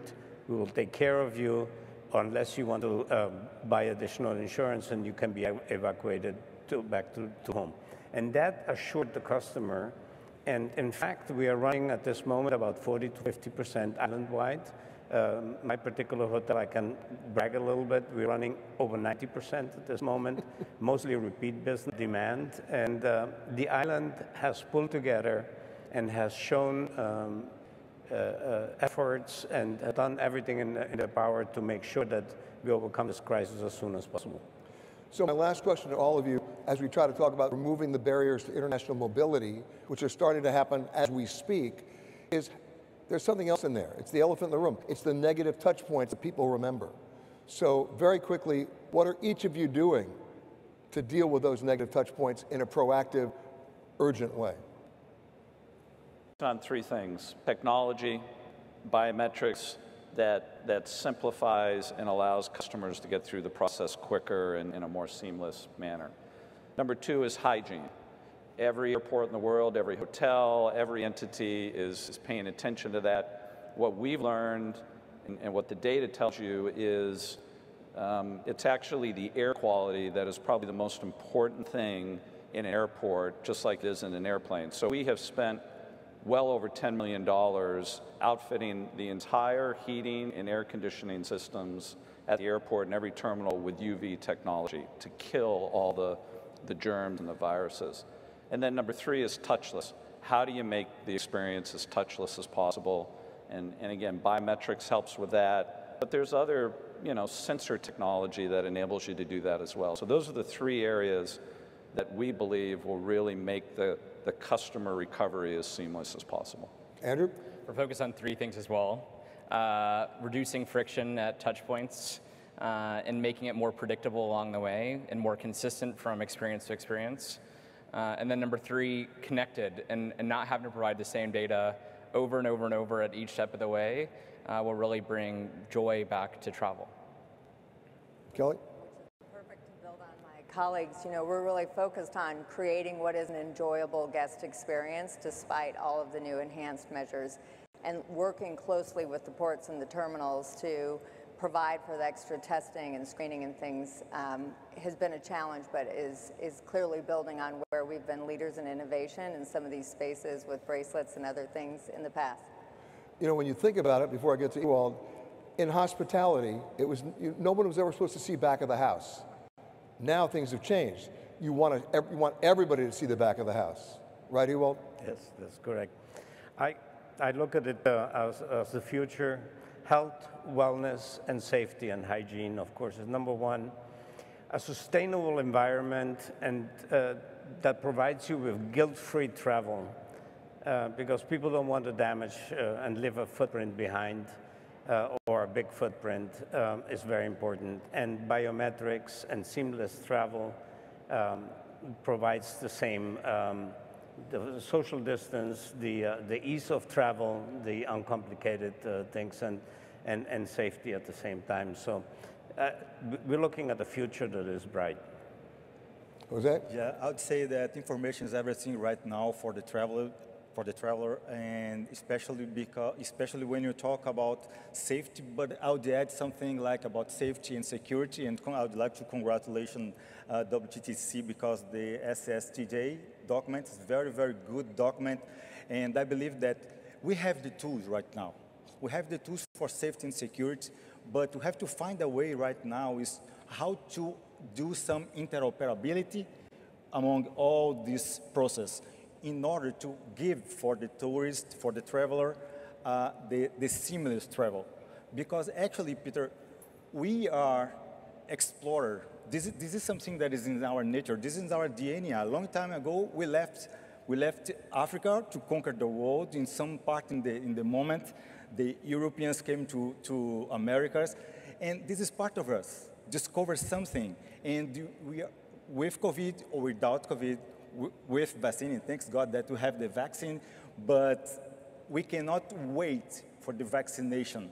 We have to be confident that we can travel with protocols and what is safe, but much more the bio protocols. So I believe that we have to give or provide information to avoid fear and to avoid as well unnecessary rules. You mentioned vaccination. I'll leave you with this, that so many people think that vaccination means liberation. Yeah. What it really means is an extended conversation. And it's up to everybody here to continue that conversation when we leave this room.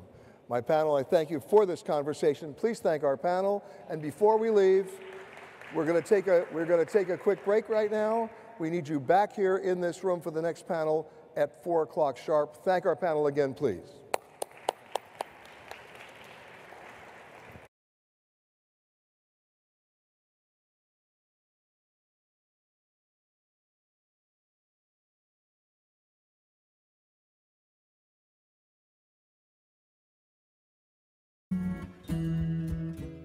The summit is about to begin. The summit is about to begin.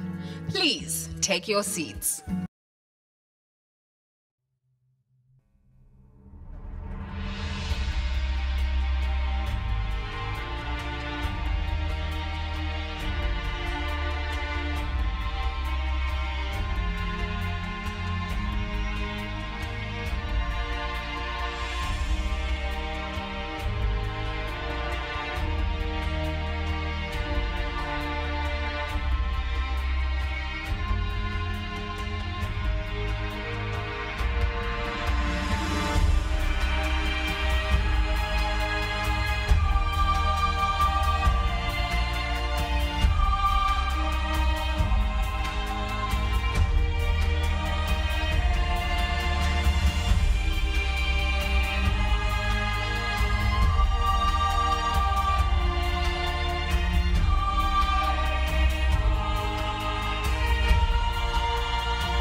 Welcome back for our third and final session of the first day of our WTTC Summit.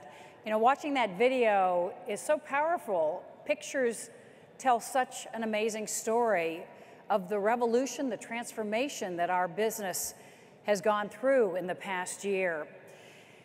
Right now, we're going to focus on not only the recovery, but resilience through leadership.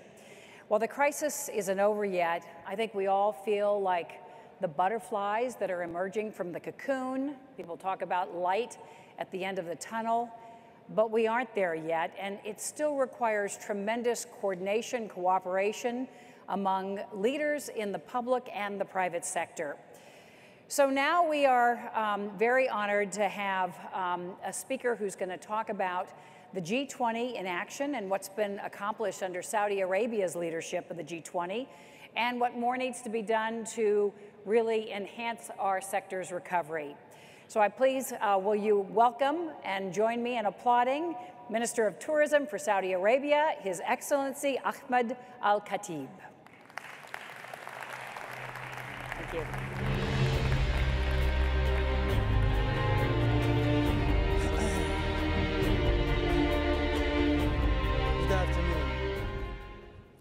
Good afternoon, and thank you for inviting me to this beautiful crowd. If you would have told me in May last year that we will get together in May this year, I would never ever believe you.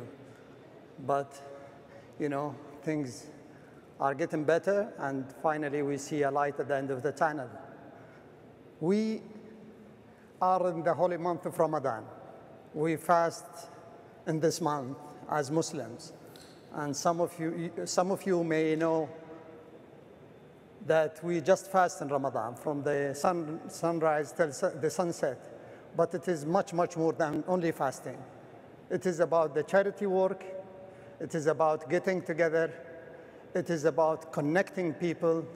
It is about more prayer, where thousands of people go to the mosque, and it's all about getting together. We missed this Ramadan and last Ramadan. And this is something to do with what are we facing in our industry last year and this year. And therefore, tourism industry is all about connecting people. When you travel, you interact with the taxi driver. And when you get to the hotel, you deal with the reception. And when you go to the restaurant, you talk to the people. We missed all this. And this is because of the crisis. We want to go over this, and I hope soon. Saudi Arabia last year was the president of the G20. And we worked very hard to get all the G20 countries that represent about 80% of the number of the visitors around the world to get together and to work closely to agree on regulations and rules that will help country to resume travel very, very fast. Because we believe private sector cannot last for long. It is absolutely very difficult. 2020 was very difficult year, and with the vaccine, we started to see a hope. And today this is a very good example. This is the first conference I attended in the last 14 months. And I'm very sure many of you have not attended in person and missed to see our friends and our colleagues in the last few months. And our industry, again, is all about connecting with people, going, traveling, visiting villages, learning about other people's culture, food, music, which we definitely missed in the last few months. And we hope this will come and will come back soon and faster and stronger. At the same time, we want to make sure that travelers are safe. The industry suffered a lot in last year until today. The two sectors that suffered most are the airlines and the hotels. And the industry, as you saw this morning from the WTTC numbers, lost about 50% of its GDP contribution and more than 60 million jobs. This is very painful. Jobs that help people and jobs that does not require skills, very high skills. And mostly mid-income people and below work in this industry, and therefore they need the jobs more than anybody else. And that's why it was very painful for them to lose their jobs.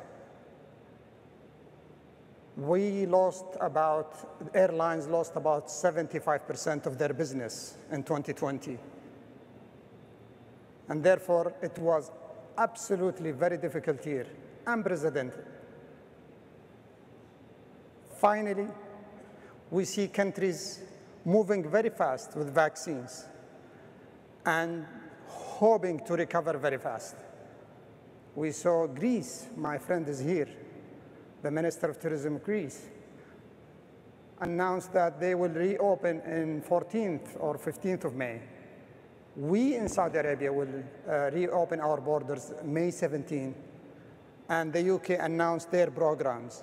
These are very good examples for all the world to follow when the people started to see travel is safe and governments see that travel is secure.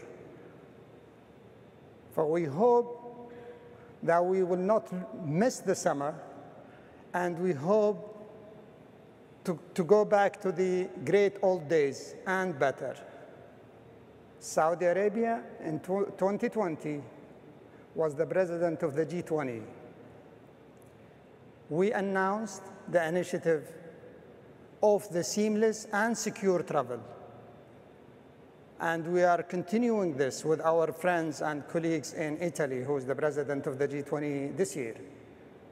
We also announced the development of the rural areas, or Al-Ula communique, where Saudi Arabia and all the G20 countries announced to establish a fund that will help and support small villages and the rural areas where tourists and visitors can go and enjoy the real culture. I have a good example here. Her Excellency Gloria told me that they have villages here that they developed and they become very popular, and they created jobs for the people there, and they increased their income and their lifestyle. It was a great success and good model and good example in Mexico. We will launch the fund, and the great news is Saudi Arabia, the government of Saudi Arabia, 2 weeks ago, committed to seed the fund with $100 million. And I have spoke to my colleagues in other countries. And today, just before I came to this meeting, I had a very successful meeting with the World Bank, and they have committed to work closely with us in launching this fund. This fund will definitely further develop the small villages and will create jobs for people. For we are very proud to announce these initiatives, and we will see it supporting villages all around the world. I hope we will see governments, and you are waiting for business to come back. Governments are encouraged to reopen their borders, starting from Q3 and Q4 this year. And we believe the recovery will come sooner than was expected. And we believe that 2020 will be the start of a strong recovery. And I hope that the 7 to 8 billion people live in this planet will enjoy and continue traveling and learning about other cultures. Thank you very much, and we count on you, private sector, to help us in a fast and seamless and safe recovery. Thank you.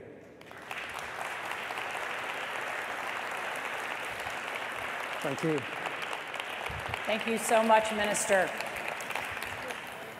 So as we talk about restoring our sector's contribution to global GDP from this low point of 5% to 10% and beyond, bottom line, it is about creating jobs in every part of the world. And that's what our next panel is going to be talking about, how the public and the private sector can work hand in hand to accelerate the recovery and bring back the 100 million jobs that have been lost or impacted by COVID-19. Oh, I jumped the gun here, didn't I? So we're going to be talking about that first, but I jumped the gun, and we have an award that we want to present to the minister on the heels of his remarks.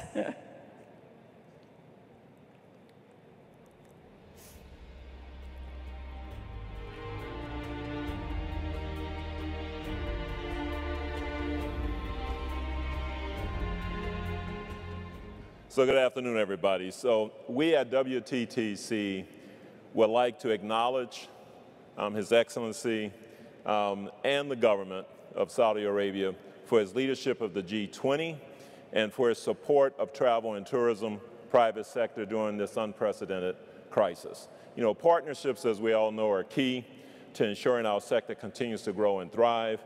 And Saudi Arabia made history by inviting the private sector to join a meeting of tourism ministers, highlighting the value of public-private partnerships for tourism growth and long-term success.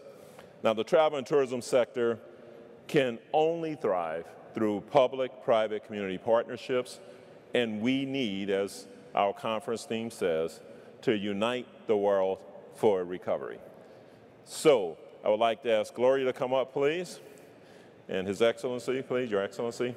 We present this Global Leader Award to the Minister of Tourism, His Excellency Ahmed Al-Khatib, as a token of our thanks for Saudi Arabia's leadership in making history by including CEOs and the private sector in the G20 Tourism Ministers meeting, and especially for including the importance of travel and tourism, private sector in the G20's declaration for the first time ever. So thank you for uniting the public and private sectors for recovery. Together, we can revive 100 million plus jobs, and I know that's important to you because you just said it, and continue to support the hundreds of millions of lives that depend on our sector to survive. Thank you very much. Let me hand you the award. Thank you. There you go.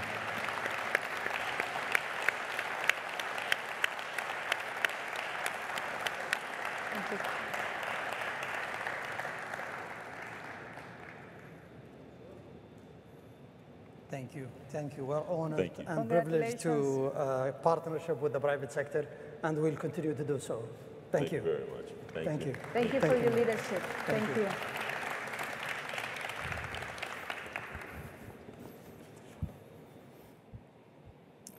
And now we're going to hear how we create those 100 million jobs in the travel and tourism sector. And we have a terrific panel for you coming up that is going to include the international head of the world's largest hotel company, ministers of tourism, and people in the tourism sector from all parts of the globe. And so I'll turn it over now to Aradhna Kawala, who is the CEO and founder of Aptimind, and she will be introducing her panel here on stage.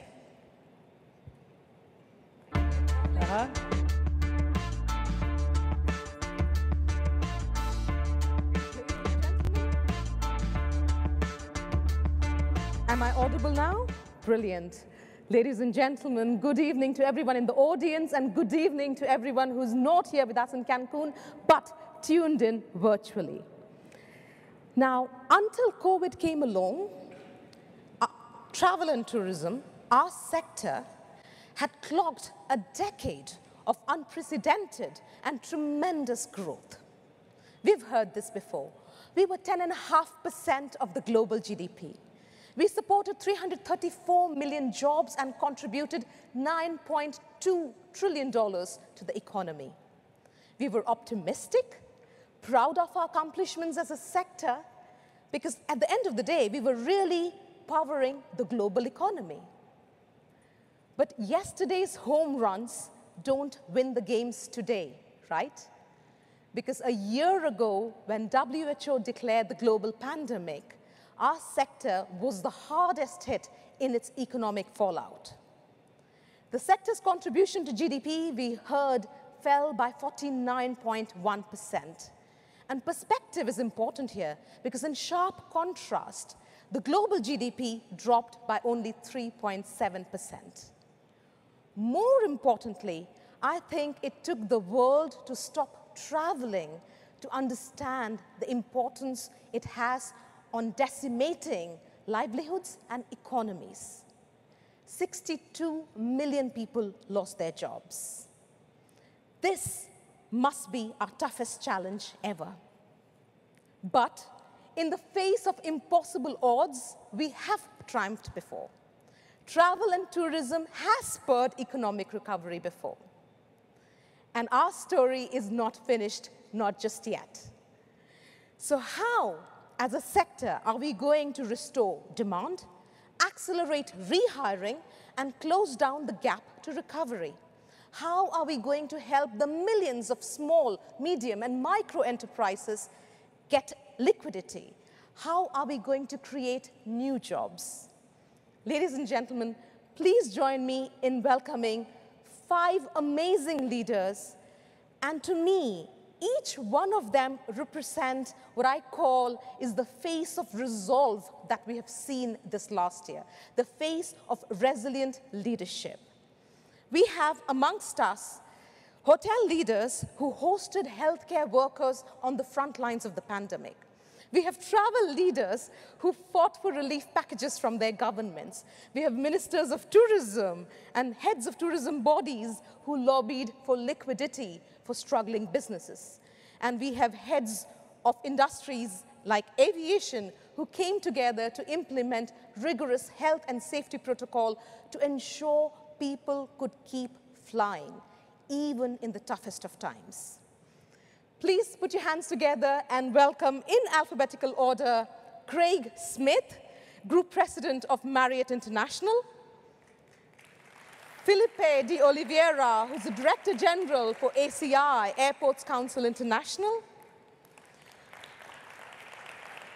Minister Gilson Machado Neto, Minister of Tourism for Brazil,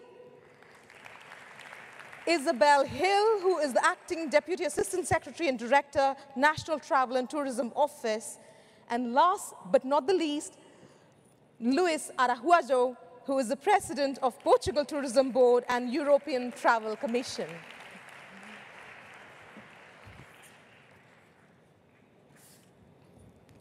Ladies and gentlemen, welcome again. It's good to see some old friends and make some new. Before we dive deep into the discussion, I would love to throw this question to all 5 of you. Very quick 30-second answer. We've seen or we've heard the global numbers, but let's get down to the specifics. In your industry, in your organization, in your country, where are you currently with jobs vis-a-vis 2019 levels? And more importantly, where do you expect to be by the end of 2021? Who might want to take this first? I can start. Well, good afternoon. Hi, Aradna.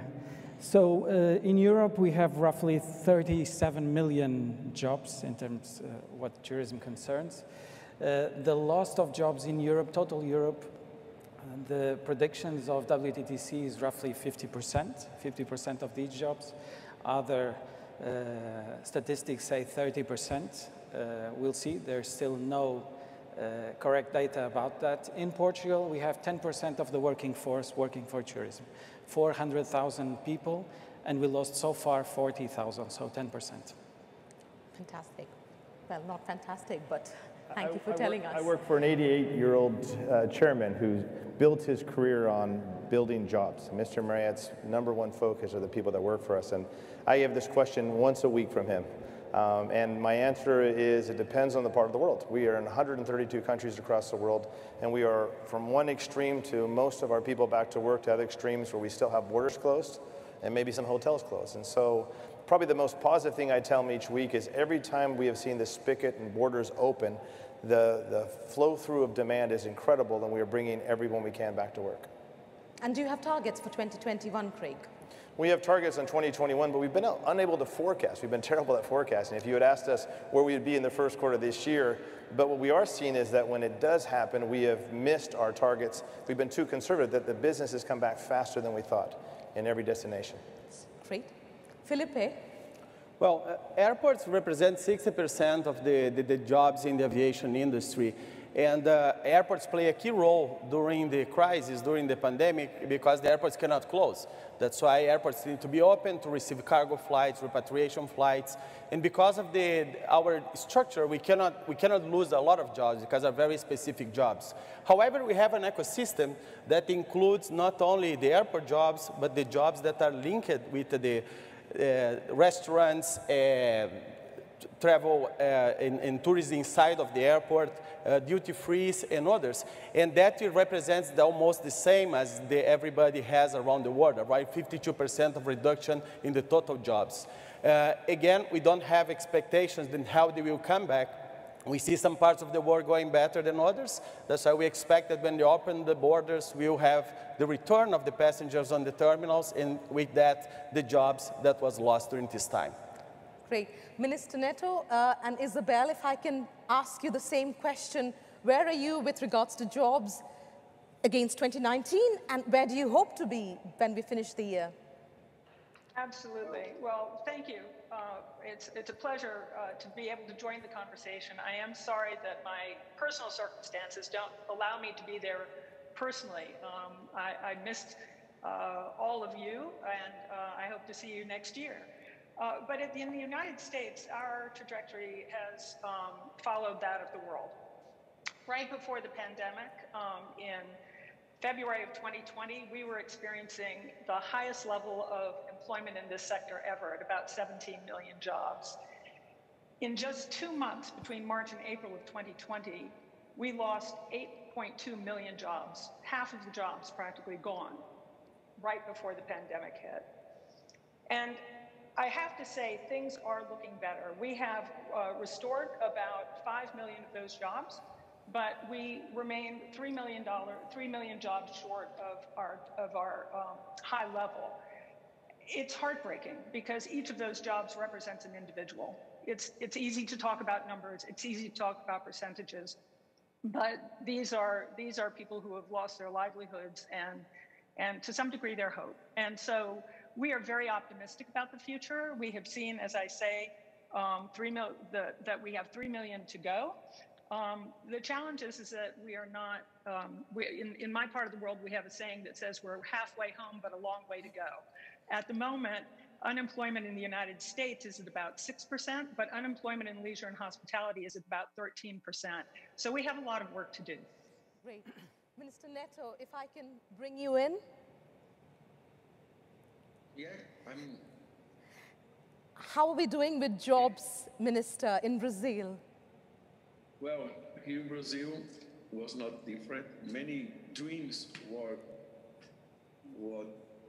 have been passing by. We had about 45% of a loss of jobs here in the tourism.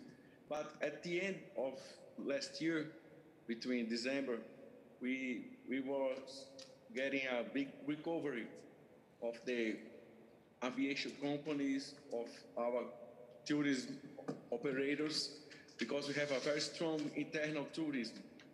And Brazil is a country that sends about 11 million Brazilians to all over the world.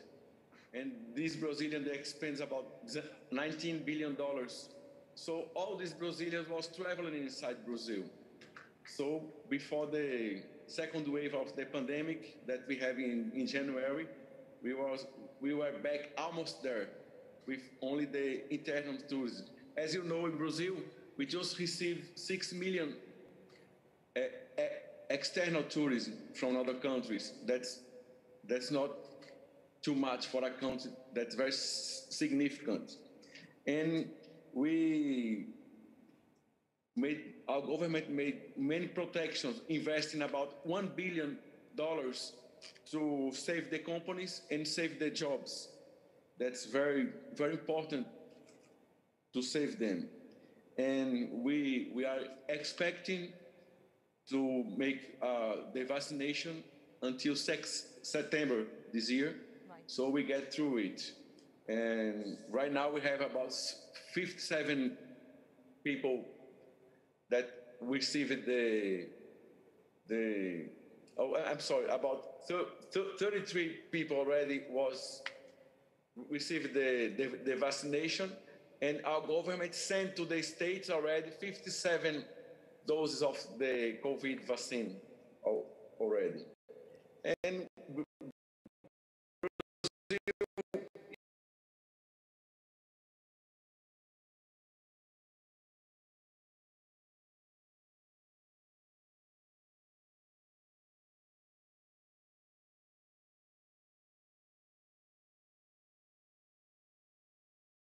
tourism. Brazil will be a very big opportunity. We are going to open 22 national parks for concession to private companies. And as all the world knows, in the new era, tourism of nature, our natural resources, we are very big on it. We have 6 biomes and we are very strong on it.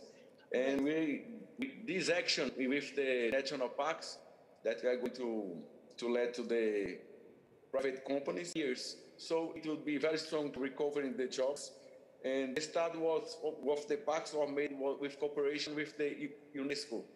So that's it. Great, thank you very much. Felipe, I'm going to pick on something that you said, that 60% of all employment in aviation is at the airports, and you have 2,000 odd members around the world. I think my question is, what have you seen from policies, strategies perspective, and where that has been benchmarks in protecting jobs? Who has got it right? Well, it's a very interesting question, because we as an airport around the world, we didn't receive a lot of support from the governments, with some exemptions, of course. That's why the difficulty for the sector was keeping the jobs, keeping the specialized jobs. And in some countries, we have like wage subsidies that really helps a lot to keep the employment. We have a reduced number of hours that people reduce the hours to keep the jobs as well.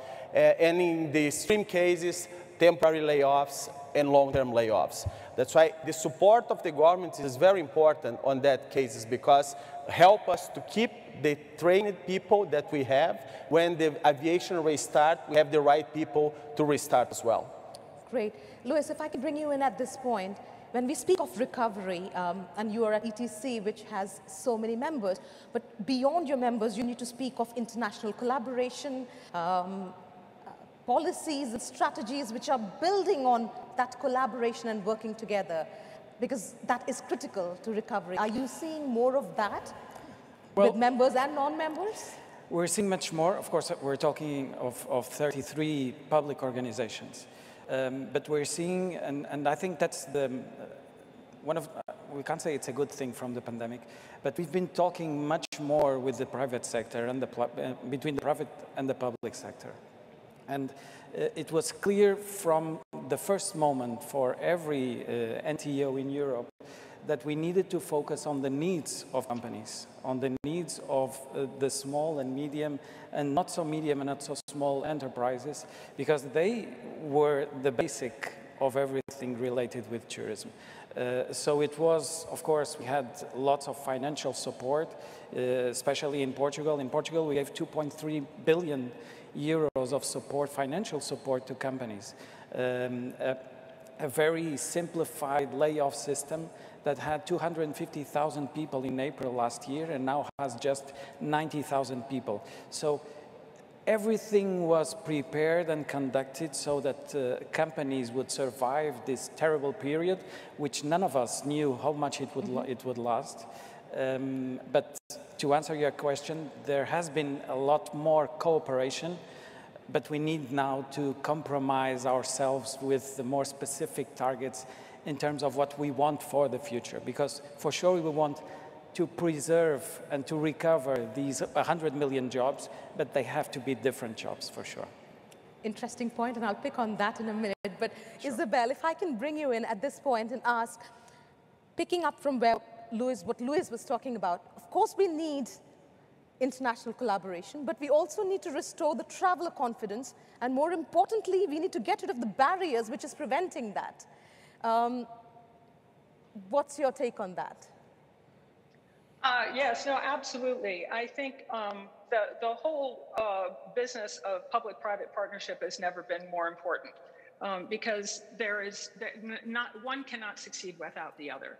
And all of the original efforts around liquidity and supporting businesses and supporting individuals who have lost their jobs was absolutely critical. But I think moving forward, we need to recognize that probably the biggest barrier, in my view, is building trust, right? We have to build trust with the travelers. We have to build trust with employees.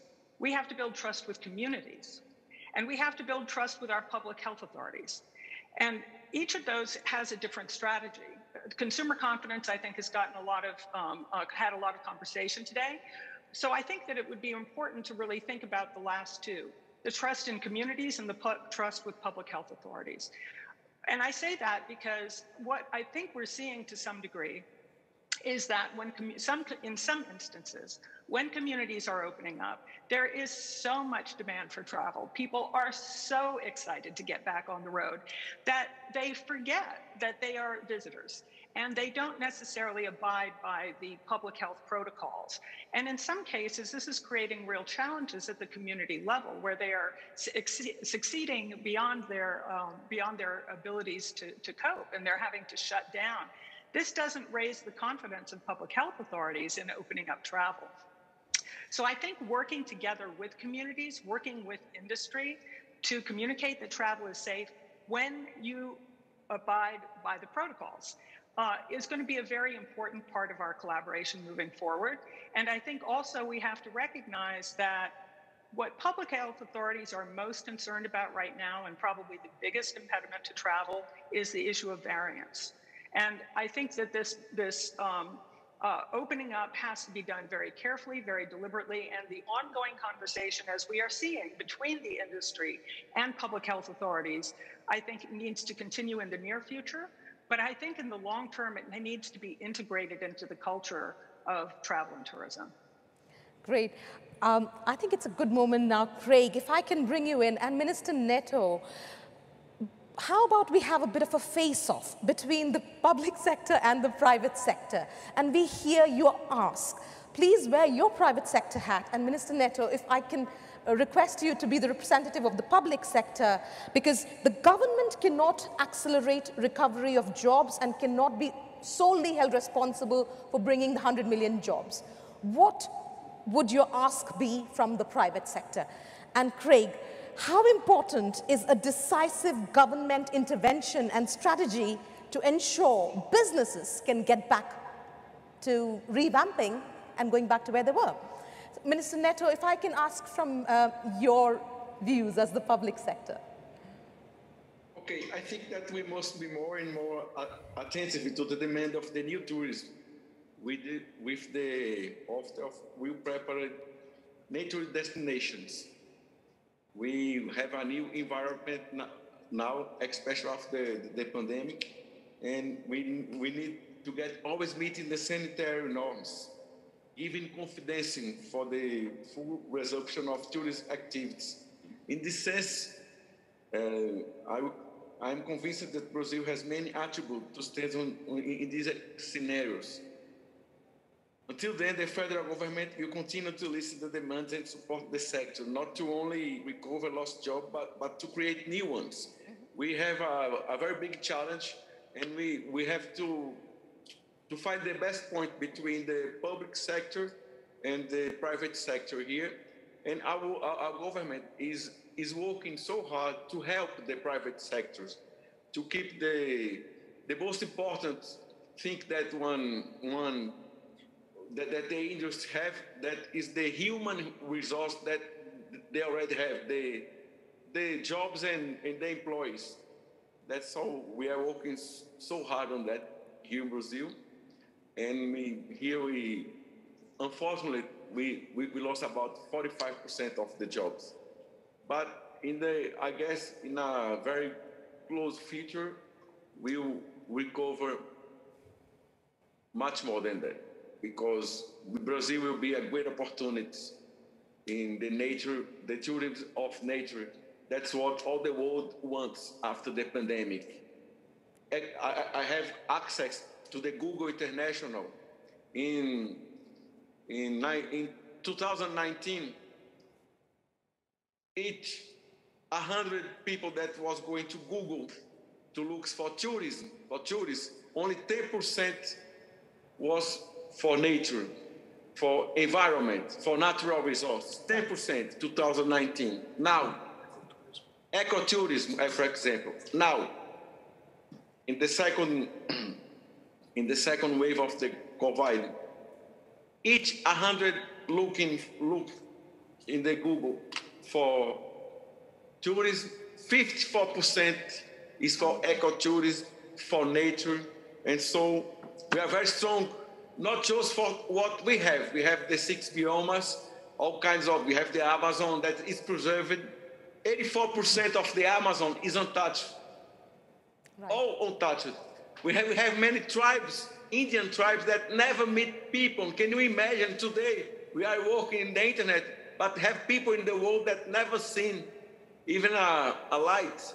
Mm-hmm. Here in Brazil, we still have many tribes that never meet civilization. They have their own civilization, okay? And we have 6% of our territory is untouched, is totally untouched. And so, what don't we have? We don't have hurricanes. We don't have any natural disaster. We have warm waters all the years in the ocean, and we don't have weeds in the ocean. So, Brazil will be a very great opportunity for what the world demands after the pandemic. Great, thank you. It's a very powerful value proposition. Craig, it's your turn now to put up the ask.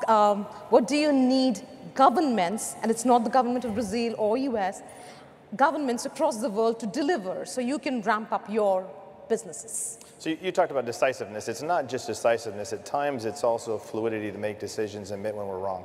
I don't know that I've ever apologized so many times where I've gotten my forecast wrong over the last 6 months. But this is an evolving crisis. It's changed. At times we think we're doing better. We have to take a step back. And so you can't be decisive and say that's all.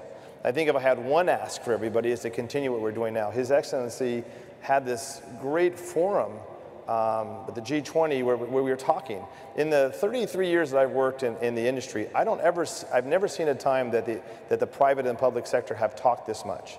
And so we need to continue to communicate our needs, but also what we can do to help each other. And I think so that's the first one. The second one is to go back and look at technology has really improved. And it's improved for the better. We're going to be able to do things with technology now that will enable us to travel better and safer in the future. But we need to make sure that technology doesn't take away jobs in our industry. And so to go back and retrain people, we spent a lot of time over this pandemic as a company retraining people to get them back to work, because we are one of those few industries that really help people grow. You can come in an hourly job as a housekeeper and 20 years later retire in a very nice job in an executive role in a hotel. That's our responsibility, that's our stewardship in our industry. And so training people and continuing to train them will continue to be our obligation as we go forward. Great. Isabel made a very interesting point about trust being a new currency of sorts. And Luis and Felipe, I want to bring you in at this stage. For recovery, we need to provide a certainty to the travelers, but just as much to the workforce, the people who work. What are you seeing at ETC in Portugal Tourism Board? How are you helping your employees who either have lost their jobs or are about to lose their jobs? Yes, I think that's a very good question. Can I ask something to Craig too? Because, what we see, and of course, we had a lot of financial support to the companies, but we also gave a lot of training to people, to staff, to workers, to very small enterprises that had nothing to do, no revenue whatsoever. We reached more than 80,000 people in Portugal. And as I told you, we have a 400,000 people workforce. But it wasn't training specifically for them to go back to their position or to their work. It was training to show them the amount of opportunities they have inside the tourism sector. And I think we have to see, and I agree with Isabel, we have to build trust. But building trust with workers, it's not telling them that they will do exactly the same thing they will do a few years ago or that they did in 2019. It's about gaining the trust of those who left us, those who went to another jobs in the industry or any other business, and that we need them because they were very valued and trained staff. And I think this is the opportunity to think about that. How can we change the value or the perception of people working in tourism, which in any country is the same? How can we attract the best ones? How can we improve the level of skills? How can we train them to be entrepreneurships? How can we train them to be different? And something which is very important to us, of course, because we're always talking about sustainability, but sustainability starts with diversity. And a very small data that we've seen in a previous talk that said that 54% of the working force in tourism were women. And we all clapped. It's true, it's impressive. But if we see the average salary of a woman in tourism and a man in tourism, it's completely different.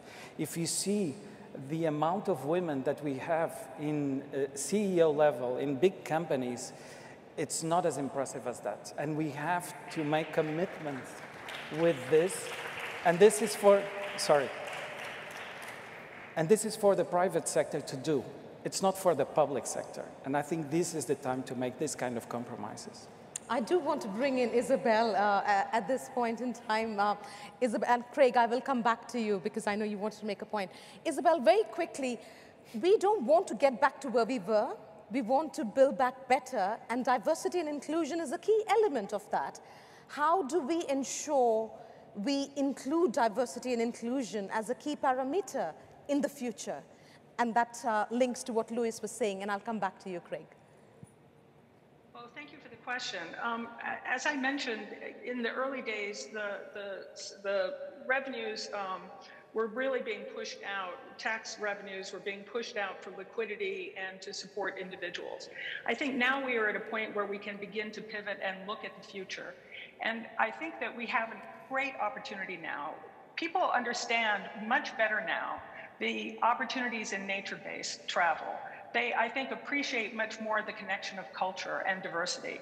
And I think what we need to do now is to promote the development of new tourism product and to have people experience much more the diversity of our culture. But that is going to require government support.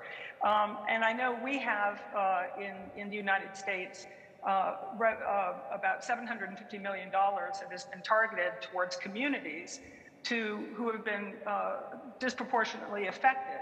And I think this is one opportunity to take that not only to support businesses and communities as they were, but to really look to the future and how we can use that interest in diversity. And it's not just a government thing. This is what I think our data is telling us about what travelers want.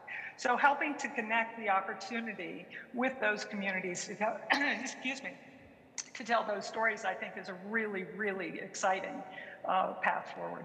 Great. Craig, you wanted to say something. Yeah, I was going to go back to this question of trust. I think it's a little more than trust. It's also about hope. And I think as we build, as we go forward, part of our job as leaders in companies or in the public sector also is to help people in our industry understand that there's a lot of hope. I mean, the demand is going to come back. Pre-pandemic, it was growing faster than GDP in almost every country. That's going to come back. And so explaining that to people and giving them the hope that they're not just getting a job back, but they're getting an opportunity and a future back, a future to grow. And if you're anywhere in the world, we're an industry that you can take somebody that can grow up in one country and that we can export them to another country to work in the same industry. And so it's fantastic what we can do for people, but we got to tell them and show them, kind of paint that picture of how neat it is and how much we're going to need them in the future. Great. Felipe, if I can ask you, sticking to the concept of trust, given a lot of the employees in the sector are frontline employees and dealing with people at close quarters, is there also an element where the workforce are apprehensive of coming back into their frontline jobs? Just to give you an example, there was an article recently about Amazon spending $4 billion to be COVID ready to have their employees deal with that. Are you seeing a lot of that, especially at the airports? Well, we are the safest industry in the world. And basically, aviation have a track record of safety and security that is impressive. What we are trying to do as our airports is try to bring the passengers and also the workers back in a way that they feel comfortable with that. That's why we, following the CART, following the ICAO procedures and guidelines, we implement the airport health accreditation in almost 400 airports till now. We have 600 airports already assigned in our network that is 2,000 airports globally that comprise 98% of the global traffic. That's why nowadays we already have around 70% of the airports covered on this approach of health and hygiene measures that most of them will come to stay for longer, and we have like an harmonization in the process that keep the employees safe and in a good environment as well. Great. Minister Neto, since you've come into office, there's been quite a bit of changes that Brazil has taken. You've opened up visa-free travel. You're now in conversation with US and many other countries to have more crews, more airlines. But obviously, simply reopening international travel is not going to be enough to deal with this crisis. What are other barriers that you need to ensure you're looking at so we can get back the jobs that we've lost in the pandemic? Well, fortunately, Brazil has a very good inbound tourism. We have about 90 million Brazilians that travel inside our country. And they are getting confidence again, trust in the way that we travel. And it's going to be after the lockdowns that many states are making right now. In Brazil, each state has their own way to decide if is going to make the lockdown or no. But, for example, in January this year, was about 85% of our internal tourism recovery of 2019. All the numbers, because as I told you, Brazil exports 11 million people to all the world each year. And this year, the last year, all these 11 million people stayed here in Brazil and make a very huge difference, especially in the northeast of Brazil, as we could see it. And with the jobs, we are really getting very concerned about that. And that's why we are working so much in many ways to the government help the private sector. For example, we put it in the economy, special for the tourism sector, $1 billion to keep the jobs in Brazil. And we have been working very, very, very close with the tourism companies all during this time. And we are expecting to go through it with the vaccination. Brazil right now is the number 4 in the world in the number of vaccines that was acquired already. If I can stay with you and ask a follow-up question, Minister, and you mentioned this, that Brazil gets 6 million visitors, and in one of your interviews you had rightly said that's the number of people who take the elevator to go see Eiffel Tower, and hence you want to increase tourism in Brazil. My question is, what would good look like to you? What are your targets? Internacional? Eu acho que melhorar o turismo interno para depois o internacional. We are working right now in the internal tourism, but we have a target. We have to build together a new rules for borders in all around the world. Not just Brazil make his own rule, not just Europe make their own rule, US, Argentina, we have to work together so it makes easier for all the airlines company and for all the operators in the world to restart the tourism. Our target will be about, for external tourism, would be about 15 million external tourists in Brazil. Plus, we have 90 million Brazilians that work together because Brazil is a continental country. Right. When you see Ceará, for example, one state of Brazil, is about the same size of Spain. And Ceará receives about 30 million tourists from Brazil already. Right. So we have a very strong internal tourism that helps us. But we have a very big potential. Brazil receives less tourists than the Eiffel Tower. Mm-hmm. Brazil receives just 6 million tourists a year. That's too low number.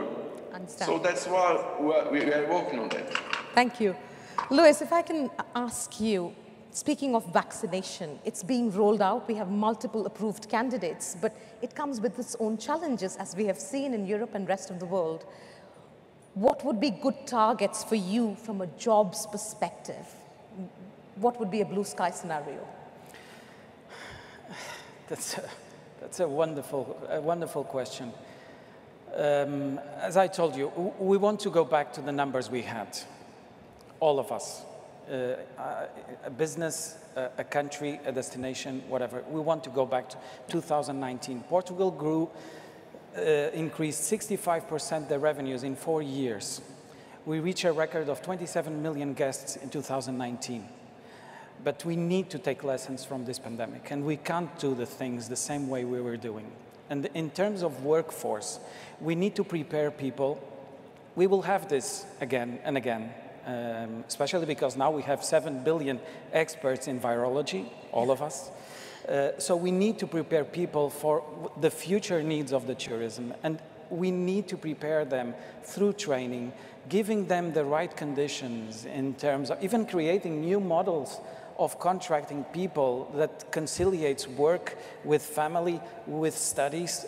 This is crucial. And if we don't think about this, and we don't, once again, make commitments in our own place, in our own business, in our own country to do this for the future, then we will go back to what we have, and it's not good. So we have to change this. This is a really great opportunity to change, and especially when we talk about the workforce. Because they're the basic, and we all say that this is an activity from people to people, so this is the time to focus on people and forget about the rest. This is the time to do things right. Great. Felipe, would you agree? We need to have new jobs, but the idea is not to get back to where we were. We probably need different kinds of jobs in both the public and private sector. We do, but we also need to work and see what we can do to also in the future export jobs. And that may not necessarily mean that somebody's working in the country. You could have marketing done in Mumbai, India for a hotel in New York City. And I think there's a lot of opportunities there. I think one of the things that is kind of unfair in life and that we need to concentrate on is the fact that we're going to recover the countries that are large and have large populations will have a lot of domestic travel, as the minister said. That is going to buoy them up and it's going to give them an advantage. Regional travel will be second, and probably long-haul travel is third. The problem is most of those long-haul destinations are the ones that need it the most. They need the jobs, and they don't have governments in many of the cases that can support their people when they don't have jobs for a long period of time. And so the onus is on us as the public and the private sector. What can we do to retrain them to either export them physically or virtually to another part of the world until the demand is up in where they are? This is an interesting point, Isabel, also about the future of work and how it might be different compared to what we've had. But it also brings in, I think, an interesting point that people are now working in a hybrid environment, half remote, half in the office. But interestingly enough, that has put considerable pressure on mental well-being. And you're seeing a lot more anxiety and depression at work, and we heard that in the morning.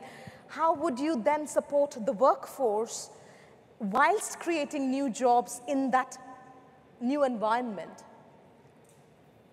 I think the question of mental health is a very real issue, and one that both the public and private sectors need to take very seriously, and to put in infrastructures in place to support not only the workers themselves but their families, because they are no longer coming to the workplace; they are at home, so their mental health also affects their families.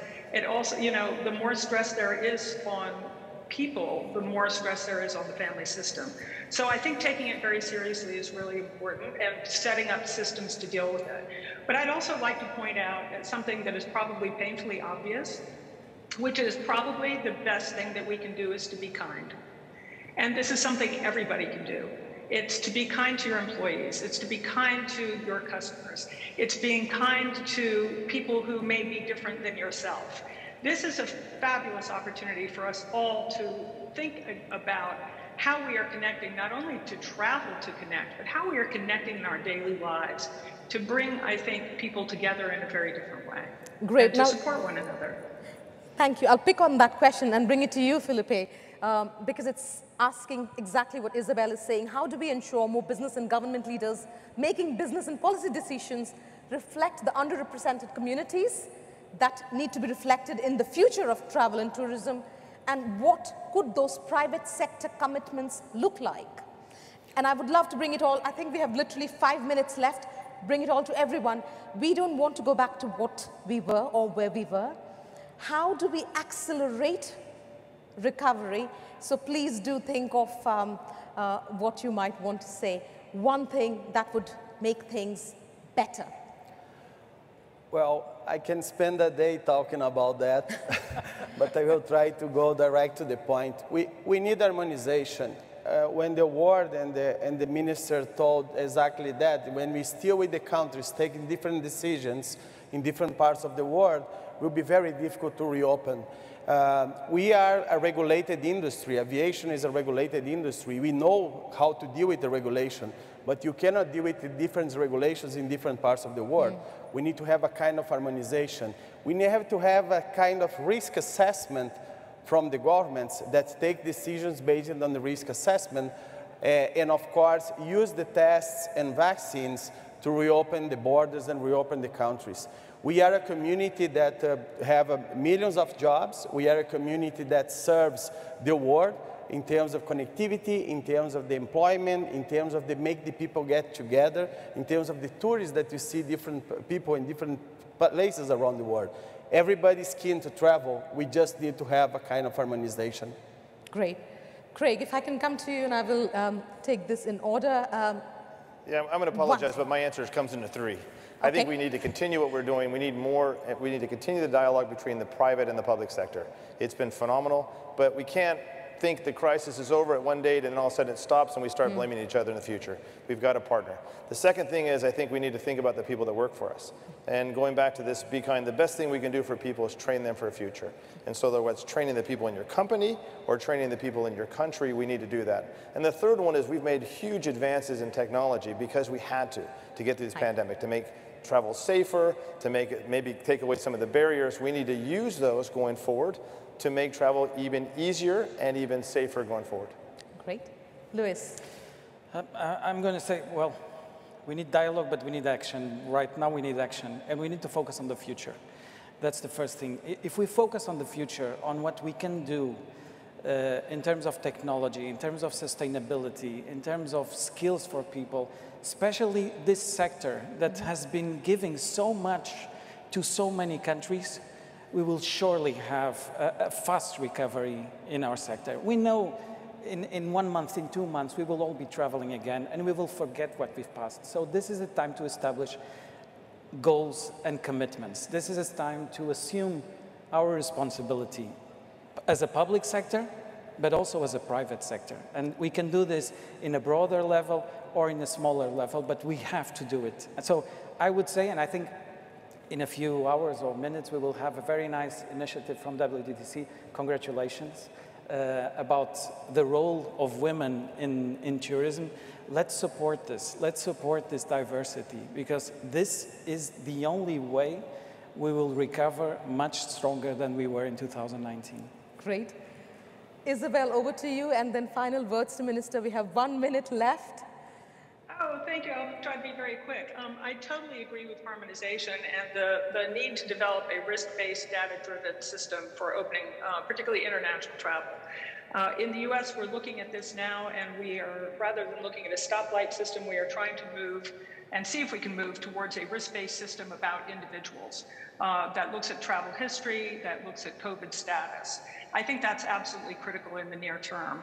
I would also agree that we need to untether ourselves from the past and have a vision of a new travel and tourism future. Because I think that when we keep looking back to 2019, I think it limits our thinking. We need to unleash the power of innovation. We need to develop a tourism industry that is more sensitive to the environment, that is more sensitive to the communities, that is more diverse and inspiring to travelers.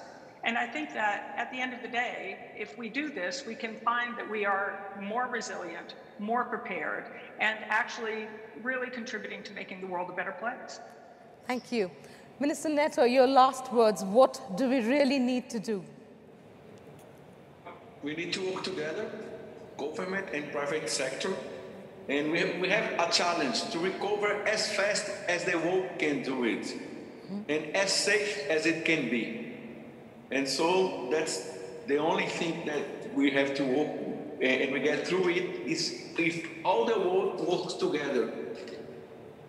Brazil cannot work alone, Portugal cannot work alone. We all have to work together and make the new facilities to all the people travel around the world again. So that's one of the most important things that we have to build together. Thank you very, very much. We're out of time, but not before I thank you all, ladies and gentlemen. Thank you not just for being here. Thank you for being the voice of the 272 million people who still work in this sector. Thank you for testifying on behalf of those ordinary, extraordinary men and women, because they expect all of us to rise to the challenge, and we should do nothing less. This is not a battle we can afford to lose. Thank you all very, very much. Thank you. Thank you. Thank you. And thank you to Aradhana for a really stimulating panel, to all the panelists. Thank you very, very much. You know, we've been hearing today from industry leaders who are envisioning what the future looks like, leaning into even new ways of doing business that will not only recover the jobs that we've lost, but also create new jobs and learn from this pandemic. As we look at that kind of resilient leadership, who better to give us ideas, strategies, than a transformative global political leader? And our final session of the day will be a one-on-one interview with WTTC's Gloria Guevara and the former president of Colombia and the 2016 Nobel Peace Prize winner, Juan Manuel Santos. You're going to hear about President Santos's resolute effort. The developed countries and the environment, because those two elements were lacking in the Millennium Goals. I told them, you know that I only received proposals that were maximum 3 pages long, and they took out a memorandum of 3 pages and gave it to me. I read that, and I said to my Minister of Foreign Affairs, another marvelous lady, this is a very important initiative.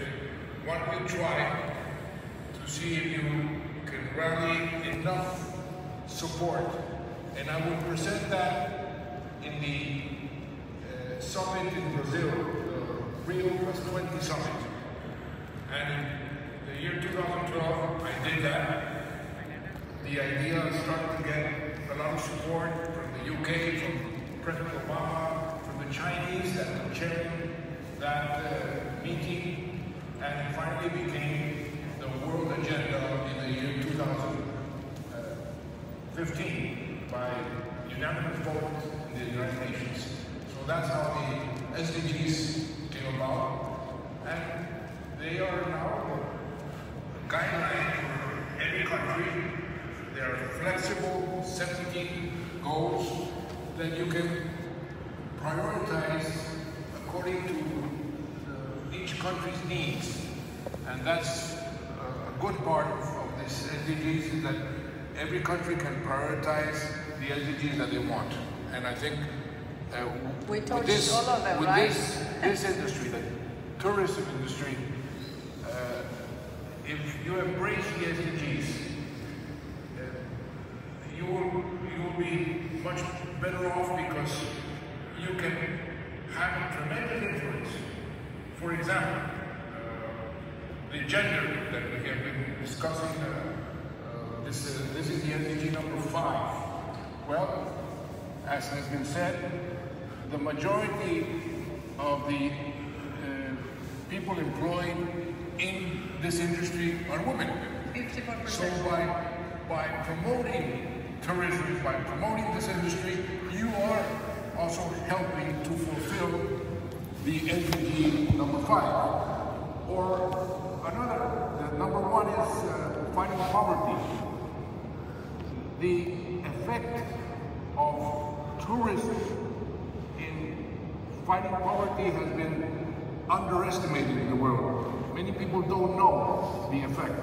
There is a study in the Interoperable Development Bank that proves that 1% of extra foreign exchange income in a country has 0.5% effect in the creation of employment. That's a tremendous leverage. And today, what we need is more employment, and therefore, by supporting the tourism industry, you are also helping the SDG number 1. Excellent, excellent. Thank you, by the way, because that has been amazing, and the entire world is referring now, and that is the global agenda. In other words, that's what's uniting all the countries, the SDGs. Thank you for that story. President Santos, one of the challenges, perhaps the most difficult challenge last year was at the beginning, especially the international collaboration.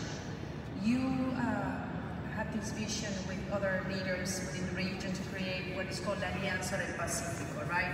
It was very successful. Can you share why do you think that it was important and how effective that was? I do remember, and I benefited from that, but can you share with the audience what was that about?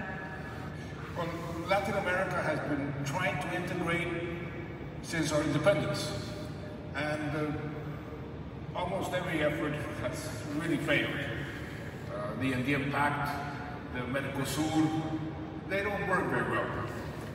And I was in Davos, in a meeting in Davos, and a friend of mine from the UK said, there are 4 countries that have a lot in common in Latin America, which are the countries that have a coast in the Pacific. Mexico, Colombia, Peru, and Chile. That would be ideal to integrate because the importance of the Asia-Pacific region was very evident. And so I took that idea and I shared it with the then president of Peru. And he was much more effective than I was. He said, what a great idea. He immediately wrote a letter to President Calderón, to President Piñera in Chile, saying, this is a great idea. And that's how the Pacific Alliance was created. But why did it become the most successful integration process in Latin American history? Because we decided that it would be led by the private sector. We would have a business council that would tell the presidents what is it that we need to do in order to make integration possible and more effective. Without any bureaucratic international council, it was simply a very pragmatic approach. Because of the positive effects.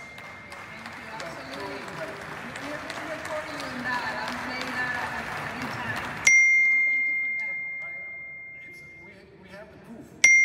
It is there. The numbers are there. You know, you just said something very important because, for instance, the private sector, and here you have a couple of, I mean, a lot of needs a different type of leadership. In my case, I had the unique opportunity of being a leader making war for 4 years as a Minister of Defense, and I was very successful making war. I was elected president the first time with the highest margin of votes because I was a war hero.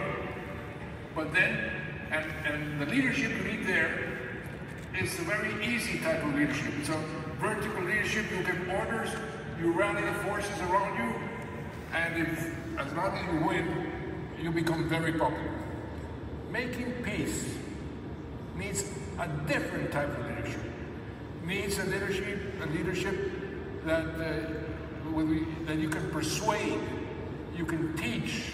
You need to persuade somebody to forgive the perpetrators of the atrocities that they have committed, and that's much more difficult. And I relate that to what has happened in the pandemic. Unfortunately, the world, when this pandemic started, had no leadership. One of the problems of the pandemic is there's no world leadership. And that's a problem for the world and for many countries. But you're starting to see a new type of leadership emerging from the pandemic. The old authoritarian type of leadership, they haven't done very well in the pandemic. But the new type of leadership, and I will give you examples, New Zealand, and Norway, Taiwan, Finland, that type of leadership that is built on trust, on recuperating the trust of the people. That, by the way, all of the leaders are women. This is the type of leadership that we need now in order to reestablish something which is absolutely crucial for the world. It's been said here, and it's absolutely crucial for tourism. It's among the countries of the world. And that is very important if we want to Ukraine in big trouble. And I said only that I was bringing the peace flag to Colombia to make peace with President Santos the day of his birthday. That day was my birthday. And he's going to, it is his 48th birthday. And I said, precisely, I'm not 48, I'm 58. And my dear wife,